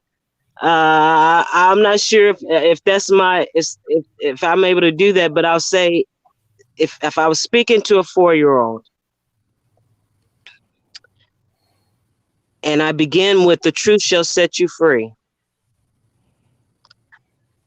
To answer your question, how do we stop the glitch of that thing? The truth I would tell the 4-year-old is that God made one people. There's one people. Man created race. man said, and I can't name them, but one is named Blumenbach. He's a German guy. Came up with a concept of so-called race, and he came up with it in the 1600s. Somebody, I know there's somebody who can Google it. I'm on a freaking crack cell phone. Something Blumenbach. It was you talking about Johann Friedrich. Yes, Chef. Come on, Chef. He was the I love you. I love this man. He was the 18th. Man, I love you. I love you because I can't even get some of the words right, but you are right there with me. This guy and a couple of other fancy guys of other nationalities. Some of them were German. Some of them, I think one was Swedish. They came up with these terms: black, white, yellow man, the red man, and they called it race.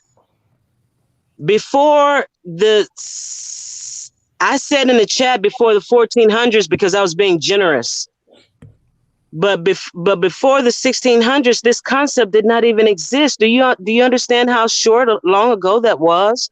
People referred to themselves by their cultural backgrounds, by their so-called tribes, their family names, their countries, their landmass, for lack of a better term.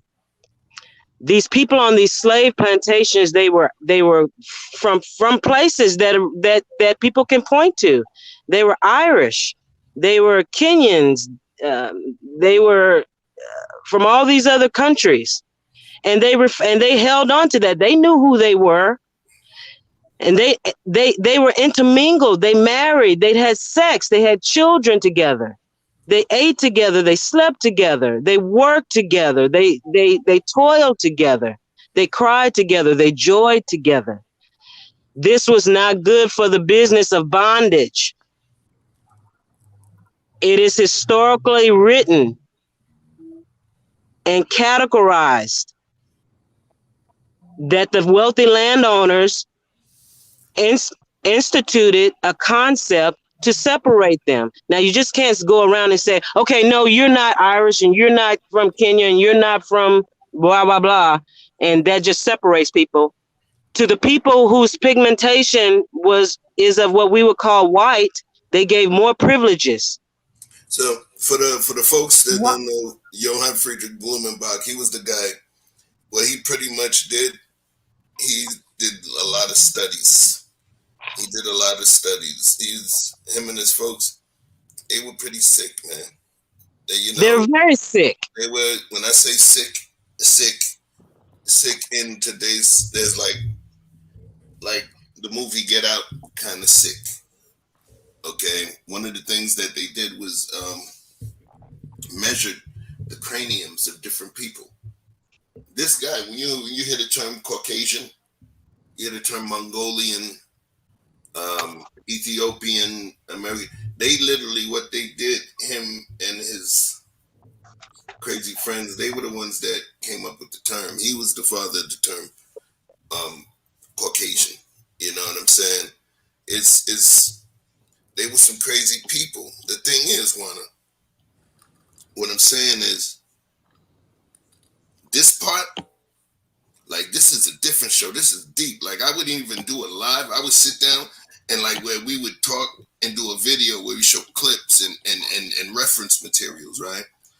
But I'm talking about right now, there's somebody that exists out here that is treating someone lesser because of the color of their skin. There's someone who's out there that's getting better treatment because of the color of their skin. There's people that are gaining and losing opportunities based on the color of their skin. So my question to you is, how do we help? Like, do we have any action steps like to help them? Because That's the thing I was saying. It exists. I'm not saying that we subscribe to it, but there's this thing that's out there that's happening to people. You see what I'm saying? So what do we do to help stop that? Individually, level up. Individually, be the best spirit that you can be for yourself and for your family. Because the cream will always rise to the top. It's impossible not to. Yes, discrimination exists. I definitely agree. Biases exist. But that does not negate the fact of your greatness. And this is the truth I would tell that 4-year-old. Just like my mama used to tell me, no matter what somebody said, to know who I am. And it's like we as a people have forgotten that we're great. If somebody called me a bitch, King said something very profound last night. He used Tawana and Jen and Hanifa. He said, look at these ladies. These are ugly ladies. These are disgusting looking ladies. You know why it doesn't bother them? Because they know it's not true. Why does that concept fall on deaf ears when someone says something negative about us as a people? Why do we give it so much? Why do we give it so much power? What were we all talking about? Black. He gives so much power. He gave so much power to Daryl. I don't even know what Black's wife looks like. But he gave so much credence and so much power, it destroyed him.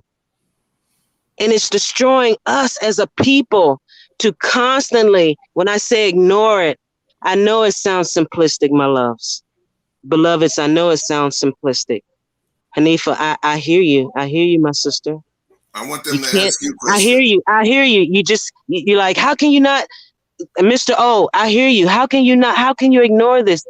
What would you have you do, my love? Just keep looking at it. What is the return on your investment for that? Let's give them a chance to holler back at you, Anna. Yes, sir. Yes, sir. Much love, Chef. Much love. Thank you for having me. Oh, no. You're not gone. I'm not going. I'm just saying much love for having me on. Much love to the chat and to the panel for listening. Okay, thank you. Love is back at you. Thank you for Straight sharing. to your chest. Go ahead, y'all. You don't have to raise hands. This is your crib. All right. First of all, is this Joanna or Juana? Thank you, beloved. It's Joanna. Joanna. It is Joanna. Okay. Joanna means gift of God in Hebrew. Joanna. So I just wanted to say thank you, and welcome, because I've said the same exact thing on different platforms to other people. Unfortunately, because I look the way I look, I always get attacked for it. I think you are 100% correct. There's not even any wiggle room. I'm not one that subscribes to you're black, you're white, because I think because they made black the opposite of white, every time you use the term black, you remained underneath the white. My opinion. Exactly. If black is the opposite of white, then every time they say white and you say black, you are beneath white, right? Especially because they invented the terms. I've said this over and over again. I also, on Conversations with King, got into it with my aunt one day because she was questioning me about something that happened about 1.5 years ago on another platform, where I said black people use the term black and their existence as being black. They treat it like a scab that they let people pick off every time they talk about somebody being black. Preach. So I was saying, why do you let these people affect you so badly when they put the word black in front of it? Like, stop doing it. Stop giving them this power. And when Maya asked me the question, well, did you say that black people were whining about their blackness, blah, blah? I was like, Maya, why do you care? And no one ever has an answer for me. Why do you care what I think? You have to ask yourself, because it's outside of me. And this is in general, not just Maya asking me that question that day. But why do you care? Why does it affect you so deeply what I think? We're not breaking bread together. We're not making money together. We are not related. We are not lovers. Why is it that people are so easily affected and wounded and triggered about their Blackness? And it's because the word Black is a trigger word. And people don't realize that the word Black itself is a trigger word. It is a trigger word because all I have to do, let me say someone's ugly. I say, oh my God, you Black and ugly. That explodes because I put the word Black in front of it. And there's so much charge behind that word. But I just wanted to say I agree with you 100%. Unfortunately, like Chef said, you have all the degrees and the masses are in kindergarten. So there's gonna always be pushback. When I tell people, well, how do you identify? And I'm like, Puerto Rican. Yeah, but are you Black? Is that Black or are you white? We need to know if you're Black or white. How do you identify? And I said, I'm Puerto Rican, right? It's like they don't want to deal with me unless I pick, well, are you Black or are you white? And I think it's asinine because they use the word Black as some sort of weapon. And I spoke about that before, but because I identify as Puerto Rican, I get attacked, right? So I'm glad that you're here and you're saying it. Maybe it's more acceptable for you to say it. And I even understand why. I even understand why it's more acceptable for you to say it. But I agree with you 100%. I don't subscribe to white or Black or colors or race. It is something that was invented. Why would I subscribe to something that was invented? But in many, many circles, I just keep quiet about it because I don't want to argue to 3, 4, 5 o'clock in the morning. I just don't. Or get kicked out of the family. So right. can I ask you? People are not gonna let that go. It's like trying to let someone. It's like trying to take someone away from Jesus Christ. If you grew up, to me, it's like saying you're a victim, and I say, no, I'm not. Yes, you are. No, I'm not. Yes, you are. No, I'm fucking not a fucking victim. Every time I say it, if I say I'm Black, I'm saying I'm a victim. I'm not a freaking victim. I beg to differ. So Jen, you said you identify as Puerto Rican, and you identify as Puerto Rican because that within itself identifies as a particular culture, a different experience, a way that your specific group of people operate. Yes. Okay. So the question I'm going to ask you two ladies, based on the ideals in which you ladies were just speaking to, how is it that we should identify ourselves? Because if Black is a negative, if black is holding us down, if Black is a representation of everything negative, how should we identify ourselves as a cultural group? That's an amazing, great question. When people ask me about my background, I say African. That's why I like the term Afro-Latina. Do not call me a color. I am not a color. So how I identify, because my ancestors are from Africa, right? My father's considered a Black man complexion-wise and features and everything. That's how I identify. But I can't tell you how to identify how you feel comfortable. I'm telling you, that's how I identify because that's where my people are from. Though I wasn't born and raised there, I always use Afro before Latina because that's my background. So how you identify without using the word Black is something that you have to dig deep within yourself and figure out, because I had to dig deep within myself and figure it out and look into my history, right? And where my dad comes from, and the dark skinned Puerto Ricans and Loíza, Puerto Rico. So that's how I identify. I'm like, do not connect me to the word Black. I don't like it. And it's my right not to like it. It's a color. I feel like it has nothing to do with me. It was invented by some white man, and I don't want to live under the umbrella of something that a white man invented. Sorry, right? So I say Afro-Latina. If you want to connect me to Blackness, right? Connect me to Africa. Don't give me this label that was started by a white man to suppress and oppress. That's just my opinion.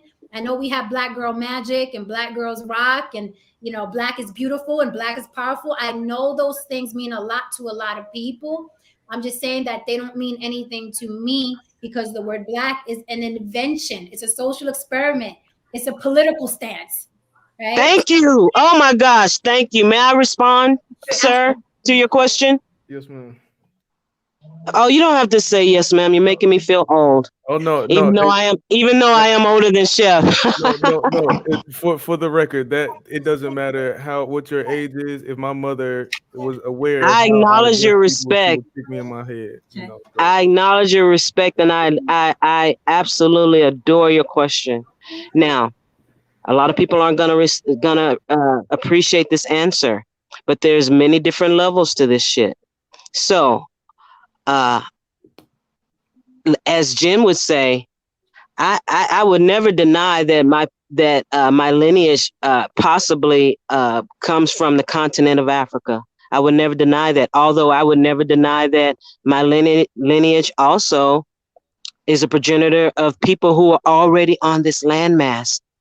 There's books and research already been here forever saying that people who look like you and I were already here before 1619. Now, when I say there's levels to this, I can identify with that. And if I identify with the people who are already here, I'm an American, but even American is a political term, is a nationality based on landmass. If I were to say I was of African descent, that is an ambiguous term because there's over 52 countries on that continent. So where am I? It still is lacking, which is why Malcolm put the X behind his name. X represents in mathematical terms as the unknown. That's what the X represents behind his name. That's what he was acknowledging. This is why they came after him for saying that people who look like you and I should go for the nationality. We are Americans. Now, here's something else a lot of people aren't aware of. The corporation known as the United States allows you to self-identify. It has a classification for humans, and every human being has the right to self-identify. So Jen can say that she is African or Afro-Latina. She can say that, and that is true. I can say that I am American, and that is true. I can also go biblically and say what God said that I am. And he says that I am that I am. There is no definition greater than I am a child of God. John 10:30. Look it up, Chef. I know you all about those definitions. Go to John 10:30. What does it say? I and my Father are one. So if I wanted to get down onto the basic level, I would say that I am that I am. I am spirit. I am not of flesh. If you were to call me black, you're referring to my flesh, although I've already demonstrated that you are not black. That is not your flesh color. The people that we refer to as white, and look at them, they're not white, they're more pink. So all of this is false. So what is it? So how do we make sense of this? So for me, I was born and raised in America. I'm American. Now, as I say that, again, that is a political status. That is a nationality. But that is the one nationality for people who look like you and I that has the most privileges on this planet. That's why everybody's trying to get here, to be American. Now, as soon as I say I'm black, I'm already put myself in a second-class citizenship.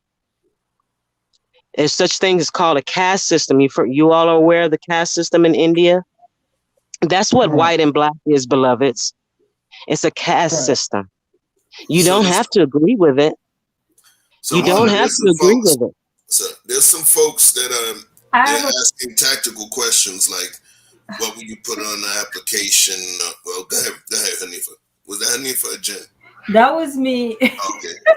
It's way past like my bedtime. I just wanted to make sure I jumped in here. Oh my gosh, I have so many questions. Now, my first response, right, is I think we're talking about two different planes. I think the plane that we're talking about We understand, anyone that has read or studied or researched, we understand race is a social construct. We understand that it's a political position. We understand that, right? But I think we're talking about two different planes. I think we're talking about the planes, the physical plane, right? And then we're talking about the spiritual plane, right? And I think that it can be dangerous. Oh my, so I hear a siren, sorry. Sorry, I see the popo going by, Hanifa. I think that it could be okay. So let me tell you what I wrote, right? The first question that comes to mind to me is that, okay, so how many other things are we willing to abandon that the white man has created to ensure his survival or their survival? How many other things are we willing to shed? Because there's a lot, there's a ton load of them, right? That's one. The second thing is that for me personally, I'm not willing to play semantics while my survival is at stake.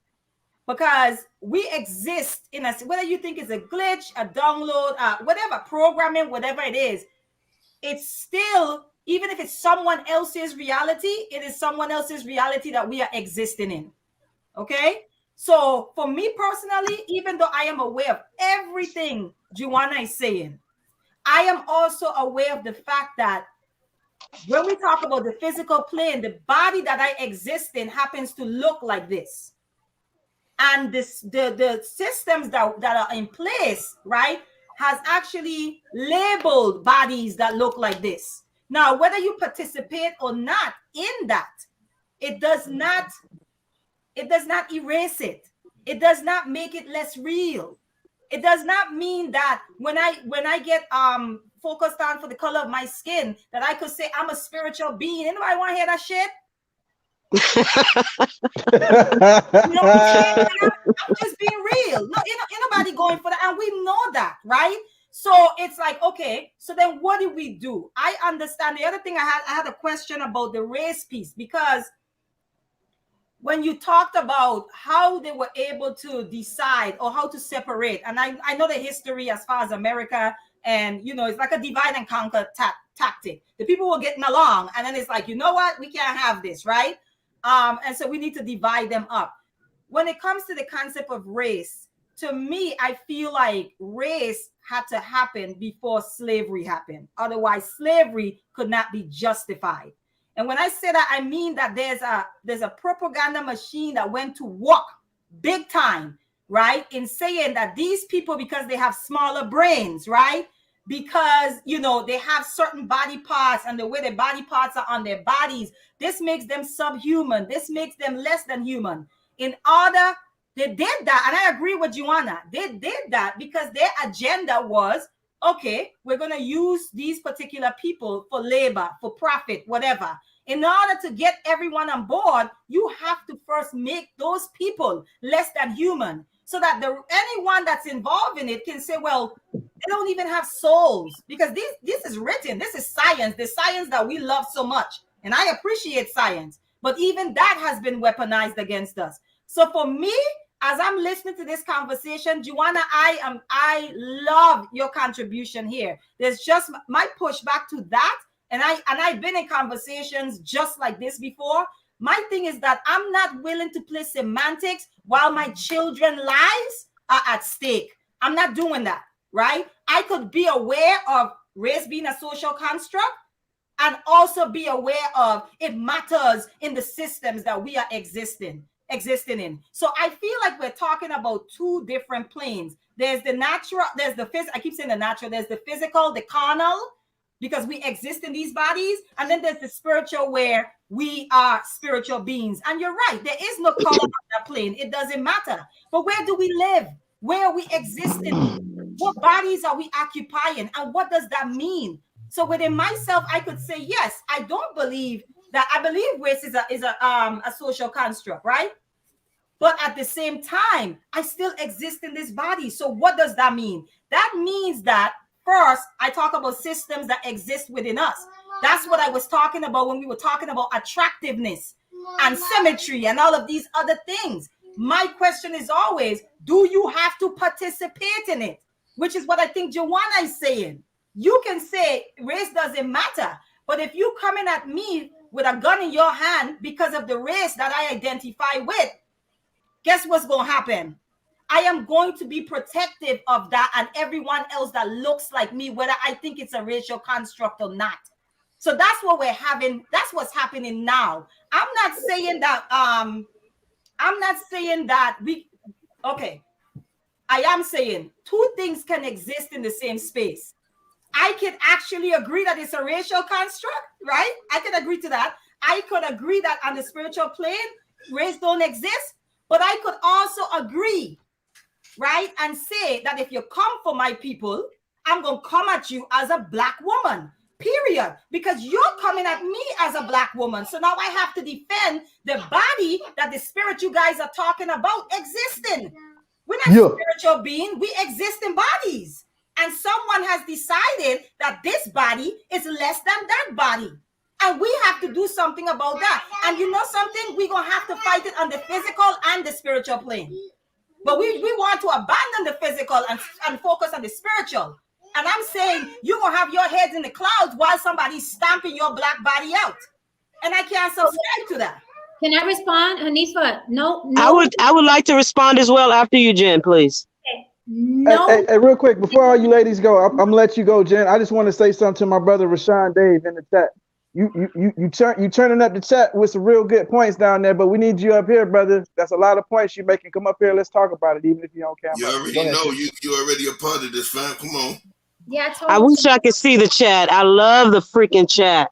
Can I say something? I just want to say I love Hanifa's passion, but no one is saying both can exist. Nobody. Just because I have this belief, just because I know it to be true, just because I know it to be right, that race is a social construct, it was meant to oppress, does not mean that I'm not going to teach my little brown grandson what it's like in the United States of America and what to look out for. Because wait, Jen, wait. You said so what you're saying is that no one is saying that they both can't exist. Can you say? Exactly. Okay, got it. Yes, because they absolutely do exist. We can't be delusional or whimsy or head in the clouds like, oh, race isn't real. We've all experienced that race is real, personally, physically. We're all in these situations every single day where people are coming at us just because we're not white, right? It's happened to everybody. It happens consistently from birth to death. So both can be true. The reason why I don't get into these conversations is because people think that you're taking something away from them. You're not going to take away my Blackness. I'm Black. I'm beautiful. Black is beautiful. And that's the default where people go. Like, how dare you try to take away my Blackness? Are you ashamed of being Black? Are you ashamed of being African? And we're actually doing the opposite. We're trying to add what it is you think being Black is. I'm trying to add. I'm not trying to take away your Blackness, because no one can do that. If you were born from some sort of African descent, you're going to be of that African descent until they put you in the ground, right? Are they trying to add or are they trying to protect? Well, both, however, add or protect. I'm trying to add to a person's knowledge, right? I'm trying to enlighten. But some people aren't ready for that. Some people are like, no, I don't care who invented Black. I'm Black and I'm beautiful and Black girl magic and Black, so they get defensive because they think that you're trying to take something away. Okay, I got what you're saying, Jen. Mm-hmm. Trying to add, and yes, what I'm adding does protect as well, because it gives you a heightened sense, a heightened sense of who you truly are. And it's not a color some man invented in some office with some other maniacs. So that's where I'm coming from. So absolutely both can be true and both are true. That's the thing. Real quick, Jen. Yeah, I need to hear some fellas too. Hold on. Jen. Hold on. I didn't hear you. Go ahead. I'm gonna wrap it. So yeah, both not only can be true, but both are true is my point. So no one's trying to take either one. We're just trying to add. Now, again, I stay away from these conversations because people aren't ready for them. They're not ready for them. So going back to what Chef said when he told Juana, pretend you have all the degrees and these are kindergartners. That's usually the case when you're in a group of people. So I stay away from these conversations because it's like trying to convince 100 people that something is purple, right? And they've all believed all their whole lives that it was the color red. And it's just not worth it. Like, life is too short. You find your tribe, right? You be who you are, and you find your tribe. Like me and Joanna would hang out because we think the same thing and we agree. So you find your tribe. I'm not trying to fight this black word because it's too embedded. It's like religion. It is too embedded. But Fight the power. But just Hey, both things can be true. I just wanted to and Hanifa, absolutely, respectfully, both things can be true and both things are true. Go ahead, Vic. so look, now I think the divide that we got off on the last show was that you were speaking towards this racism, and my disagreement was that racism, the way I broke it down, was just one trick in a bag of many. So I thought that the more accurate reason for some of these things was monetary or classes, way over racism. Not that racism didn't also or wasn't a trick that's being used to divide us for this reason or that, but it's much lower on the list than some people would imagine. And I felt like we were giving it too much shine when we could be appropriating some of that time for a solution, because we understand that it's just a construct. So I think that it seems like because you're saying two things are true, it's like you're on both sides of the argument. So can you clarify where you stand with that in relation to what I'm saying? Yeah, absolutely. When you and I got into that verbal fisticuffs, right? You didn't hear me say, or maybe you did and ignored it. I said all of those are factors. I didn't give any percentage to any one of it. There's financial, there's economics, there's top of the food chain, there's the 1%ers, there's race, right? And I think you thought because I brought race into the equation that I was saying that was the number one reason that we're treated badly, which I absolutely do not think. That's why a black man like Jay-Z can now sit at lunch with Warren Buffett. Because in Warren Buffett's eyes, black doesn't matter anymore because you got all that what? Green. So when we were having that verbal back and forth, you were like, well, race isn't it? And I was like, no, wait a minute. Race is a factor, and that's why I'm bringing it up. And that's what I added to the panel while you guys were talking about, I think, more financial reasons of why people are treated badly. So they're all factors, all of them. So I'm not on both sides of the fence. I'm not on both sides of the fence. Like I told Hanifa, both are true. So I'm with both of them, acknowledging that both of them exist. Black is a social construct. It was invented. We were stamped with it. We were labeled with it. It is a label that's something that had nothing to do with us. We were given. But that does not mean that I cannot sit down with my very brown grandson and not teach him when you go out there, people are going to look at you like X, Y, and Z. When you get pulled over by the police, they're going to think X, Y, and Z. You have to talk this way. You have to talk this way. So I don't think those are opposite sides. I think they're parallel. I don't think those are opposite sides because both are true. But to ask people even to get in, I'm just going to say this real quick. I actually feel to enter into a space, and this isn't for you, Jen, in general. I think when people are having these conversations and we enter into the space and we say, why are we focusing on this? I think it's disingenuous. I think it's intellectually dishonest. I think that it is really deciding to like put on blinders. We know why we're discussing this, even though we know it's a social construct. We know why that social construct is an issue. So when we enter into a space and ask the question, why are we making a big deal out of it? I'm like, where do you live? Do you live in the heavens? Are you already existing in that realm solely? Because to ask that question is to actually act like this is not the reality for people that look. I mean, two of these things.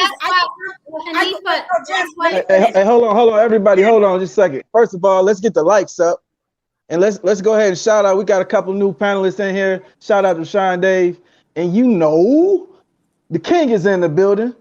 What's up? Shout out to King. Mecca, what it do? Conversation with King. And what up to Truth is never favored as well. What's going on, big dog? Family, Oh my man, brothers, man. How y'all doing? I'm really. What up, everybody? I'm really loving this conversation, man. Like this is y'all doing a lot right now. I love it, man. Y'all really getting deep. Chef's show is the dope show. The dopest. It's the dopest. But I want to say one thing though. With these conversations that we having, you know, it sometimes it might get triggering a little bit, but just understand, we're just trying to get to the truth and then a solution. Don't let it get to you, and don't let someone's tone take you away from the truth. You know what I mean? A lot of times, like people like me, and sometimes Jen, we say things with passion and fire, but I want y'all to dig deep into the truth. Like this listen to the core of the message, because what happens is you might get lost in it. You just might get lost in that fire instead of realizing that fire is used to pure. It's used for purification.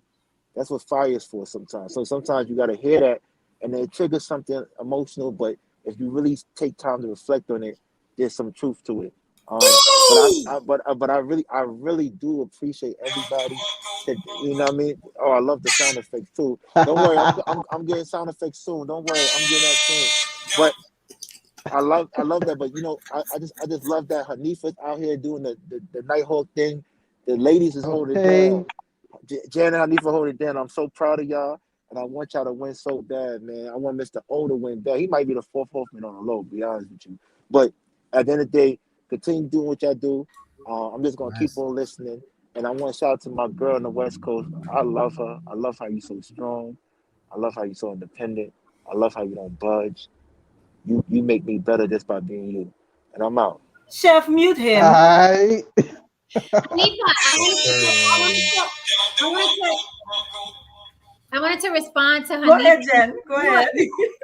Hanifa, you are absolutely correct. That's actually how Vic and I got into our verbal dispute, because I was bringing up race and he was insisting I shouldn't bring up race because we already know that race is an issue, right? And he wanted to stick on the finances, blah, blah. I said, but race is a huge component of why this is happening. So I agree with you. I would never step in a space and be like, oh, why are we talking about this? It doesn't matter. It very much matters. I'm saying that there are different variables and factors that go in. It's not just the one thing, right? So I agree with you on that point 100%. And I think that Joanna wanted to respond as well. Thank you. Very gracious. A very gracious panel. I completely understand how my concepts and the things that I'm relating to you all are very jarring. That word trigger is so overused. Do we all agree? Yes. It's upsetting. It's upsetting. I've been raised in this same space as you are, beloveds. I've been pulled over by 8 popos before just for turning the wrong way in an intersection. Guns drawn. I've been called the N-word by a 10-year-old. I was on the campus of University of Arkansas, and a group of so-called white guys drove by. I'm walking my little dog, just minding my little old business, and called me the N-word. These things are jarring. These things can be upsetting, but I have to continue to go back to what my mama and my daddy said. And what King just said last night. Someone calls you something, and now we take it on. What I mean by take it on is it's almost like we believe it. How do we know we believe it? Because we get upset. We get upset when somebody, I get upset still if somebody calls my father a boy. I remember one time me and my dad were going to finance a vehicle, and I didn't like the way the service guy was talking to him. I was like, hold up, wait a minute. He is a grown man. I digress. I'm getting off topic. Miss Hanifa, I love what you said. I respect what you said. You are right. It's not like I'm not looking around and cannot see what has been going on. But at the same time, I I recognize I don't think you mean to be hyperbolic to blow up an issue. What I mean by that is I like statistics. I like things that are written and recorded. I like facts. Factually, you use the term, now I can't go through your entire message point by point, but I can remember certain words that stuck out. You mentioned, this is my survival. Survival. I don't walk around on this earth plane in survival mode. There is no one who is so-called white sticking guns in my face or harming me. Yes, there were some teenagers that drove by when I was walking my little dog and said the N-word. I've been called the N-word by so-called black people too. I listen to the N-word when I turn on well, not on the radio, it's not allowed anymore, but in certain spaces we listen to music and people are blasting you N-word, you this, and we are on these panels and people go, oh, you nigga, da, da, da, da. Forgive me, Chef, for using that word, sorry. No, I do not feel like I'm in survival mode. I like statistics. I like facts. I like things that are recorded. If you go to Chef, help me. What is the department that records violence and murders and how many black people and how many white people were killed and how many da da da? And I do believe when the George Floyd incident came up, I found my way to a site and it recorded that 214, maybe, I'm just paraphrasing my memory, so-called black people were shot, unarmed black people, because there were more who were armed who were shot, but we're just talking about the unarmed. 214 unarmed black people were shot and killed by law enforcement. There's 41 million of us on this landmass. Of course, some of those are babies and elderly. So let's just kind of in our mind, just kind of cipher some off. Let's say it's about 20 million of us walking around between 18 and 45. And then in the year, I think it was 2019 or 2018 when George Floyd was murdered, 214 unarmed black people were shot and killed by police. Now that's a fact. So when we use hyperbolic words such as, well, I'm in survival, it sounds like from the slave master. Oh, wait, hold on. I'm sorry. I'm so sorry. And for me, can we correct that? Because I did not say that I am in survival mode, because now what's happening is by saying that, it's a picture is being painted as if I am saying I am a victim. I am saying that if it's a matter of my survival, of that of my children, I am not willing to play around with semantics. I use if. It is a matter of my children's survival and my own. I am not willing to play around with semantics. I just want to be clear on that. Thank you for that clarification. Virgos love that. Thank you for that clarification, Sister. Virgos love that. I love that. Oh my gosh. Thank you for correcting me. I just want everyone who can hear the sound of my voice to know that black people are not being hunted down in this so-called landmass. It is upsetting to me the way George Floyd died. I went to the place where in Missouri where the boy was shot by the police. I live in Arkansas. I drove 6 hours to protest the shooting of, oh my God, somebody help me. Who was the boy who was shot in Missouri? Brown. Mike Brown. I went there and protested for 2 days and stood in the face of law enforcement at that site. At the University of Arkansas, I stood in protest for 2 months after I learned what had happened to Trayvon Martin with a sign that I handwritten myself, a big poster. I stood outside between the classes. You're probably going, she was in class, she was 52 years old. Yes, I believe in continued so-called education.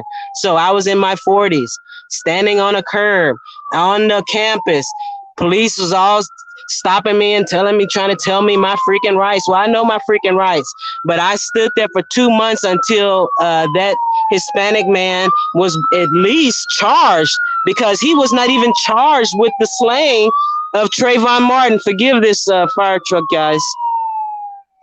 The man was not even charged. It was months after Trayvon Martin was murdered. The man was not even charged. This upset me. So everyone understand that I hear you. I'm not sitting here with blinders on. I'm not a thoroughbred with blinders on. I stand up for my people. At the same time, two things can be true. That was horrific. That was wrong. At the same time, we as a so-called people are not under attack in this landmass.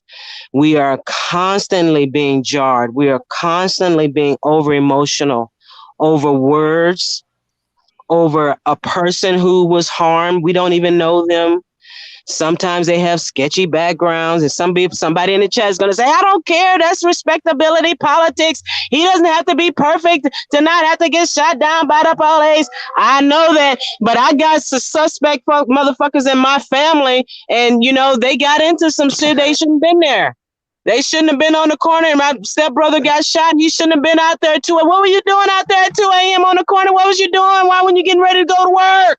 Anyway, I digress. I'm sorry, Chef. You know how I can be. But I want to leave us all with this. When are we going to stop being in survival mode and in an abstract, temporal, frontal lobe thinking where we can't walk down the street? I got a pistol in my car right now, and it's legal. I've been pulled over for tags. I've been arrested. You know what they arrested me for? Not for the shotgun in the back seat of my truck. They arrested me for the freaking tags. 20 minutes later, I was out. Nobody beat me up. Nobody put me in the back of their truck and beat me up. And these were so-called white people. I've been arrested more than 3 times. I was doing wrong. I was stealing a pack of cigarettes, a pack of Newports in the grocery store. I was doing wrong. You know, I get it. But when is it enough? I asked this question in the chat. I said, what has to take place for us to know that we're free? What does that look like? You guys have asked me questions. I want to ask somebody, does it have to be completely nobody don't like us? Does it have to be completely not one black person can be mistreated? What about, is this a fair question? Maybe sometimes it's not your color. Maybe they just don't like you. Some people just don't like me. I accept this. I don't like a lot of people. I'm Virgo. We're very picky. I'm very selective. There's some people I do not like. There's some people I mistreat. I'm not fair sometimes. If you think you're going to get out of this earth plane alive without somebody mistreating you, grow up. Grow up. Someone is going to mistreat you. Somebody's going to call you a bitch. Somebody's going to call you the N-word. Somebody's going to call you, what'd you say? Jen, my sister, she was right to say that about Donovan. He was being a bitch ass nigga. She was right. He was. I watched the whole program. Hey, don't co-sign that, sis. Don't co-sign that. I'm telling you, I think that was Mr. O or Vic. I don't know who, but he was being that way. He was being weak. He was being all of that. And that's a fair assessment. And see, we can say things about one another, but we don't want nobody outside of our so-called group to say, but what if they're right? Rashawn, right? Is Rashawn still on? What did I say about Vic? He's the don't agree with Gen Police. Did I not say that? Can you just not do it again? Come on, Jen. I want to hear other people. So I want to hear other people. So I'm going to be quiet for a moment. But I hope I can stay on the panel. But I'm going to be quiet. I gotta go, Chef. I'm gonna step down. I'm still gonna listen in, but I'm gonna go ahead and step down. I'm just going to respond to one thing that Joanna said. She asked the question, so I'm just answering. She asked, when is Black people going to come out of survival mode? My response to that is when it is safe to do so. And as someone who used to train in trauma, prevention and work with traumatized victims, I understand the first thing that we talk about is wherever the environment is that traumatized that person, trying to get them healed in that same environment, and the abuse is still taking place is almost it's almost impossible to do so. So most of the time when we would deal with those victims of whatever it is, sexual abuse, whatever, there's a removal out of that environment that has to happen so that the healing can actually begin. So to answer the question, when do Black people in general come out of survival mode or whatever, thinking that they're free? My response to that is when it's safe to do so. And if you guys really believe that America is safe to do so, then I don't know how to respond to that. I really don't, because I'm just like, Look I at don't the know America we living in. But I'm gonna step down, but I'm still listening, okay? the statistics say Okay, yeah. Go ahead. statistically we are very safe. We're more safe here than any other place in the world. Shit. 204 only 214 unarmed Black people were shot and murdered in 2018 or 19. Go look it How up. many were arrested though? Yeah. They was doing Miss wrong. All They of was them. doing wrong. How you doing, Miss We Wanda? the only ones in this corrupt society. We No, the we're only not ones the doing only wrong ones. and deserve to get We locked up. commit my beloved brother, we also commit 50% more of the crime. That's Nobody what they wants to say. acknowledge that. That's what That's they a say. fact. That's a Yeah. fact.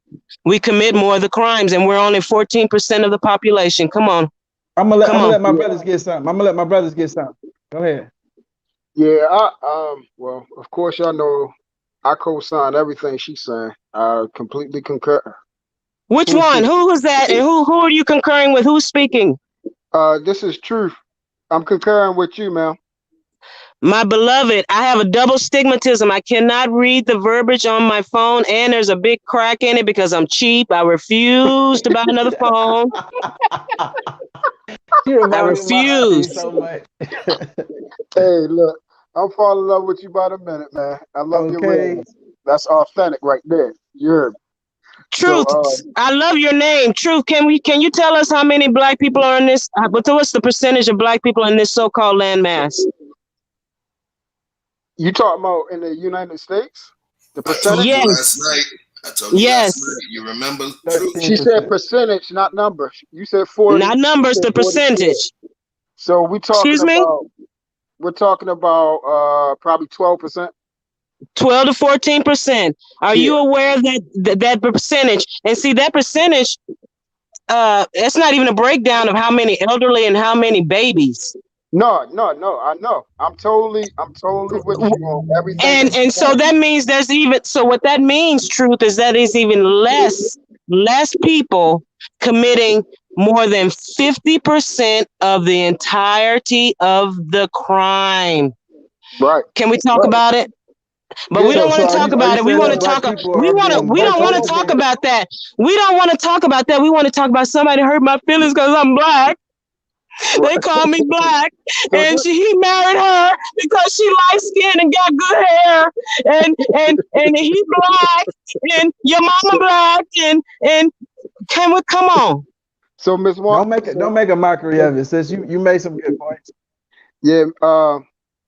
So sort of, I mean, basically everything you were saying, you just got a little bit more chance to elaborate on a lot of different things, and I'm so glad that this conversation continued over.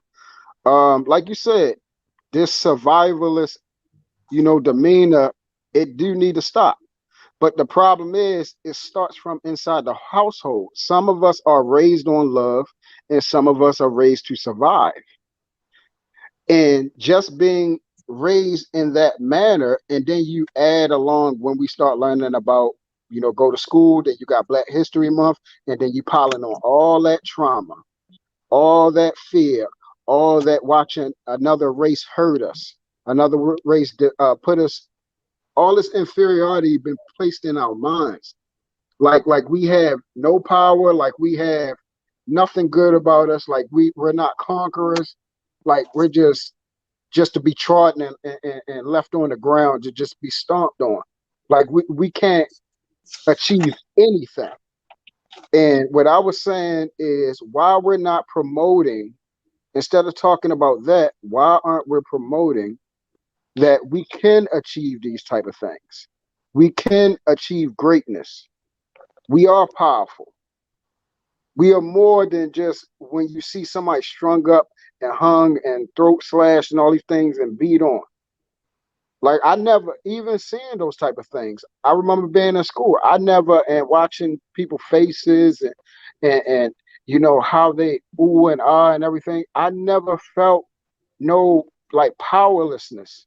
I never got around a white person and felt like they was better than me or that they was going to harm me. Most of the time when I get around white people, they more afraid of me than anything. Speak. They're terrified of me. They will walk down the street, and if I'm walking, they clutch that like they scared like I'm going to do something to them. You know why? Because the worst thing I learned that you can have is for somebody to fear you. Most people die because of fear. I was raised to be respected, not to be feared, because if you're feared in my city, you get a bullet put in your head. Straight off the bat. You gotta go if I fear you. So most of the time, these white people are scared of us, terrified of us. There's been a couple of situations where people was throwing firecrackers in this homeless man bed. They was going around playing this knockout game and knocking all these white people out.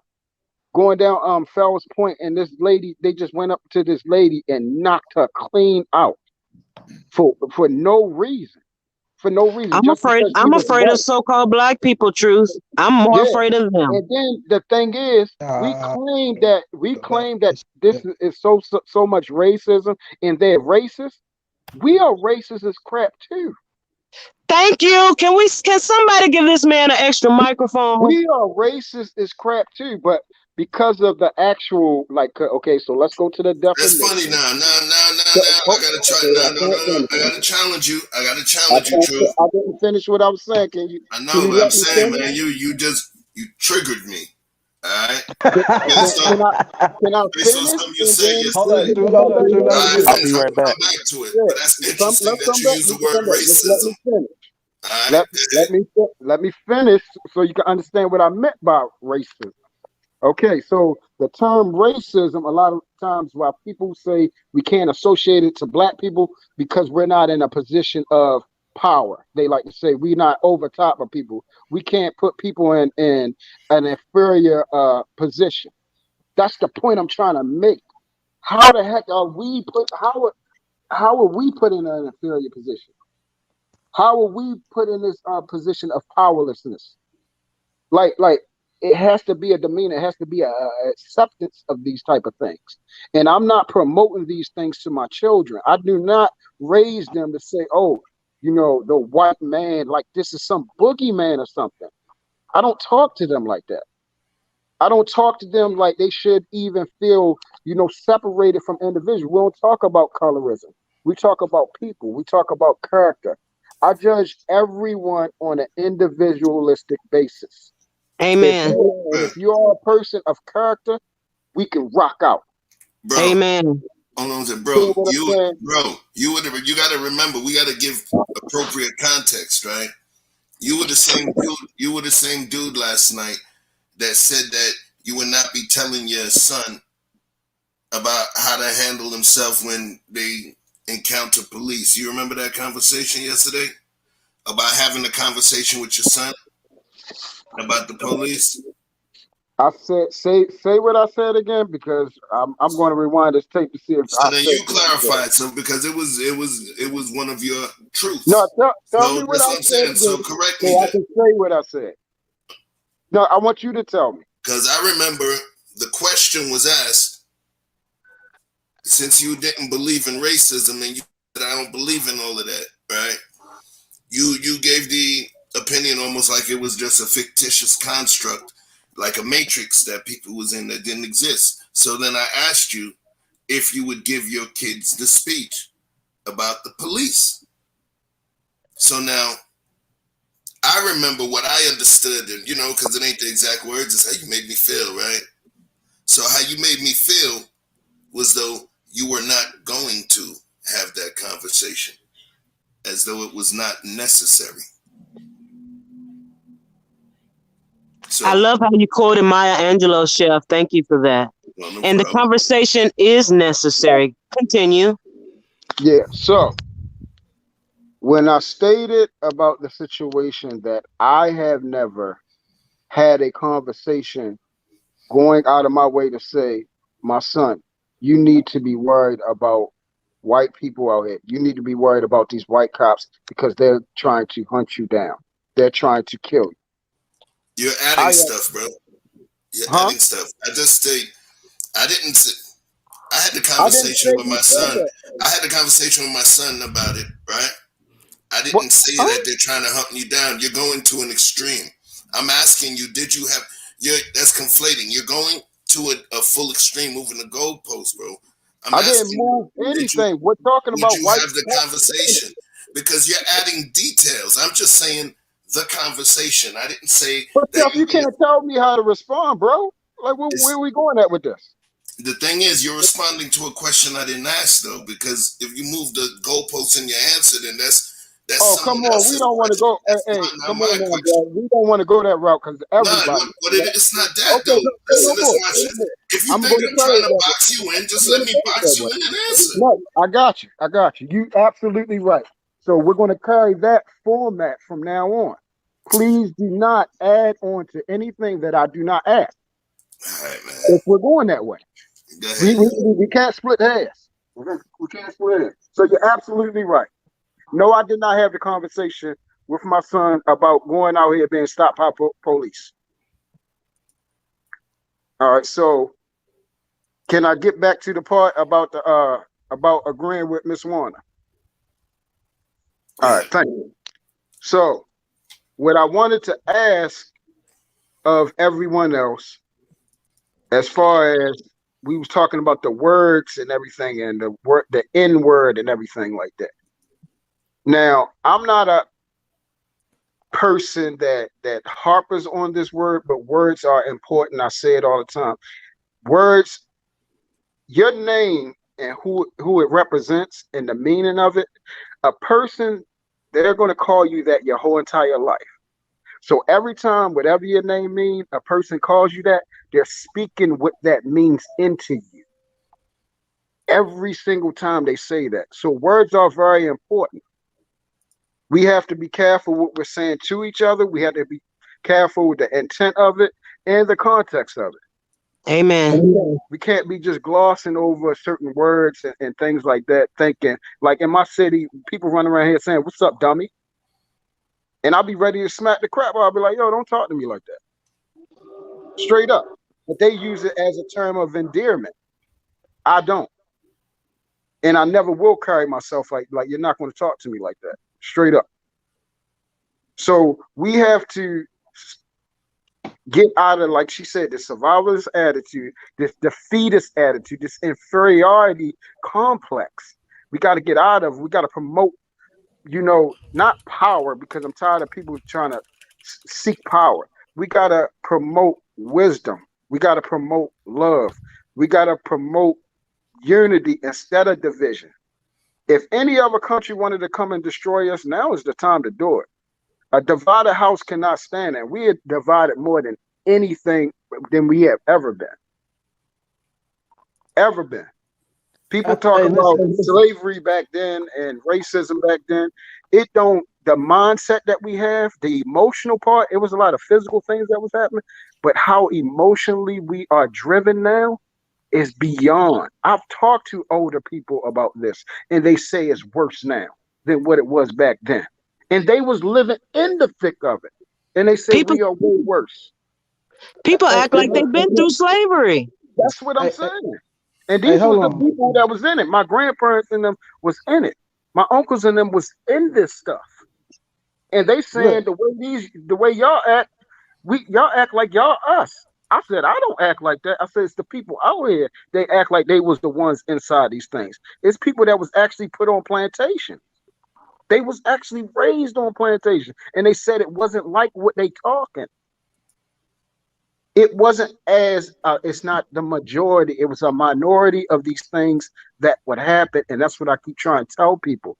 People, it's bad, evil people everywhere, every race and color. It's about character. I need to pass the. We need to pass the ball. We need, you know what I'm saying, the ISO. Let's pass the Thank you ball. for that. Thank you for that, Truth. Thank you. Already. Hey, Watts, I'm gonna pass it back to you real quick. Let me take this shot real quick. I'm open.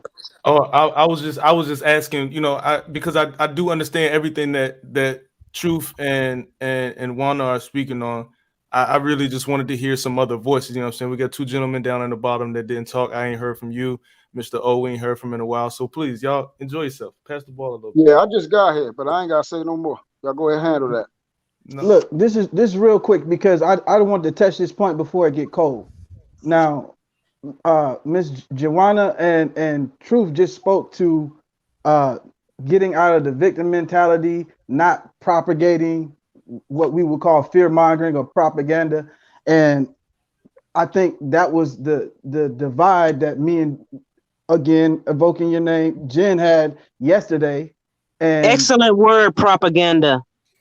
and the way I felt about it was that inside of that room we were talking about escape plans, not slavery. We all know we're in slavery. Cool. So in this room, the conversation was more fitting, but it's very funny how it tracked right back into the other room, which is, hey, we done talking about this shit. Now let's talk about escape plans again. So as far as I'm concerned, the racism element, I can't say whether it should or shouldn't be taught. I think that's each to his own because everybody has a reason for why. I think a lot of this is tied into what Truth is saying is people's personal anecdotal experiences being spread like urban legend, and now everybody has the fear of a boogeyman who's not quite as big as you think he is, but maybe he is. Who knows? But regardless of the fact, if we stay in that mindset, there is no win. You might as well accept defeat. Thank you. Thank you. Thank you. Chef, what's that scripture where Jacob and them Israelites were saying they was gonna take that area and something about but we were afraid because for us against them we feel like grasshoppers. You talking But about Aaron? God told him to, okay, Aaron, thank you for that correction. Thank you, it was Aaron. But God told him to go and take the place anyway. It's in your mind, it's mental. What about David and Goliath? He went up against him and said, here, David, here's a sword. He's like, I don't need no damn sword. Give me a rock and a rag. End up cutting Goliath's head off with Goliath's own sword. Come on now.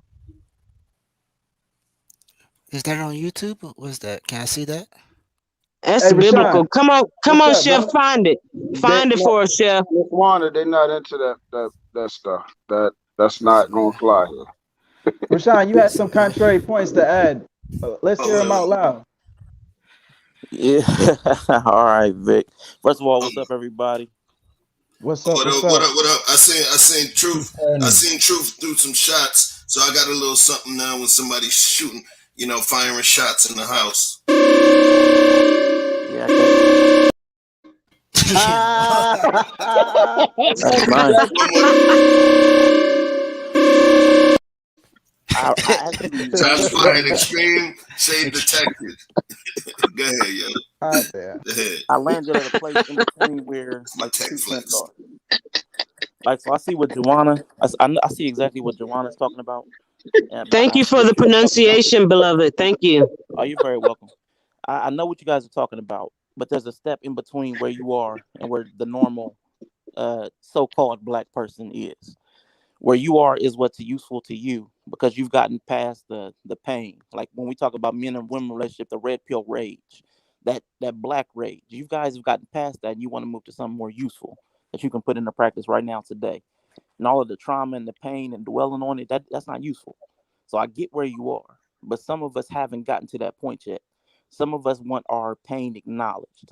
And I get that's not useful to you, but some people need to feel heard before they can move on to the next step. Like there are steps to grieving, there's steps to like recovery, there are steps to things, and you guys are a little further along in the coming out of the mental bondage, I would say.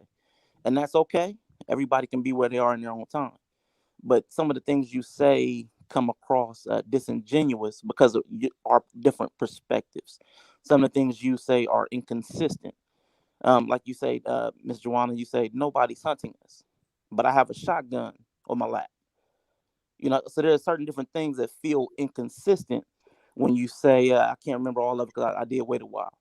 But there were several different things that you say that sound one way. It sounds great. Social constructs. Oh, black is a social construct. But then you were also saying it was a great critique that Jen called that man a bitch ass nigga. So he's a bitch, he's an ass, and he's a nigga. And that's a great critique. Those social constructs fit him, but black doesn't. So, I mean, that inconsistency also will pique some ears. It's hard to reconcile that from the outside when we hear those. So people will tend to write off your message because one, it doesn't fit where we are, and two, it doesn't feel consistent. Yeah, Dave. You are very eloquent. Very Thank you. eloquent. Now, send that Can you rebuttals. continue? Will Send you the continue to rebuttals. speak? Will you continue to speak? I'd like to hear more of you. I can't see your name, but would you continue?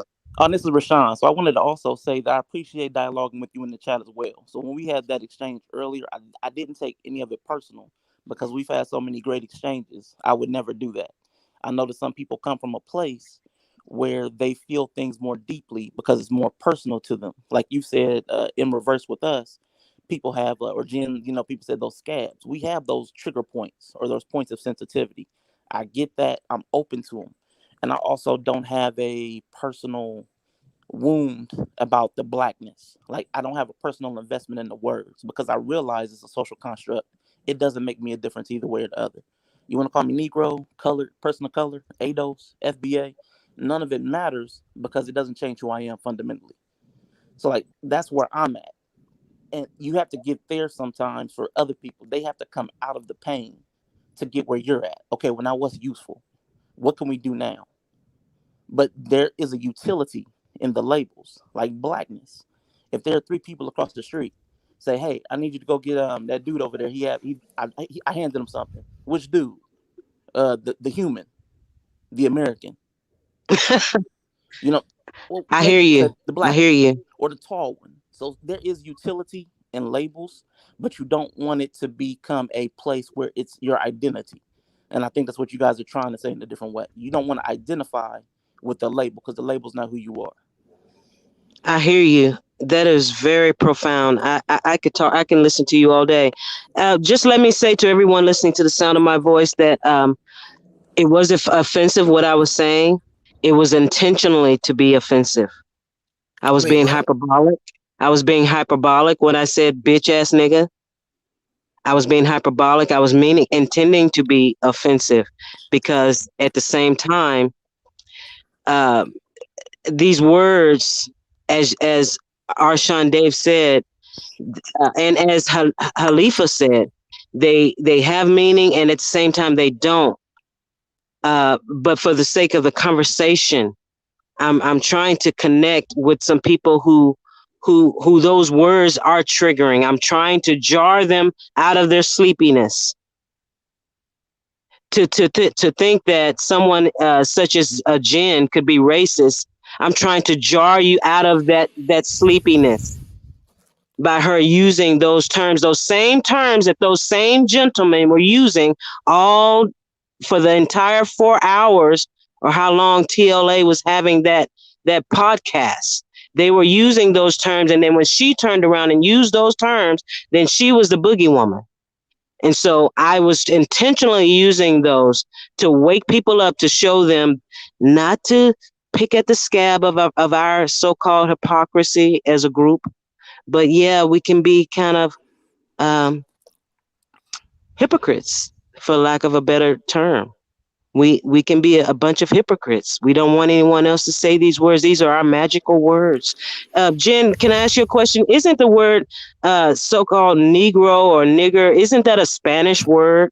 And if that is true, doesn't that mean that a Spanish-speaking person is entitled to use it if it's from their culture? Hell It's not nah, from hell nah. I can't co-sign that. it's not from our culture.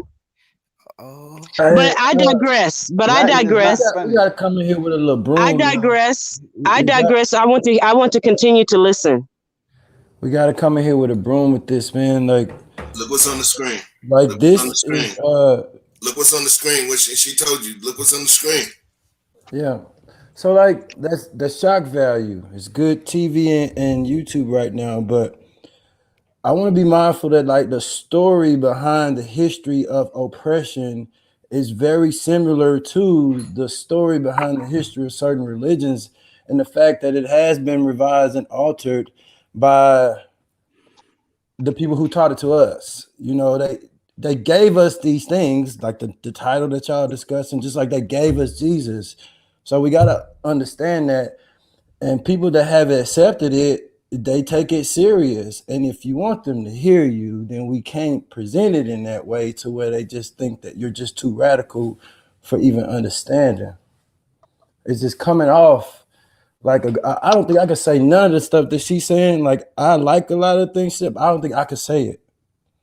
I think they taking it from her, and it's funny too. She coming off like real authentic, and it's funny, but I don't think they will receive it from me the way she's saying it.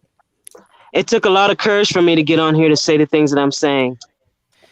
Yeah, right. I don't want to say that like people's oppression is real to them. It's real to them, and if they feel like, I just personally have not ever felt in my existence oppressed by the color of my skin on nothing. But and the people that were doing oppression, like when I talk to my mother who's 70 and older people, I don't hear them arguing about the stuff that younger people are arguing about past daytime when they lived through it. Like, my mom was in segregation, but she not running around here saying, don't talk like that when you're around your homeboys because it offends me. Like, they're not doing that. So I don't know. We want to be effective. We don't want to just have shock value. We want to be effective and get the message across. But we got to be mindful that we are offending some people. I agree. Thank you. I agree with that. And I sincerely, if you can hear the sound of my voice, I sincerely apologize for my words, for being irresponsible with anyone's trauma. As R. Sean Dave said, everyone is not there yet. And I do respect that. Respect. Wait, can I say Jen, you're on mute. Get in there, Tristan. Get in Jen there. was talking. Well, can I respond really quickly? I'm sorry, respectfully. Can I respond to 123 Kid XL? Because the thing about this YouTube verse is that something happens on one panel and people want to drag it and drag it and drag it. I don't know if it's boredom. I don't know if it's a disdain for me. Understand that if you don't like me, I more than likely don't like you twice as much. So it's okay. We don't all have to like each other. Right? Yeah, this I was trying to avoid by cutting in. Yeah, don't feel bad, Jen. They don't like me either, sweetie. Okay, Every time Tristan comes in. Exactly. Well, it's like, I don't care who doesn't like me. Again, more than likely, I don't like you either. So it's 123 Kid. That's not why she was referring to me when the incident that happened on TLA's channel, because everybody's on TLA's nuts for some reason. He's like the up and down Samuels. So I'm gonna help you hold on a little stronger to his nuts. I get it. So 123 Kid, that's not why she was the boogeyman, meaning me. They checked her on TLA because she said others shouldn't use it, give the whole story. First of all, nobody checks me. Okay, you can I was trying to avoid this. Please let me talk so I can give it to somebody else. I love you, Tristan, but let me finish so I can throw it back to somebody else. Nobody checks me on YouTube. Okay, you can have a difference of opinion. You can agree, you could disagree, but nobody checks me. Okay, TLA cut me off of that panel. Okay, so that's not checking me. That's getting rid of me so I wouldn't continue talking. There's a difference between hanging up on somebody and checking somebody. No one can check me here. My daddy's not here, last I checked. My mama's not on YouTube, last I checked. So nobody can check me. So if you want me to tell the whole story, Donovan Sharp came on very and acting like a bitch. I call them a bitch ass nigga because that is part of my language. Whether you like it or not, whether it offends you because a rapper that you like is not saying it, that is part of my language. I stopped saying the word nigga on my own because I fucking felt like it, because I felt like we could address each other better. There are a million words that we can use aside from the word nigga. It was something that I did consciously. It had nothing to do with, oh my God, I can't say nigga now. It had nothing to do with that. It is part of the culture that I grew up in. That's why I use that word consistently as a teenager, consistently in my 20s. And I say, you know what? I don't like how this feels. I don't like how it sounds. I'm going to stop using it. But the vitriol that was going on that panel with TLA and Donovan Sharp, we were all cursing and saying things back and forth. And I wanted to feminize Donovan Sharp because I felt he was acting feminine, and I called him a bitch ass nigga. So stop. She was being intentional. When you talking about it, make sure you use context. Okay, make sure you use context. I am not Jennifer Lopez. I am not Gina Rodriguez. So if you think I'm one of these little white Latina women who, oh my God, she's nigga, you got the wrong one. Okay, you got the wrong one. But no, nobody checked me. My parents are not on YouTube. So none of you can check me. You can disagree. Same as I can disagree with you. But I can't check you. Hey, you know what? You know why I said don't co-sign that? Is that a trigger? I'm gonna end with this. You guys think that popularity means power. Popularity does not mean power. Kevin Samuels, TLA, Donovan Sharp have no power. They have what we had: keyboards. Keyboards. Popularity is not power. TLA has no power over me. Kevin Samuels has no power over me. None of you have power over me. You have keyboards, same as I. That is what we have: keyboards. So you can disagree with me. You cannot like me. More likely, I like you even less than you like me. Trust me. Okay. Hey, Jen. Let me address something you're saying. I understand. There's a lot of people don't like me. Let me address something you're saying. I'm loving everything she's saying. Because I was one of the ones who told my sister Juana not to co-sign your statement, even though she said that she found it amusing. Now, I have less of a problem that you use the word nigga, regardless of whatever background you came from. I don't have the issue with the nigga word. I have more of an issue that you called him a bitch ass, anything. And I feel like when you just said can't nobody check you, you was in your whole masculine energy. And though you're a beautiful flower, you can flip that thing back and forth how you want to. You know what I'm saying? So the whole thing is that when we talking about protecting women and we talking about gender roles, we talking about relationships, and it's always coming up in this red pill, red pill, red pill. Women got to be a certain way. Women got to be a certain way. I don't subscribe to women got to be a certain way, but I do understand that women should not, in my opinion, approach men in the realm of combat unless they're willing to relinquish their gender. I don't talk to people like that. Chef can check me through the internet. I don't talk to people like that, even though I got the physical power to do something about it, internet or no internet. So when I see a young lady, especially one with a powerful voice as yours, with a platform such as yours, the potential such as yours, and you allow in my opinion, you didn't ask for this critique, but I'm going to say it, your lack of control of some of your verbiage to undermine all of the other great points you make. Because anytime someone mentions your name, they're not going to talk about all of the great points that you made. They're going to talk about the fact that you call D Sharp a bitch ass nigga. Oh, that's the one that like to say nigga all the time. Yeah, fuck her. You know what I'm saying? So it's not about whether you was wrong for saying nigga. That might be somebody else's argument. My concern was that it's a bad precedent for women in general, especially young women who may admire you, who may want to be just like Jen. That's a bad precedent to set. That's all. Okay, so I got well, I appreciate your critique, but let me say this.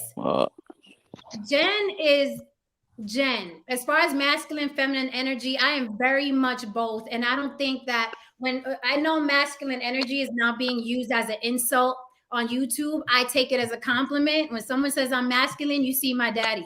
Like Joanna, my father was very masculine. I admired him greatly. So I am both. I can be as feminine as they come, and I can be as masculine as they come. The reason why I got into that situation with Donovan Sharp was because he was very much, in my opinion, acting feminine. I'm used to being around men that act like my father, right? So when I see a man come on a panel, he's calling me boo boo and sweetie, and you call yourself male or you identify as male, when someone is continually trying to be condescending by saying boo boo sweetie, I equate that to homosexuality and feminine men. So I called him a bitch ass nigga because he kept calling me boo boo and sweetie and boo boo. And I kept asking him, just call me Jen. Just call me Jen. Just call me Jen. No boo boo, no sweetie. And I said, okay, so you want to play? So I'm going to call you what I see. Now I see. Exactly. She was being very intentional. Donovan Sharp continued to call her sweetie and boo boo, even after TLA said, please call her by her name. Yeah, he was trolling her for sure. So with that said, That's that crowd work. But so were you triggered? Were you triggered by him doing that? All right, but she just matched his energy. She Jen flipped the script on him. Let So Jen let finish. me respond to the second half of what you said, and then I'll throw it back to whoever. The second half of what you said when you were saying that young girls may be looking at me, or my name is mentioned, and it's like, oh, that's the girl that say nigga. Let's be clear. There are many panels I'm on where I'm admired. There are many panels I'm on where my voice is never raised. There are men that I speak to and debate, okay, passionately, and I never call them out their name. So let's not paint the picture that every time my name is mentioned, it's negative. Maybe negative with you because you and I don't get along, and that's okay. But you're not going to tell me the debates that I have with Chef, the debates that I have with Mr. O, the disagreements I've had with 100 Watts, the debates that I've had with Conversations on Kings, with a multitude of men, do not end up in a verbal fisticuffs, nor do we end up calling each other out of our name. I have been invited repeatedly to come on panels and debate a myriad of subjects. So you cannot paint the picture or label me, oh, Jen, that's the girl that says nigga. Now, of course, you're going to find a handful of people that aren't going to like me no matter what. And to that, I say 0 fucks given, because no one's going to like anybody all the time. And I'm the type of person, I am perfectly okay with people not liking me. That makes some people nervous. That makes some people insecure. If you don't like me, good. That means I said something that you don't want to face. I don't care. Because whether you don't like me, you're watching. You like me, you're watching. Whether you don't know where I stand, you're watching, right? So that's where I come from. So don't make it sound because you and 123 and TLA don't like me that's the consensus. Because it's far from the consensus. It is far from the consensus. Tristan and I play all the time. Tristan is always ragging on me. We've never called each other out of our names, ever. So it's not, so don't make it sound like, oh, that's the girl that likes saying nigga, because that's not who I am. And that's not who I'm going to let you make me, because you and I don't get along. Yeah, I've been so-called black for 52 years, and I rock with Jen. I rock with Jen too. I want to say this. Hold on a second. Jen, reload the clip. And we got somebody coming up. And give me 1 second. No, I just want to make sure that everybody had an opportunity to speak. I said reload. They coming for your ass now. See? Tristan, okay, you walked out there in the street trying to get me. You ain't watch your back. See? Tristan, did you get your piece off? No, I didn't. Yeah, and I just want to make sure everybody, because Tristan been sitting here for a minute. Oh, yeah. And it's about to be only 2 screens in the second. Hey, Tristan. Hello. Well, a few things. One, reason why I rock with Jen, it was a few years ago. She probably don't remember this. I was in a programming competition, and I asked Jen, hey, I got this problem I need to solve about pharmacy shortage in Africa, right? And she says, just build an idea with IBM, stuff like that. And Jen put me on pause. She says, I don't like that. I'm like, what do you mean? She says, why are you going to another country when you have problems in your own community? And then I had to pause and research, and like, we have problems here at home and we don't need to go to another country to solve it. And Jen, I can give her this. She's has always been about where she lives at and the people that she rocks with. That's why y'all see me in every comment. I'm getting jumped defending Jen, but I'll do it every time because she's not what people want her to portray to be. It's just how people look at her based off of manipulated clips and stuff like that. So I'll always have Jen's back on that because I really solved the problem in Patterson, New Jersey about a pharmacy issue that I didn't know about because of Jen. So there are people who can't get their medicine, right? It's something like that, right? They can't get their medicine, or it's too high. They can't predict certain pandemics, right? If it wasn't for Jen, Patterson would a lot more So, deaths would have happened in Patterson. You know what I'm saying? So that's why I rock with her.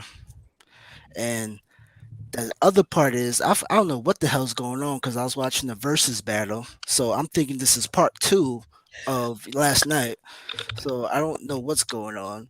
And 1, 2, 3 kid, you started this shit. Don't nobody blame this on me. 1, 2, 3 kid No, that started was. this. Oh yeah, yeah, I, yeah, I yeah. just no, I ain't say you, Vic. I said part 2 from last night. Mm. Wasn't 1, 2, 3 kid in it last night too? I'm just talking about the whole conversation. No, Hey, yo, can I talk about Jen too? Yeah, talk some shit. Hey, This only I if you want on to my say side. something. show. The What You can About go up there to Can the we be top with Jen productive, if bro? you ain't agree. just make sure. Almighty. Wait, hold on. Yeah, Chat, make take sure. Tristan ass up there too. Put him Wait. right Chat, beside Jen. Okay. Chat. Make sure you cash app Tristan Draper for rocking with us on Yo, this. let me mute his ass, man. Mute his ass quick, yo. How's that? Send him to the dungeon, yo. The shadow round. Can I just clarify something? Suit to everybody in the chat, man. I don't know if you guys can hear me. Can you guys hear me clearly? What up, big dog? Yeah. Salute, We can hear salute, you salute to fine. everybody. So I just Talk your wanted to shit, Who's brother. clarify. speaking? It's 1, 2, 3 kid. How I don't know who just said that, but That was Joanna. Oh, Joanna. Oh, my bad. Salute to Joanna. How you doing? Salute, sir. So I don't have a problem with Jen at all. I just was clarifying something Joanna said from the video, which was that they didn't. And again, I'm not a fan of TLA. I just saw the episode, right? What you did was that you were being hypocritical in your approach, right? Where you were saying that people shouldn't use the N word, but you yourself were using it, right? That was it, right? No, you could. I mean, you could do that stuff in your head, but if you go to the video, that's what was said. So I don't hate you. I don't. I don't hate anybody. Like hate is such a powerful word. It was just literally pointing out something that Joanna said about the comment. And it's I'm not going to sit and say there's a pattern, but you do seem to talk about race quite a bit, which I'm not saying is a bad or good thing. But then, you had your video where you said that people kind of use as a scab, which in some regards, I do agree with. There are people who do peddle it to make money, to whatever, for whatever reason. But on the flip side, I mean, you do have a YouTube channel that you're trying to get monetized where you have that stuff too. So you yourself are using it for gain. I mean, so again, that's a little hypocritical. I understand it's different context, but some of the same race hustlers out there that say black this, black that, you got to be a victim, which I don't agree with. I mean, you talk about them complaining, but you're complaining about the complainers. So I mean, in that sense, it's hypocritical. And the whole thing about the my last thing, I guess, the whole thing about the feminine thing, like, or the masculine thing, is not. I don't see you as masculine. Like, to me, masculine encompasses stoicism, which, no offense, you QBD. exhibit a lot. Like, whenever I got into like a fight or whatever, the dudes who talked a lot before they're about to fight you, I was never scared of them. Never, because I was like, all right, he's doing this stuff because he can't fight, and I'm taunting him, whatever. It's like, I'm gonna knock him out, body slam him. But the dudes who are stoic and they sitting back, the quiet dudes is like, nah, you don't mess with. And I never mess with, picked on people or none of that stuff. But you rah, and this is the second time where I've said something and you took it way out of context to try to pitch yourself as oh, I'm the right person, blah, blah. Because you could just read my comments. They're all right there. I didn't make up anything. I don't have nothing against you. But the whole masculine thing, just for my opinion, you know, I guess it's cool maybe for the YouTube thing, but it's not really masculine. You're probably more feminine than anything, which is great. But, you know, I think, no offense, I think a lot of people stay back on you. And it's not me shitting on you, you know, because they see you as an attractive woman. So they don't really come at you. Like if you're an ugly fat woman, they'll probably be a lot more honest with you. Because I think some of your takes are a little sometimes not really focused. And they're kind of all over the place. Like yesterday, it's kind of like, all right, where's this going? And not necessarily in a bad way. I actually want to know what your stance was, because you said both sides of the spectrum and it didn't make sense. You know, but all the masculine stuff, me personally, I'm not scared of you. I'll talk to you like this. I won't disrespect you. I won't say you hated me because you disagree with me or any of that stuff. So just want to clarify that up. Yeah. Okay, so let me respond. Again, I am across from another man who just will not pick up what I put down. That happens. That's life. You're calling me a hypocrite. I think you're full of shit. You were paraphrasing in the comments about TLA and the word nigga. You said it out of context. So I think you're also a hypocrite. I'm not a race hustler. There are many, many, many subjects from race to sex to relationships on my page. However, this is not my first rodeo. I've been called racist by one Asian person. I've had letters written into the radio station I was working by white people. White people have called me racist. Black people have called me anti-black. Latin people have called me traitor. Here's the thing. You are one man. Vic is one man. You have to understand, this isn't my life. This isn't my network. I know a myriad, a plethora of men that I get along with. My two best friends are males, okay? But they're not homosexual, and they've been my friends for over 20 years. The last thing I want to say is some of y'all are way too much obsessed and concerned with me, to the point where every panel I'm on, you have to come on and target me. This is the girl that y'all are way too concerned. And that takes me back to the scab comment, that you don't let things go. So it's funny that you said, oh, if you were ugly, you know, people. The funny thing is that it works the opposite way too. Because I'm attractive and because I'm strong, some men take issue with that. Some men take issue with that. Now you're like, oh, I don't think you're masculine because I've argued with men and men are stoic. Well, I'm not actually a man. I said that we are both divine feminine and masculine. We all are. We all have a share of feminine and masculine. We came from a man and a woman, right? You know about chromosomes. So sometimes I am going to relate to masculinity and sometimes I am going to relate to femininity, same as you. Okay? Jen, 100 watts is going to go after Jen, y'all. Hold on 1 second. 100 watts is going to go. I'm going to let Jen finish. I'm going to let you finish. Okay. 100 watts is, yo, man, you know this is your crib, bro. You're supposed to snatch the mic sometimes. But nah, you good. 100 watts. After Jen, go ahead. Yes, so I just wanted to say, there's this narrative that these men and women, some women, don't like me trying to paint. Be clear, you don't get along with me. I don't get along with you, but you are not the totality of Jen's personality and Jen's network and Jen's life and Jen's family and Jen's friends. Y'all just some random people on YouTube that just don't like my delivery and don't like how I talk. I don't like your voice. I don't like your delivery. You sound nerdy and nice. Oh, you're not a guy You're not a guy that I would take serious. But do I have to tell you that? Hush, stop. Let her finish. Let her finish. I'm sorry. Can I still get on a panel and communicate with you and debate with you and then log off and have no hard feelings? Absolutely. Me and Vic got into it. Did I log off and next time I see him on another panel, I'm gonna bring up an argument because I don't leave here seething. I don't leave here like, oh, I hate what happened on the panel. I log off. I go do my laundry. I call my dinner. I go hang out with my grands. I hang out with my daughter. I don't see you again. First of all, I didn't even know who you were. That's how much. I was like 1, 2, 3. I think there's the guy from last night. I'm not sure. Vic, I know because I've seen him more often. But I don't log off of here and come, there goes that girl again on that panel. Y'all give me much too much attention and much too much power. Too much power. I'm sorry, but there's not one woman or man on this planet where I can see them on panel after panel and continuously, there she goes again. Ain't nobody gonna have that power over me. So as a friend, I'm telling y'all, get off my dick. Ooh. Yo, I'm loving this. Can I Dude, I can totally relate to this. Can I go now? gotta be more Jen, specific with the y'all. everybody I'm stop. loving this. Jen, can I go now? Let her keep going. Can I go now, Jen? Let her Jen, keep can I go going. now? Please let her keep going. Get off. Please. Chef, I want to go out to 100 watts. Can I go now? Can I go now? Please. Everybody stop. Everybody stop right now. Everybody stop. Jen, are you finished? Jesus, yes, 100 watts. I'm finished. I'm Okay, this is what I'm going to say. This is what I want to say right now to everybody on this panel and to everybody in the chat.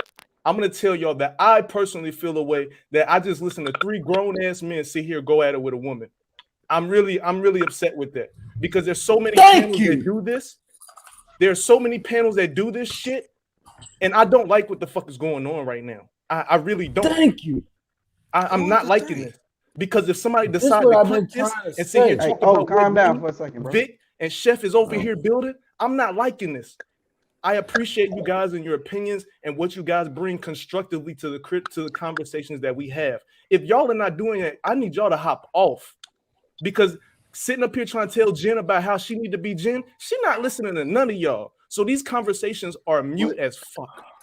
What are you mad? What are you mad? First said of that? all, Hold on, wasn't nobody said yelling that? at her, watch, and wasn't nobody going at her. Bro, We having an said open that. dialogue and 30 debate. minutes to this, She's man. the We're equal talking partner about Let among him y'all. rock. other We're One not at a gonna time. we're not gonna We mute were her going after Let to him one. take more cook. She can say her conversations what to she stop say. and talk about Jen and how she talking to other niggas on another platform. Jen stopped and addressed the chat. We was having a whole conversation. Now this whole shit turned into about Jen, but it was cool because it's good TV. So we let her roll and explain herself because that's what we do on this panel is let people explain their full thoughts instead of cutting them off. She got her shit off. She stood in her ground. She's capable of it. She don't need nobody to save her, as she said. So I just wanted to express my opinion. If y'all don't agree with it, that's cool. Chef, can I But speak after I 100 agree watts, with I please? wanted to know why you were upset. I wanted to make sure that my opinion was heard because I haven't said much of anything this entire time that everybody's been Hey, hold talking up, about. Truth. So please continue. Hold up, Truth. We on Watts right now. Watts. I want to know where's your source of anger because that seemed like it was genuine. So why were you disturbed? You said by 3 men coming at. I don't know the exact verbiage you used. Would you agree or disagree with me that we were having a very productive conversation? I agree. What did we just do? I've sat here and watched this clock. 28 minutes. What were we just doing for the last 28 minutes, my man?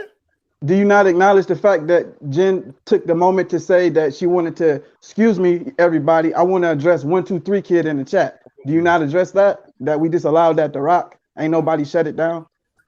That's why 123 kid is up here clarifying this point. Vic, what you said is very true. What you said is very true. I just wanted to express what I felt like transpired with the last 28 minutes. If you guys don't agree, that's perfectly fine. That's cool. You're not I wrong just for wanted to make yourself, sure brother. because again, let me finish. Because again, I sit here quiet most of the time. The chat be sitting here making jokes, thinking I'm sleeping, all this other shit because I'm over here high. I don't say much of anything. I let everybody rock. Oh, I didn't know that.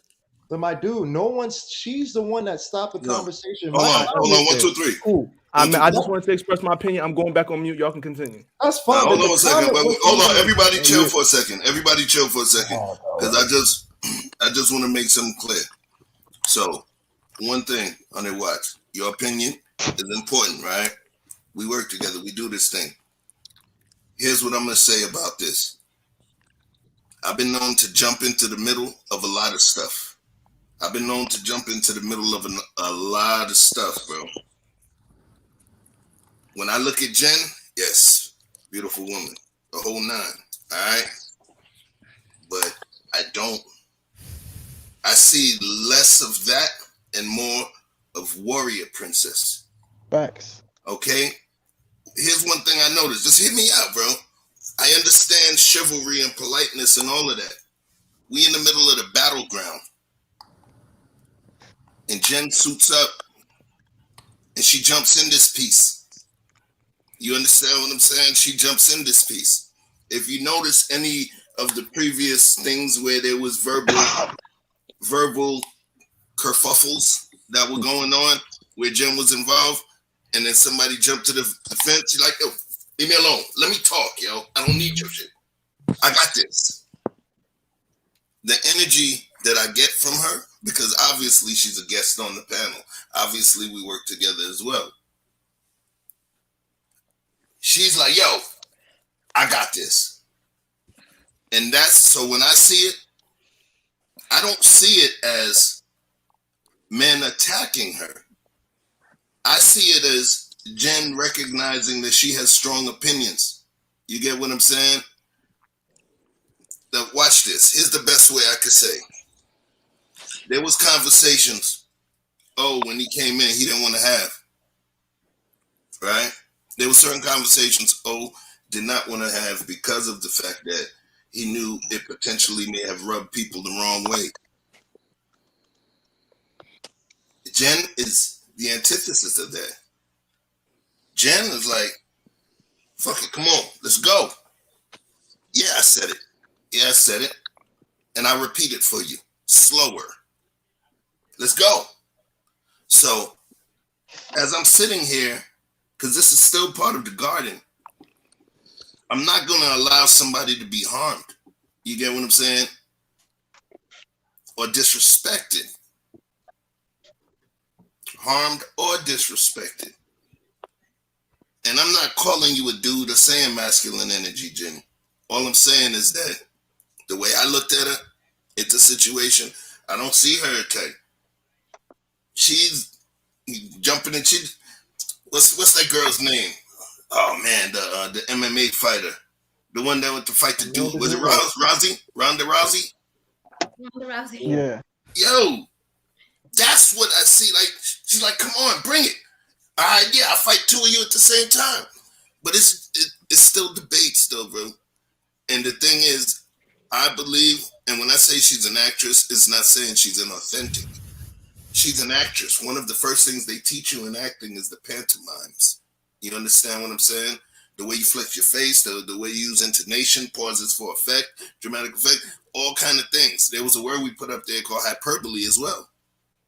Sometimes, in order to bring the real conversation out of pocket, sometimes you got to say something out of pocket. And I believe that she's very skilled at this thing. So I don't believe, and she can tell me if I'm wrong, I don't know if I believe she was being attacked. I think she was annoyed with something that she considered some BS. And she was like, yo, I'm going to call you on it. I'm here. I'm going to call you on it. It's some New York chick stuff. You get what I'm saying? That's what I took it as. So maybe Can I speak, Chef? Jen, you bet not to cry. I'm gonna let you speak, Joanna. I just want to make sure because I just spoke on somebody, and wait, I just spoke on someone. Hold on a second. I spoke on someone, and I just want to make sure that they can clarify if I was correct or not. Chef, you always had me pretty much down from the beginning of us working together and being on these panels. Like, you get it. Like, you were exactly correct. Now, I didn't feel attacked because, as fucked up as this sounds, and I don't care who it makes feel uncomfortable, I am not intimidated by any of these men. This is not my first rodeo. YouTube isn't the first time in life where I rubbed men the wrong way because I was outspoken and didn't back down. This is just par for the course, right? So I'm not intimidated by any of these dudes. So I didn't feel necessarily attacked. Now, you know, like 100 Watt said, and like Mr. O spoke about, well, we didn't speak about it publicly. We spoke about it behind the scenes, but I am annoyed by a certain type of man. I am annoyed because I expect men to be completely masculine. I grew up in a house with a strong father. He was strong and silent. My father was not arguing with women or questioning women. So that is the blueprint in my life. I expect men, even when they disagree, yeah, okay, shorty. Why? Because men are stronger, bigger, some are smarter, and they're like, I'm not going to go down there and argue with you. You're a woman. Go argue with your sister. Go argue with your mother. So yes, I'm very easily annoyed by men who are here, right? Going back and forth. And because I have this quote unquote masculine energy, it's like, dude, really? We doing this? For real, for real? Like, get off me already. It makes me feel like automatically I become more masculine than you. And then I start relating to how men feel when women are constantly me. So yes, it is annoying to me. Like, get off me. Go argue with your sister. Get off me already. Why are you on me? So yes, it's annoying. Like, and I'm saying this honestly. No one on YouTube, no one on this planet could have me this obsessed with them. And I don't think 123 attacked me, but he was in the comments. Yeah, she said this on TLA. So I have to agree with 100 watts. Why are you talking about TLA over here? Why are we still talking about this dude? Can I talk? Because she talked I for like. want to say something. Can I just say something? I get out the way if I can say Please, this. can I just clarify, please? Hey, hold on, Mr. O had to say the same. Mr. O All right, had my the bad, same. my bad, my bad, my apologies. Go ahead. I do have a chicken sandwich on the way, so I can't stay much longer. But Mr. O wanted to say something. Yeah, Can he just real say quick, just real quick, man. Like Hold up, truth. I'm not saying that, yo. Chill. No, it's your mic. it's like men. You got this woman that's in conversations with grown men, and she ain't running from nothing. She has this energy where she gonna stay, she gonna stand in the paint, and she gonna deliver. But although we may not be offending her like that, we are antagonizing with with like bringing up certain things, and you don't go back and forth with no woman. I hear women say all the time, "You can't check me. You can't." They talking, man. Like a woman, to get her to cooperate, we in control of the conversation. We're always in control. So her emotion is going to be provoked, and I expect a woman in a conversation with a man, when she's provoked, to get emotional. So the laugh that she will get emotional is like after she was antagonized on that show, she had emotional outbursts and calling him a bitch ass, whatever. She had him, and now she get off my dick. Like, she gonna stand in the paint, but you're antagonizing a woman instead of in control of the conversation, because I can control her emotion. I'm not gonna tell her I'm a checker, but I'm definitely gonna be in control of her emotions if she's engaged in a conversation with me, for sure. Because you gotta have a sense of that. It's a way that you deliver a message when you're talking to a woman, and to get the point across without antagonizing her on points. Women get emotional. Newsflash. So can I just say something real quick? That's all nice. You know what? Do you want to see an example of what Mr. was talking about? Go see our debate, okay, on my last stream. Go see our debate. So can I just say something real quick? So y'all debated. You arguing with a woman? How did that debate go if you ain't did no arguing? You're not going back and forth with a woman. No, I'm not going back and forth. But debating points. That's all we're doing is debating points. Everybody that's talking to her is literally, at least on me, not even. All I did was clarify, because she said something on TLA, and I said, well, that wasn't why they got mad, and that was more so on the racing. How did you being a woman? It could have been Chef who said it. I was gonna say the same thing. Well, you said such and such. That's why they got mad. There was a hypocrisy in it. There was no hypocrisy. I'll let you finish. I'll I explained why. But you're not going to take it out of context. You're not going to say something I said that I didn't say. Hey, disagree with him after he finished saying it. Get all of the points so you can chop them all up. Okay? I'm not going to allow it. What you did all I said was that the reason why I'm not even, you ran with TLA's hypocrisy. Man, I'm not genuine. Hey, 1, 2, 3, don't say nothing. 1, 2, 3, don't say nothing. You want to argue with me, sis? That's the whole thing. 1, 2, 3, don't say nothing. Not being genuine. You were not being genuine. You ran with TLA's talking point. You were not being genuine. I said why I called him a bitch ass nigga, and then I also explained why I don't use the word nigga anymore. But man, Chef, may I speak? Talking point. I'm literally trying to. She won't let. We gotta, Joanna. We gotta, because literally this is something that the two of them are resolving right now, Joanna. I just want to make sure that before I let them have to leave. Don't forget about me, Chef. I'm not. You here? You on the screen, Mama? I got you. All I want to say was that. I'm just saying, keep it all the way real. Keep it all the way real. Okay, I'm keeping all the way real. Literally, all they were saying was that you can't tell people not to use the word, and you agreed and said, okay, so you yourself are not being genuine. You can go back to the stream and check it out. You agreed. I'm not agreeing with how they kicked you off, whatever. I'm not talking about any of that. All I did was clarify a point. You stopped the conversation and talked about something I said in the chat, and it wasn't even attacking you. It was just clarifying something on a race. One, I don't follow you like that. The only time when what's this guy's name? Conversation with King said, yo, go follow Jen's page. All right, I went to your page and I checked out stuff. Oh, she's on here. She's blah, blah, blah. It wasn't to follow you. I'm not thinking about you after that. even in this I don't even conversation, know who you are. I don't even. you don't have to know. I don't want you to know who I am. Y'all know I'm not me. trying to be special, Y'all but know me. it's I weird. don't know y'all. Okay, man, you gotta let people speak. I let you speak. But I'm I being don't know respectful. y'all. When you say, "Oh, I went to I your was page," being and I check you out. I'm not following because bro, you're not. It's not even a bad thing. Conversation said, "Yo, go check her out." After I gave him a super chat, she said, "Go check out a channel." So I did that. I'm going off of the back of somebody who's actually supporting you, but you're talking and not getting it. So that's why I looked you up. I'm not researching. I'm not looking. I was like, oh, okay, she has a video here. Oh, that's her video. Oh, okay, that's her. That's her channel. That's her platform. Two, I'm not attacking you whatsoever. You're the one talking about my nerdy, and I know I haven't. That's pretty fine. I didn't say anything else about you. I didn't make any ad hominem attacks. None of that. Three, you literally are talking about masculine energy, but when I brought it up, you said, "Oh, I'm not a man." Everybody's laughing. It's like you're using it again. So again, some of your thoughts are I kind wasn't of saying that unfocused referring because to you. I didn't say you the go back masculine. and forth and forth. My last point. Let me just say this about the whole flowers thing, whatever, right? I would never call you out name. I'm not calling you this, blah, blah, right? If you want to have conversations, all this stuff about you got to protect women, blah, blah. If you're having conversations, I never said that. I am not that. I'm not saying you. I'm not saying you, man, please. Okay, so then why are you bringing that up? No, because on this Hey, on this if you panel, allow him to finish, Jen, this will be a lot faster. Thanks. real quick. I'll be out to this. On this panel, it seems like, yo, if you're trying to have a conversation with a woman, like how I understand about films and that stuff, right? But if I'm having a conversation with you, I'm not pointing out your name. I'm asking you things. I think it's a little unfair to say, oh, the feelings and insulting. It's like, no, I'm treating her like an equal or whatever. Them like an equal. I'm trying to get your point of view. I don't understand it. Now, the way I'm coming at you is not you're a B or something like blah blah.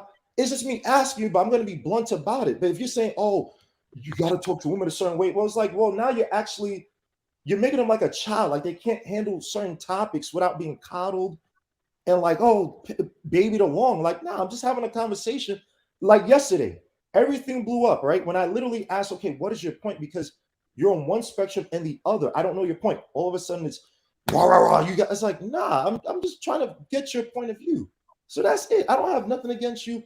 I won't say nothing else about you in the chat. All I was trying to do is clarify one comment on race, and you took it to a whole. You're the one that stopped the conversation you guys are having, and to a whole nother level.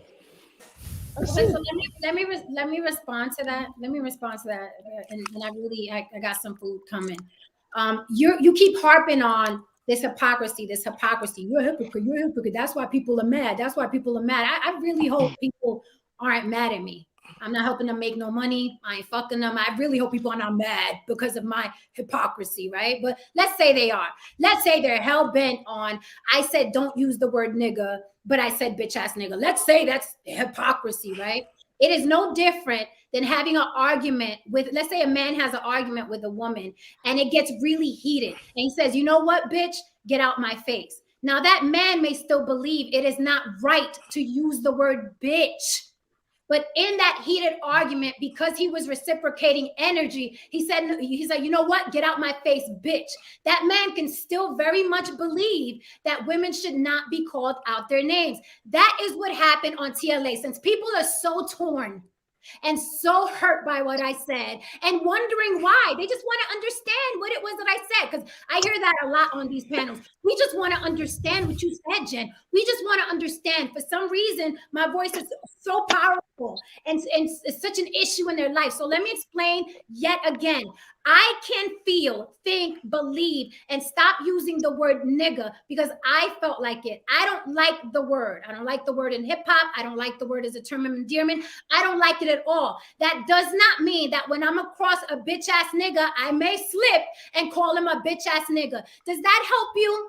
Did that explain my hypocrisy? I hope you feel better. Whoever was in the chat who has a problem with it, I hope you feel better. But I will end with this. Y'all are much too much concerned with me. It is annoying. And also, some people and I will never mix. Their delivery and my delivery will never mix. You're one of them. Vic is another one. Some people I will never mix with. Some of them are men, some of them are white, some of them are black, some of them are women, some of them are Puerto Rican. We will never mix. The problem is that it seems like y'all not okay with that. I'm okay with that. I'm okay that you and I will never If mix. you can't stand up and defend your points when they getting chopped down and ain't nobody yelling at you, chopping you off, calling you out your name, then you just losing the conversation and you're a sore loser. So you start cursing and acting out of your head and talking over people and saying weird shit that people don't like, revealing more of yourself. So you're looking real foolish out here, even though your pride won't let you. We can keep talking Admit over each other. We can keep talking over each other. We can keep talking over each other if you you're a like. prideful young lady. That's all. Hey, yo, can I get Live in? your life. Live your life. You good? Ain't nobody even talking no No, more. okay, so here's the thing. I Tag don't me give in. a fuck about y'all past today, and you will see. Joanna goes and then Rashawn. Again, when you see my I'm face trying on to a validate some bullshit. I'm not gonna bring up anything because I don't give a fuck about him past when I log off, and I'm not gonna bring up anything 1, 2, 3 said because I don't give Why a should I give a fuck about you now if you don't care about me after you You're here log at off? 2 a.m., Two man. lazy ass You're people here say. at 2 a.m., so you do care. You're still It's talking. all entertainment. Do You're you still let you tell it? talking. Can we You're not still bring up this talking. argument next time you see me? That's Can we fine. not bring I'm not up gonna, this argument here man. next You time you don't. There's see nothing me? to argue about. Okay, You literally just said. You literally Thank validated being a you. hypocrite. If I kill somebody, if I advocate You're against a killing somebody, I hypocrite. Let her if I time kill out, guys. somebody, Come on, man. And you're a stop, man. hypocrite It's fine. It's fine. It's fine. It's fine. because you keep saying that you don't have a problem with That's me, but here we fine. are It's arguing. fine, You're arguing with man. me. You have a chicken sandwich, You're right? arguing with me. No, I'm waiting for you to Bring go me because up anymore. Get okay, off. all right, man. You got it. Chicken sandwich. Like, All right. get off. It's annoying. Get off. I'm not on any of you like that ever. This is somebody who Ever. doesn't care. For somebody who doesn't care, you're here at 2 She a.m. triggered, bro. Let her trigger Yeah, off. I'm not even mad at her. It's Like fine. me and Vic had a disagreement. What was that last night? I wasn't thinking about that shit today. Me and him were communicating just fine. I That's don't leave great. off. Oh my god, that argument I have. I don't give a fuck about these people. But After you I still log talk about off, TLA and all these other people that no one's even mentioning. Come on, 1, 2, 3. like stop. It's like it's corny, dude. It's just straight up corny. Next panel you see me on, can we not bring up this argument? Can we move on to the next debate? Man, as long as you're focused, I won't bring up any. Like you just haven't focused. No, you were in the chat. Hey, 1, 2, 3. You were On in some the man chat. shit, we just gonna let that shit die, bro. You were Here- here's my Just drop it. Just drop it. Your hair Just let looks it go. amazing, Jen. Let Your it hair go. looks amazing. You were All right, chatting about got it. I love the color blue. That's my favorite color. Your hair looks amazing. Wait, You're I just beautiful. have one You're question. glowing. I just have one question. Remember, Mr. Joanna's supposed to go. Remember, Joanna, she's been sitting Good. trying to go. yes, So I'm if sorry. Joanna wants to Good, concede her time, Jen. if Joanna wants to concede her time to you, Tristan, that's on her. But No, Miss I'll Joanna. concede my time, Chef. No, that's not all right. right. That's not right. Miss Joanna, you go. I can wait. Salute to Jen. No, brother. I trust that Chef. We've had Chef. Your longest time was like 8 or 9 hours. I trust that I'll get my time. I Okay. concede my time to the gentleman. Okay, it's only gonna be like 10 seconds. Like Mr. O, I just need that skincare routine you got. That's all I needed. That's really why I came up here. I got That's you. all I I needed. got you. I don't know what's going on over here, Yeah, buddy. we gone exfoliate. I'm sorry, Jen. You know I Yeah. can't control the joking. I'm sorry. It had to come out. Yeah, But that's what I really came up here for. I need that skincare routine. you got to get you one of those automatic brushes too. Got to get you one of those. See what I'm talking Yeah, about? you need some serum for your face, vitamin But serum. this isn't men that I have these issues with.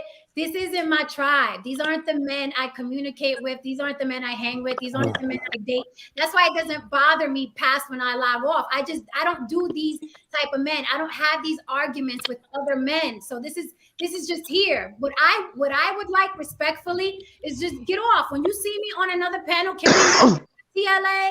Can we not? I don't care what you're thinking. She was a hypocrite 3 panels ago. Keep it to yourself because I'm not in the chats chatting about y'all. Even if I don't like you, I'm not in the chats talking about Vic. I'm not in the chats talking about 1, 2, 3. I'm not chatting about y'all ever. I can see you on a panel tomorrow, 1, 2, 3, and we could be talking about Jordans, and I'll talk to you about Jordans and not even think about tonight. Same thing with Vic. I'm not chatting about y'all like this. Ain't nobody chatting about you. I don't know. I can only speak for me. So when you keep saying y'all, it seems like you talking to me. Well, so you brought up yesterday today. You brought up yesterday today. Hey, listen, I'm done with it. All right, so let's see what's up with Joanna. You've been asking to speak for a minute. Thank you, Chef. Chef, I owe you an apology. I was the one who brought up all that ish about TLA, and I was just so disappointed in him that in the uh, in the heat of the conversation about race and colorism, it just flowed with me to bring that to mind. And what was coming to mind? If you can, if you're in the sound of my voice, hear me on this, and it's going to be maybe two, maybe three pronged. I don't like the N word, although yes, I will use the N word for emphasis. I don't like the N word particularly because of how jarring it is for our people. It smacks of Chef, when we were having that conversation with E Black the other night, I don't know if it was 2 nights ago, 2 mornings ago, and the brothers were going on about how much power he was giving up to Darrell by not ignoring Darrell about his wife. Do you remember that, Chef? Mm-hmm. Okay. I see the same argument with that word. We give up so much power. We get so emotional about that word. That's the reason why I don't particularly like the word. Now there's another reason, because I said it was two, maybe three pronged. The first one is because of how jarring it is. If anyone wanted to make us cry, all they would have to do is say that word. Make a grown man come up out of his skin. Make a grown man want to fight. Make a grown man argue. Make a grown man want to burn something down or loot or whatever over this word. Over this word. This same word that they will turn around and use. I hate the word for that fact. Now, second prong is the hypocrisy of it. We listen to the word all day long, and then we'll justify it and say, "Oh, but it's a term of endearment."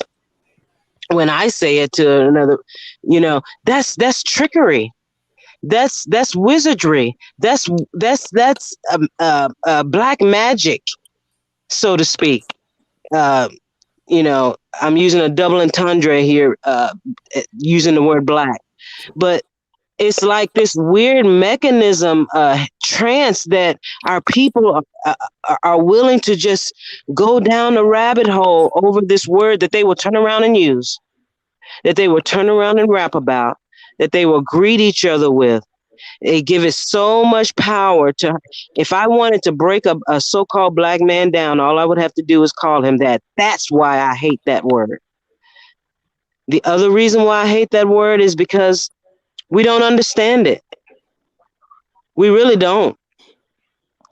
It's being used against us as a weapon. Just like E Black's wife attacked on his wife is being used as a weapon, and he couldn't see his way out of it. He could not see his way out of it, no matter how many people tried to coax him. I think our people need therapy, Chef. Seriously, I'm not being condescending here. I've had therapy. I have no shame in it. I think as a group of people, we need therapy. There's been a psychological harm done to us that we can't work our way out of. And this last 40 minutes of back and forth over the word, tell me I'm wrong. What do we need to do? What can it, am I can't see the chat. I'm probably being destroyed. I don't know. I'm not concerned. But I ask anyone in the sound of my voice, what do we want? Are you willing to be destroyed and broken down over words? I don't like the word because of what it does to us. That's the reason. Um, it does have negative connotations when used, certain way it's used. Also, there's some really deep brothers who can go back and tell you how it's an ancient word, which means king, which refers to royalty. Regardless of what the freaking frack it means, it pains me. It pains me when the word is used, not because I think this person is a racist. That's the least of what I'm thinking about when the word is used. What I'm talking about is it breaks us down. We give it so much power. We give the word black so much power. We give all these things that we did not create so much power. And when I say just turn away from it, ignore it. Look not to the right nor to the left, but look forward, straight ahead. It's almost as if we don't have anything better to think about. It's almost as if we don't have a future. It's almost as if we're stuck in this quagmire of degradation. We're stuck as a people in our minds, mentally, not really. It's not really a reality. We're really not stuck, but we're stuck on these abstract concepts that only have weight that we give it. It only matters. When I was in the military, it said, if you don't mind, it don't matter. If you're not concerned, it doesn't matter. Who cares? We do. We care. And so as long as E Black keeps caring about somebody saying something he don't even know about his wife, it matters to him. And look where he is right now. Somewhere, I don't know, huddled up in a fetal position, crying because people don't understand. They're talking about his wife. He good. I've been cursed out to my face in public and online. I've been cursed out by my own grandmama on Christmas Day. I mean, did it destroy me? I mean, I understand I'm going on, Chef. Release my time, but Chef, this is for you. Why do we as a people allow that word to take over us, take over our ability to just maneuver in the world?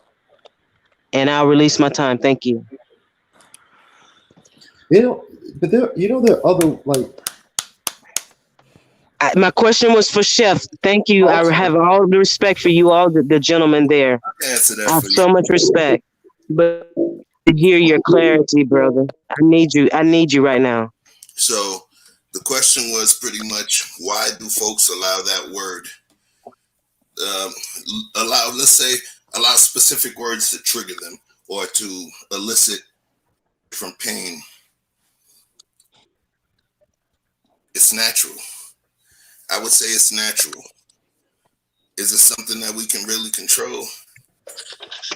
Not necessarily. Let's take an animal for instance. How do we train cats and dogs? We train them with something that they don't like. The cat does something stupid. Squirt, squirt. Hit them with the, little spray water bottle in the nose.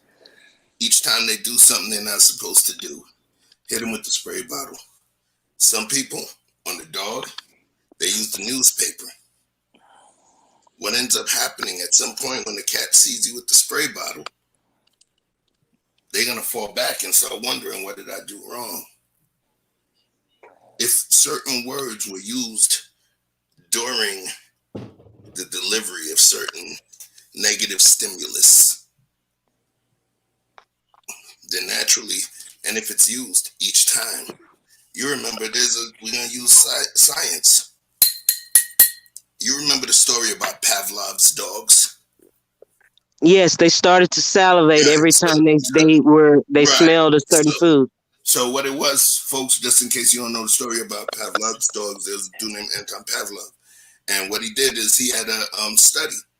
And what he would do is, before he would feed the dogs, he would tap a bell. And he started doing it regularly before he fed the dogs. And then one day it was not feeding, and when it was not feeding time, he tapped the bell. And what happened?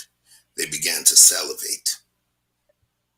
So We can conditional tie it response. back into Pavlov's dogs. If you ask why does it trigger folks so much, I believe that because those particular words were used during the infliction of specific trauma. Now, I understand everyone who may be triggered by the word has not actually experienced that trauma firsthand. Trauma can be passed on. I understand that. But just to be clinical and answer that question, if you say a certain thing within a certain type of situation over and over, it's understood as a certain way, then there will be negative psychological feedback just based on hearing that word at that time. Does that make sense? Thank you, Chef. I knew I could count on you for clarity. Chef, allow me one more question. Do you understand now that we have been trained like dogs? Absolutely. I could definitely I can definitely see. Thank you, Chef. I knew I could count on you. Can I, Chef, Yeah. That's a nice connection. can I sign off because I want to say goodbye to everybody? No, my Good night, Jen. Here, my food is here. Do your Good thing, night, Jen. Keep rocking. Keep Definitely. rocking, Jen. Thank you so much, Joanna. I just wanted to say peace out to everybody. Thank you for the people that support me. Y'all are the ones that I concentrate on. I don't concentrate about anything, Pat. I don't dwell on people who don't like me because I don't have the time. I got too much to do. So thank you for all the people who subscribe to me and support me and understand where I'm coming from. I mean that sincerely. If you want to see my actual debate style with people I mesh with and sometimes disagree with, go to On the Block with Jen. 99% of my debates and interviews are with men. So if you want to see how I deal with men, you can go to my page and see all my interviews and debates. Mr. O and I today had an amazing debate about Marilyn Monroe and race and all of that. So I just want to bid you adieu. Good night, Tristan. I'm going to get my food. Calmate. So again, thank you so much sincerely to anyone who supports me. And tomorrow, this is going down the drain for me. So whoever's on here that I got into it with, when I see you again, I'm not going to be thinking about this. Hopefully you're not either. So we can just move the fuck on. Okay. And good night. Much love to the chat and the panel. And that's it. Yo, hold on, wait. You know I made this shit right here just because I knew your ass was coming on.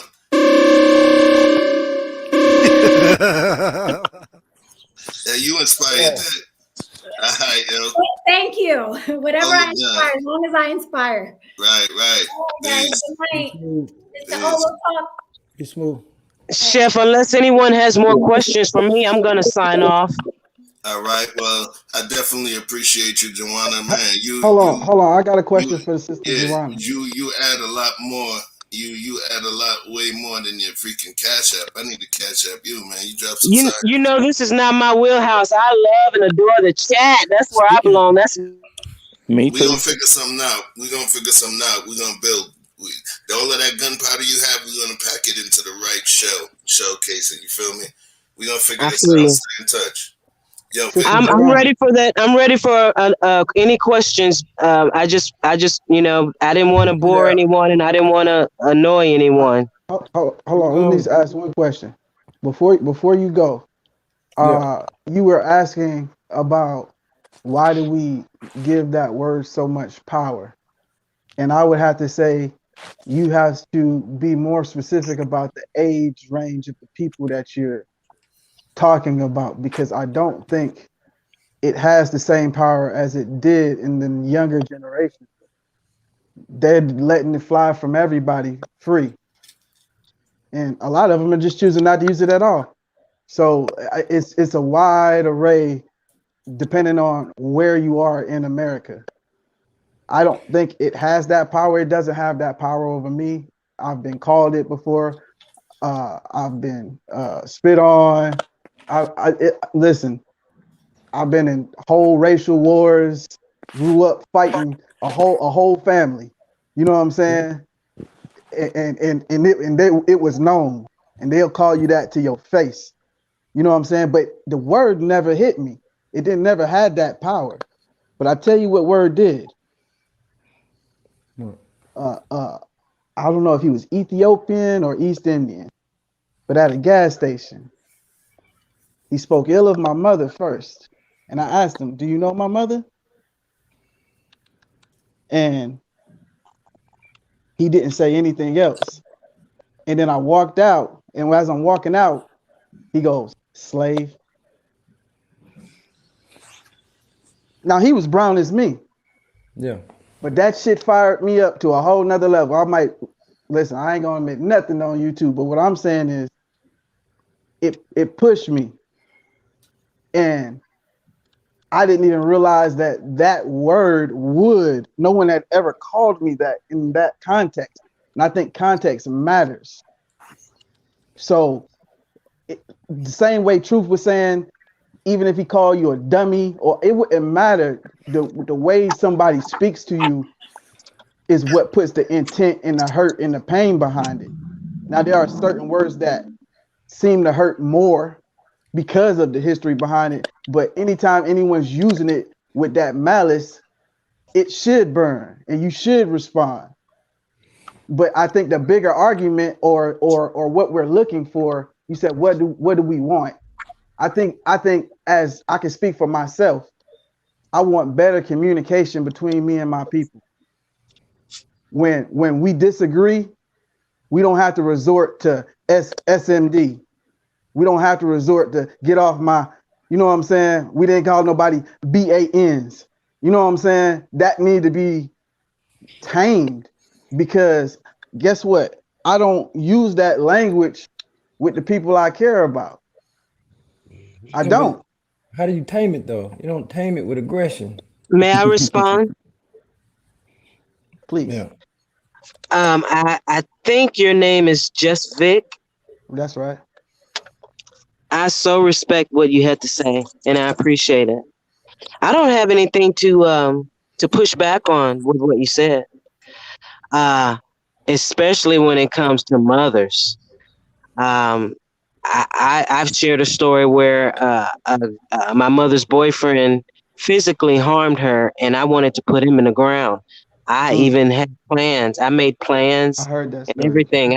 I thought about where I could buy the shovels from out of town and where I could Don't tell it no borrow the more. Don't truck. tell it no more. Don't tell this story. Don't, yeah, That don't in say detail. so. I was 17. This was a million years ago. This was a million years ago. It's over. Oh, shit. But I definitely, when I say these things, Vic, I don't mean to sound uncaring or not understanding. We all have feelings. I'm not asking our people to not have feelings. We all have feelings, and we all feel rage. And someone earlier said, this is not that type of panel. This is not that type of chat. But I'm this type of person where I'm going to bring up God, and I'm always going to keep God in my language. Uh, my God tells me that there's no return on investment on retaliation or on. He says, Scripture says, "Be angry, but sin not." And I say this to say, of course, I have feelings. We all do. When certain words are used and you use the word context matters, I totally agree. But at some point, my question is, what good is it? What good is it for me? What good is it for you to drag that Ethiopian, to do something to that person? They talk about your mom. They talk about your father. These are very personal issues for us, and I understand the triggering of the context. But at the end of the day, I ask my people, and this is not just for you, Just Vic. This is for all of us, beloveds.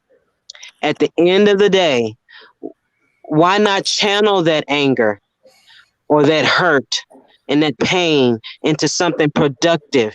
Because wallowing in the pain does not remove you from the pain. The only way to remove the pain is to acknowledge the pain and walk away from it, to turn away from it. Scripture says, think on the things that are lovely. Think on the things that are positive. Think on the things that are noble. Think on hope. These are the things that your mind should be processing.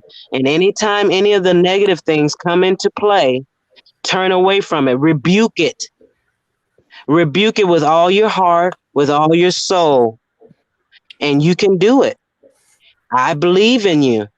But it disappoints me when we struggle with things that are so abstract that a person can put up a sign on my door or paint something on my door and it affects my whole life. That hurts me more to know that that might be my truth. I don't want it to be your truth. I don't want it to be anyone's truth. It gives them too much freaking power, my brother. Too much power. And I'll take my response off the air. Thank you, Chef. Oh, I I want to love ask you a you. question. Let me Much say I'm love. this. Thank pulling you an for the I'm bird. pulling an Peace, all nighter, peace, Chef. So peace. I will be in the chat. I'm pulling an all nighter. I will be in the chat, but I'm gonna get off this. I'm gonna let somebody else come up. And thank you all for hearing me out. I respect you. Thank you for respecting me back. All of you, if even if you disagree with what I said, and to our Sean Dave, Yes. even if you're not ready for what I have to hear, what I had to say, thank you for hearing it, because I know at least if you heard it, it's not gonna go away. It's gonna resonate with someone. It's gonna help them to heal. You are right. There are absolutely steps to healing from trauma. I've had to heal from trauma.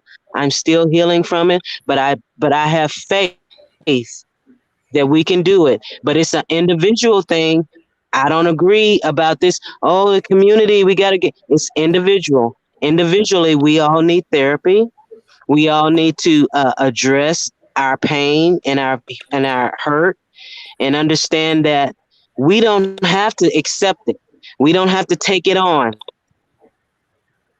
This box of pain. We don't have to be a bag lady or a bag man carrying all the trauma with us everywhere we go into every situation, allowing it to jar us, allowing it to trigger us.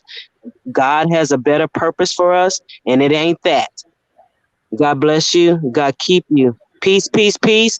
Good night. The chat is Much love, sir. undefeated. Even if you're against me, the chat is undefeated. Good Love. Always, night. always Love undefeated. to Can hear. I ask I a want to question? thank you. I Hey, want to Jeff, can I thank get in you. real quick? Let me say. Yeah, Let let me me say just say something real quick. let me send my love to Joanna. Yo, I want to thank you for feeding the masses and feeding our minds tonight. Be safe out there, all right? Thank you, Chef. You know my situation. Thank you. Yeah, holla at me if you need me. All right. Bye bye. Have a good one. Peace. We say later. Is it? Does it feel Yeah, like? peace to Chicago Rilla So in the chat. Peace to Chicago Rilla. Thanks for dropping by, homie. Tell yeah, Sherelle to come up. I want to say this Maricela. real quick. Hey, Uh, what's up, Marcella? What's going on? Hey, yo, True, before you go, can I get this 30 seconds? go ahead, brother. All right, and I'm be out. All right, real quick. Everything Joanna said is what I wanted to say. She just said it probably a little more eloquently, but everybody gave an example of the topic tonight.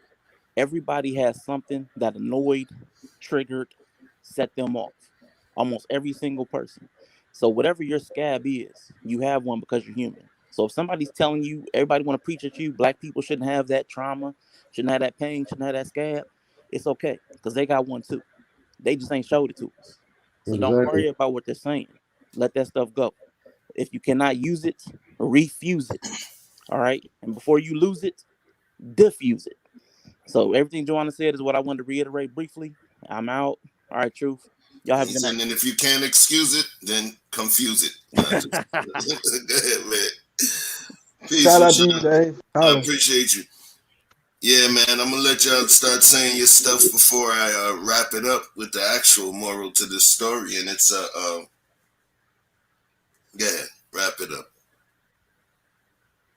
Can I just say something? So I think that Yeah. I agree with what Joanna said to an extent, but I feel like we as like a disparate group of black people, we're the only ones who are told to get rid of their, I won't say pains, but whatever may have the scars or whatever that we could possibly use as an identity. I'm not saying to say that we sit here and say, oh, we complain and cry about it, but like no one tells, Jewish people and people who just become Jewish to not use, the H word, that event as a galvanizing kind of force for them.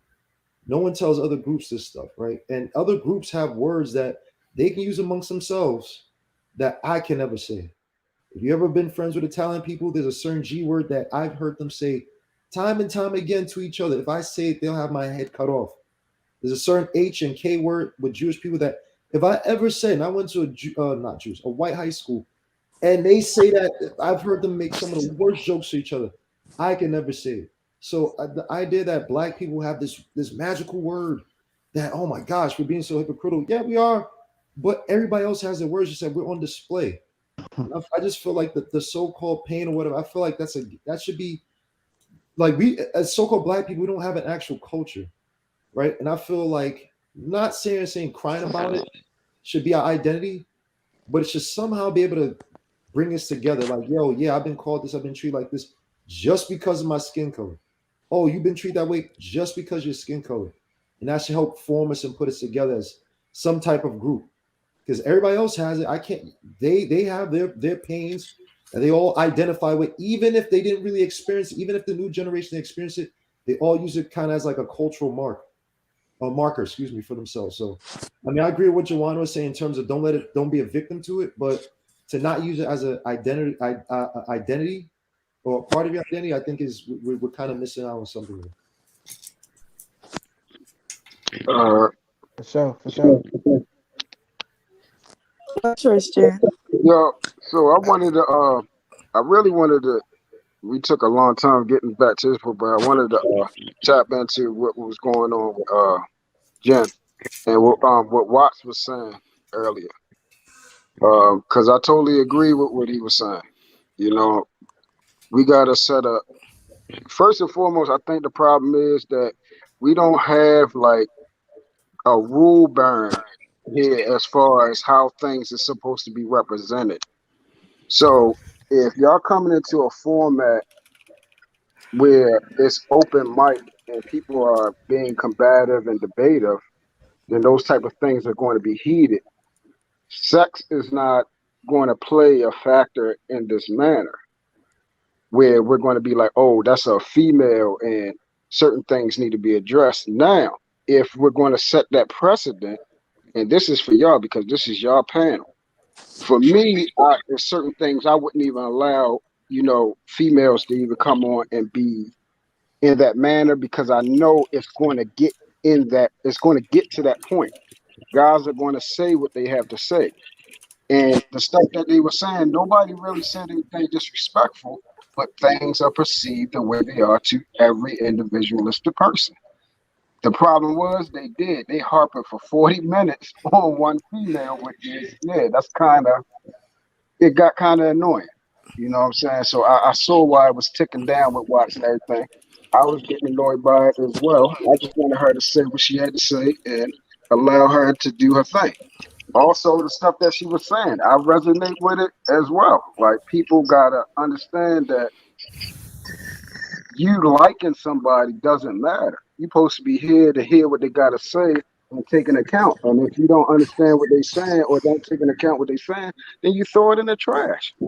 We gotta stop thinking that you liking somebody like that actually takes somebody account with their daily life. Nobody's thinking like that. And then on the second matter to what Vic was saying, I totally agree with you about that, Vic. When you was coming at her and letting her know, like, look, the way you talking is going to get that type of energy. That goes back to what is the precedent set? Are y'all going to set a precedent for where, hey, if we're going to be protected, the only way you can protect something is something stays underneath of your umbrella. And the thing that stays under your umbrella, it doesn't bark back at you. Anything that wants protection, it asks for protection and it hides in the shadows or hides behind your back and wait for you to protect it. If it comes forth and takes that challenge, that doesn't need your protection no more now. You feel what I'm saying? So that's why things got to go. We got to have a little bit more order and structure because this is what was happening on the Booth show. Everybody was getting mad at how the females was talking to the guys on the LaPointe show, but the guys on the LaPointe show did not address and allow the women to know that, hey, look, you're not going to talk this man. You're not going to talk to us in this way. They didn't set that. They didn't set that forefront because it was a debate show, and they allowed them to be more open and debative and combative. So I got to figure out what y'all want to do. Are we in protection mode or is it open bar? You can't have it both ways. And again, everything she was saying, you know, people got to stop going into this like and who I like and who I'm feeling in this vibe. Actually, open your ears and listen to what somebody's saying. Is she saying something the truth? Was she telling the truth about anything that she's saying? If that was the truth, take that into account. If she was lying, throw that in the trash then. It's just as simple as that. I don't worry about who I'm liking or whatever. I'm here to either learn. I like coming over here, listening to Chef, like coming over here hollering at Watts, I like coming over here hollering at Vic, because I'm learning something. I'm getting to know people. Everybody's their own book. Not worried about whether I like them or how they look or how they dress or how they talk. No, I'm listening to exactly what they're saying.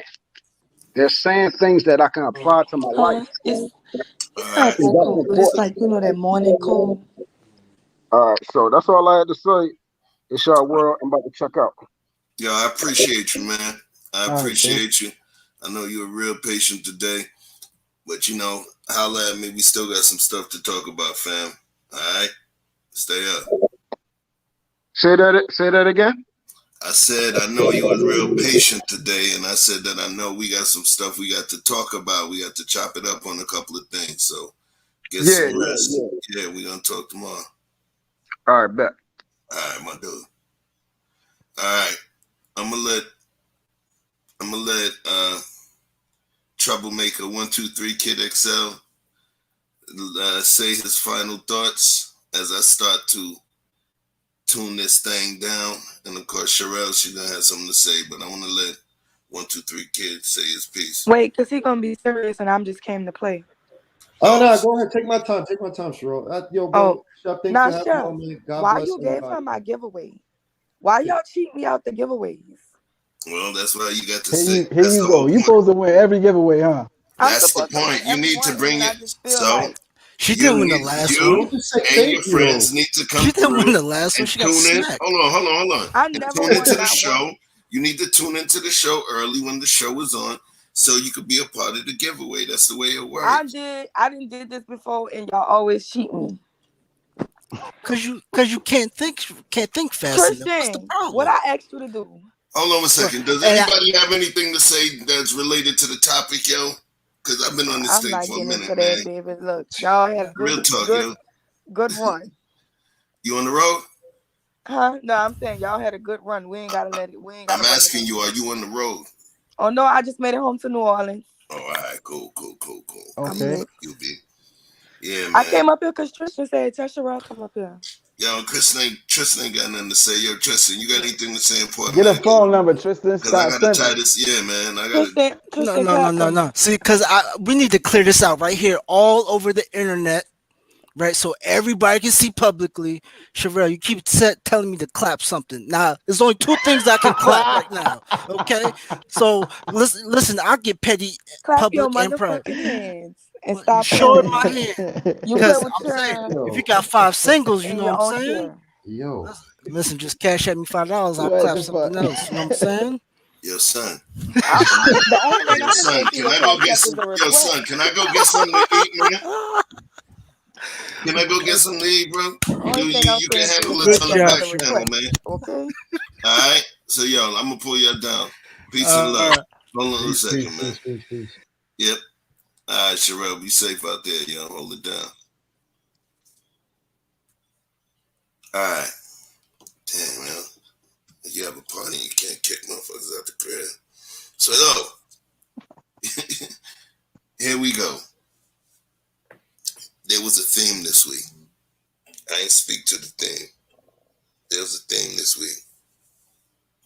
Just like King will tell you, we came up with different things for the Conversation with King show. There was Parenting Week. There was different themes. This week, pretty much for me, was more or less relationship and, folks relating with each other, men and women relating to each other, We had the simping conversation. Can women simp? You know, it was more so related to the excuses that take place within the whole dating and relationship situation, social economics of it, social politics of it. The initial question was, is it a thing, colorism, and colorism versus preference? Of course, the conversation grew tentacles and is stretched out into other areas that people have some issues with, but it's okay. It still comes back to another one I add to the list. The first day, love versus simping. We made a determination about simping. Next one was, can women simp? And the term definition, or the best synonymous term we could use for a female simp, was pick me. Simp, pick me, colorist. In certain situations, I believe that people will tend to use certain things as an excuse to define why someone else is able to attain something they're not able to attain. A simp is what you call a man who's willing to do more than you would for the same woman. A man that's willing to go further than you would be willing to go for the same woman. He may be more successful. A pick me, female simp, they're called that by people who are annoyed at the fact that that woman is willing to go further, be more intentional, and go further in order to get the same man that they would both want. You don't call her a pick me because she's willing to do more. Colorism, it kind of fits within that same dynamic, but I think it's more so just an excuse, you know, and it's not an excuse that can be levied at every person, because you're not going to levy, you know, you're not going to levy a colorist statement at somebody that is of a darker melanin, you know, of a darker melanated, you know. So anyway, colorism, yes, it exists. Yes, it exists. It's leverage on the relationship side, like I said, for people that are going to say, hey, she couldn't do it because, or she was able to do it just because she was lighter than me. That's what it is. But does it exist? Yeah. In its most nefarious manifestation, it takes place in an institutional colorism. Y'all remember the Gens de Couleur? You know, that was a group of people in Louisiana, the folks that were able to pass. We know about the paper brown bag test. We know about when the baby, you look at the back of the ear test. We know all of those things, and it actually exists. So is it a thing? Yes, it's a thing. How do we fight it? Shit, hell if I know. And I know a lot, right? Hell if I know. But I'm going to go back to a good old Canadian homeboy, Jordan Peterson. If you think it exists and it's something that you want to fight, what do you do first? Clean up your own room. So, if you see there's something that you dislike that you feel needs to be ended, before you go and make a community investment to end it, the initial community investment that you can make is your time, compassion, and patience and presence in your children's lives, so you can create more individuals that think like you and put them into the community. You know, the initial change you make in the community is what you put out there. Colorism is awful, and I do believe, regardless what anybody else thinks, it exists. It totally exists, you know, but we definitely can't allow it. You know, we can't allow it to make us powerless. That's the best thing that I could say. Ain't no more cooking in me, man. Your boy got to roll. Vic, talk to me, man. Talk Tell them about you. Tell them about what you got left. I want to share something with you. Talk to me. This poem is written by Walter D. Wintle. Winchell? Wintle. Okay. Wintle.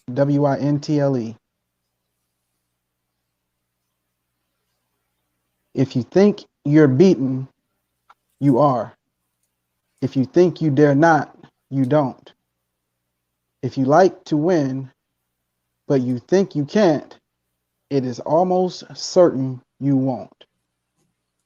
If you think you'll lose, you're lost. For out of the world we find, success begins with a fellow's will. It's all in the state of mind. If you think you're outclassed, you are. You've got to think high to rise. You've got to be sure of yourself before you can ever win a prize. Life's battles don't always go to the stronger or faster man, but sooner or late, the man who wins is the man who thinks he can. That's Walter D. Wintle. So take from that what you will, but that's where I'm at with it. Y'all know who it is, Victor Freeze, also known as Victor Freeze Music.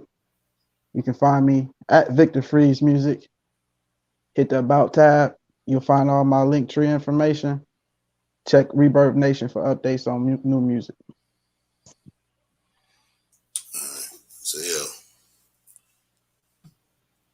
Roses are red, violets are blue. What's up? 1, 2, 1, 2. This been a 6.5 hour stream. We almost done with you. Okay. Hey, talk to me, honey. Y'all thought we was through? All right. Y'all know how this go. Y'all already know how I'm about to rock, man. What's happening, what it is. I go by the name of 100 Watts. You guys know me as the host of Earning My Stripes, co-host of Pops Knows Best, host of the news with 100 Watts. Look, man, I got a lot of magic going on. I need y'all to hop over to Earning My Stripes podcast. Hit subscribe, tap that bell. Make sure you get those notifications when you get them videos dropped, because I need y'all to be aware. Very soon, it's going to look very different over there on that page, okay? It's up. He cooking over there. Look very different over there very soon, all right? Got plenty of magic happening right now. But again, I go by the name of 100 Watts. I love those that love me. Y'all stay beautiful. What I'm going to leave y'all with before I get out of here, leave y'all with this.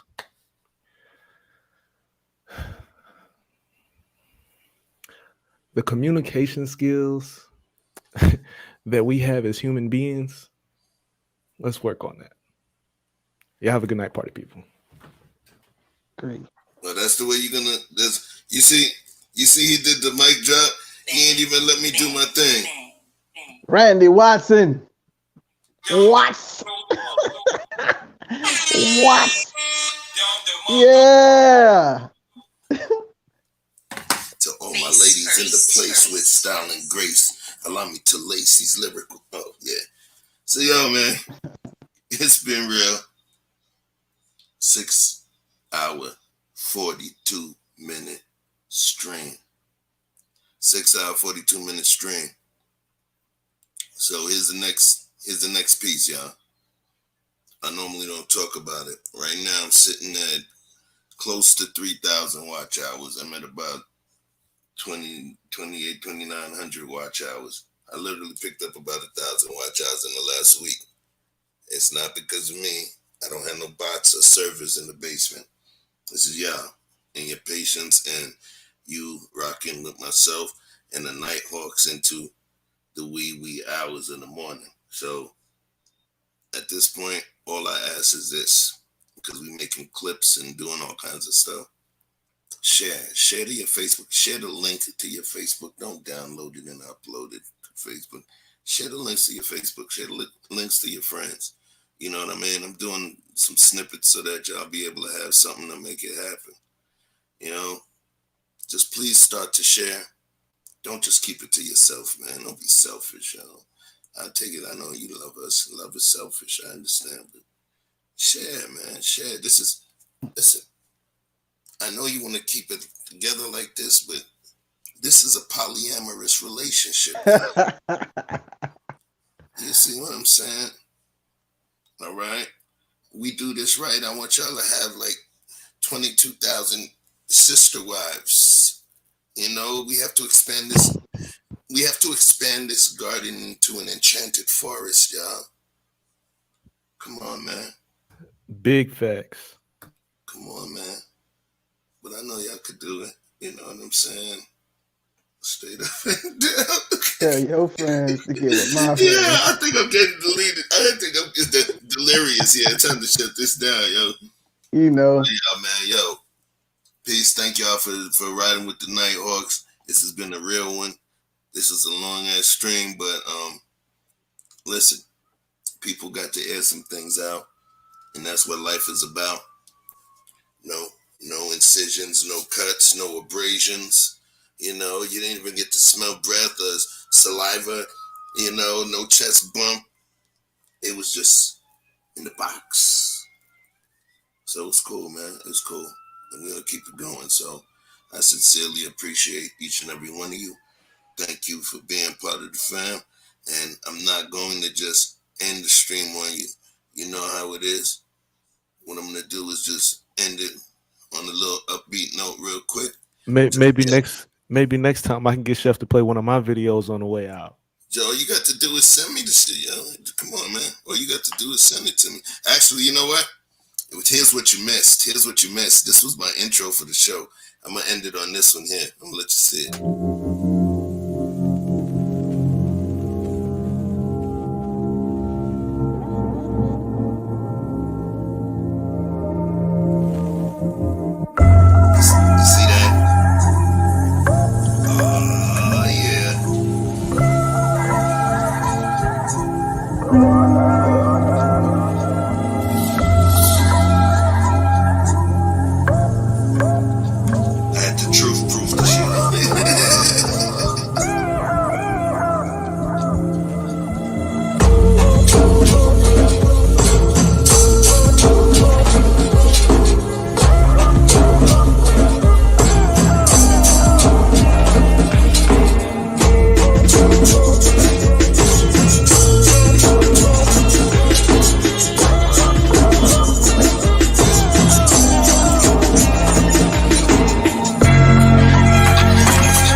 Club phone jump, it's the weekend.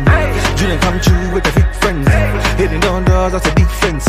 Rolling with all, that's an offense. It me change, you let me preaching. With a bull shaking to my maybe drop pins. So they don't buy, and I say, so they don't buy, you to keep playing. Baby, tell me what you want. Julian, well, I know you need fun. Ever since remember that we been knocking at the door. Y'all been moving paper, we be running up the school. Never for that pill that we was sleeping on the floor. West side Africa, you know the shit ain't cool. I don't care what they say. We don't care. Driving all night long. I don't care what they say. We don't care. Pop it, baby. Come roll with me. All night long. As times relax, my mind's relaxed. I got now from who got next. Here's my number, just send a text. You got a man and she responds, nah. Okay, showing up. I'ma let you go, don't wanna hold you up. I'ma call your phone when I'm putting up. Whoever let you go must be them as far. Wait far. Girl, you so fine, I pay for. Fly you first class to LA for. Body so blessed, I pray for. Body so blessed, I pray for. Because I don't care what you say. I don't care what they say. We don't care. Driving all night long. I don't care what they say. We don't care. Driving all night long. My nigga, I killed it. Night long. It's the part where you get your girl, nigga. Make sure she focused, nigga. Make sure you focus, nigga. Let's go. 1, 2, 3, hit it. I don't care what they say. We don't care.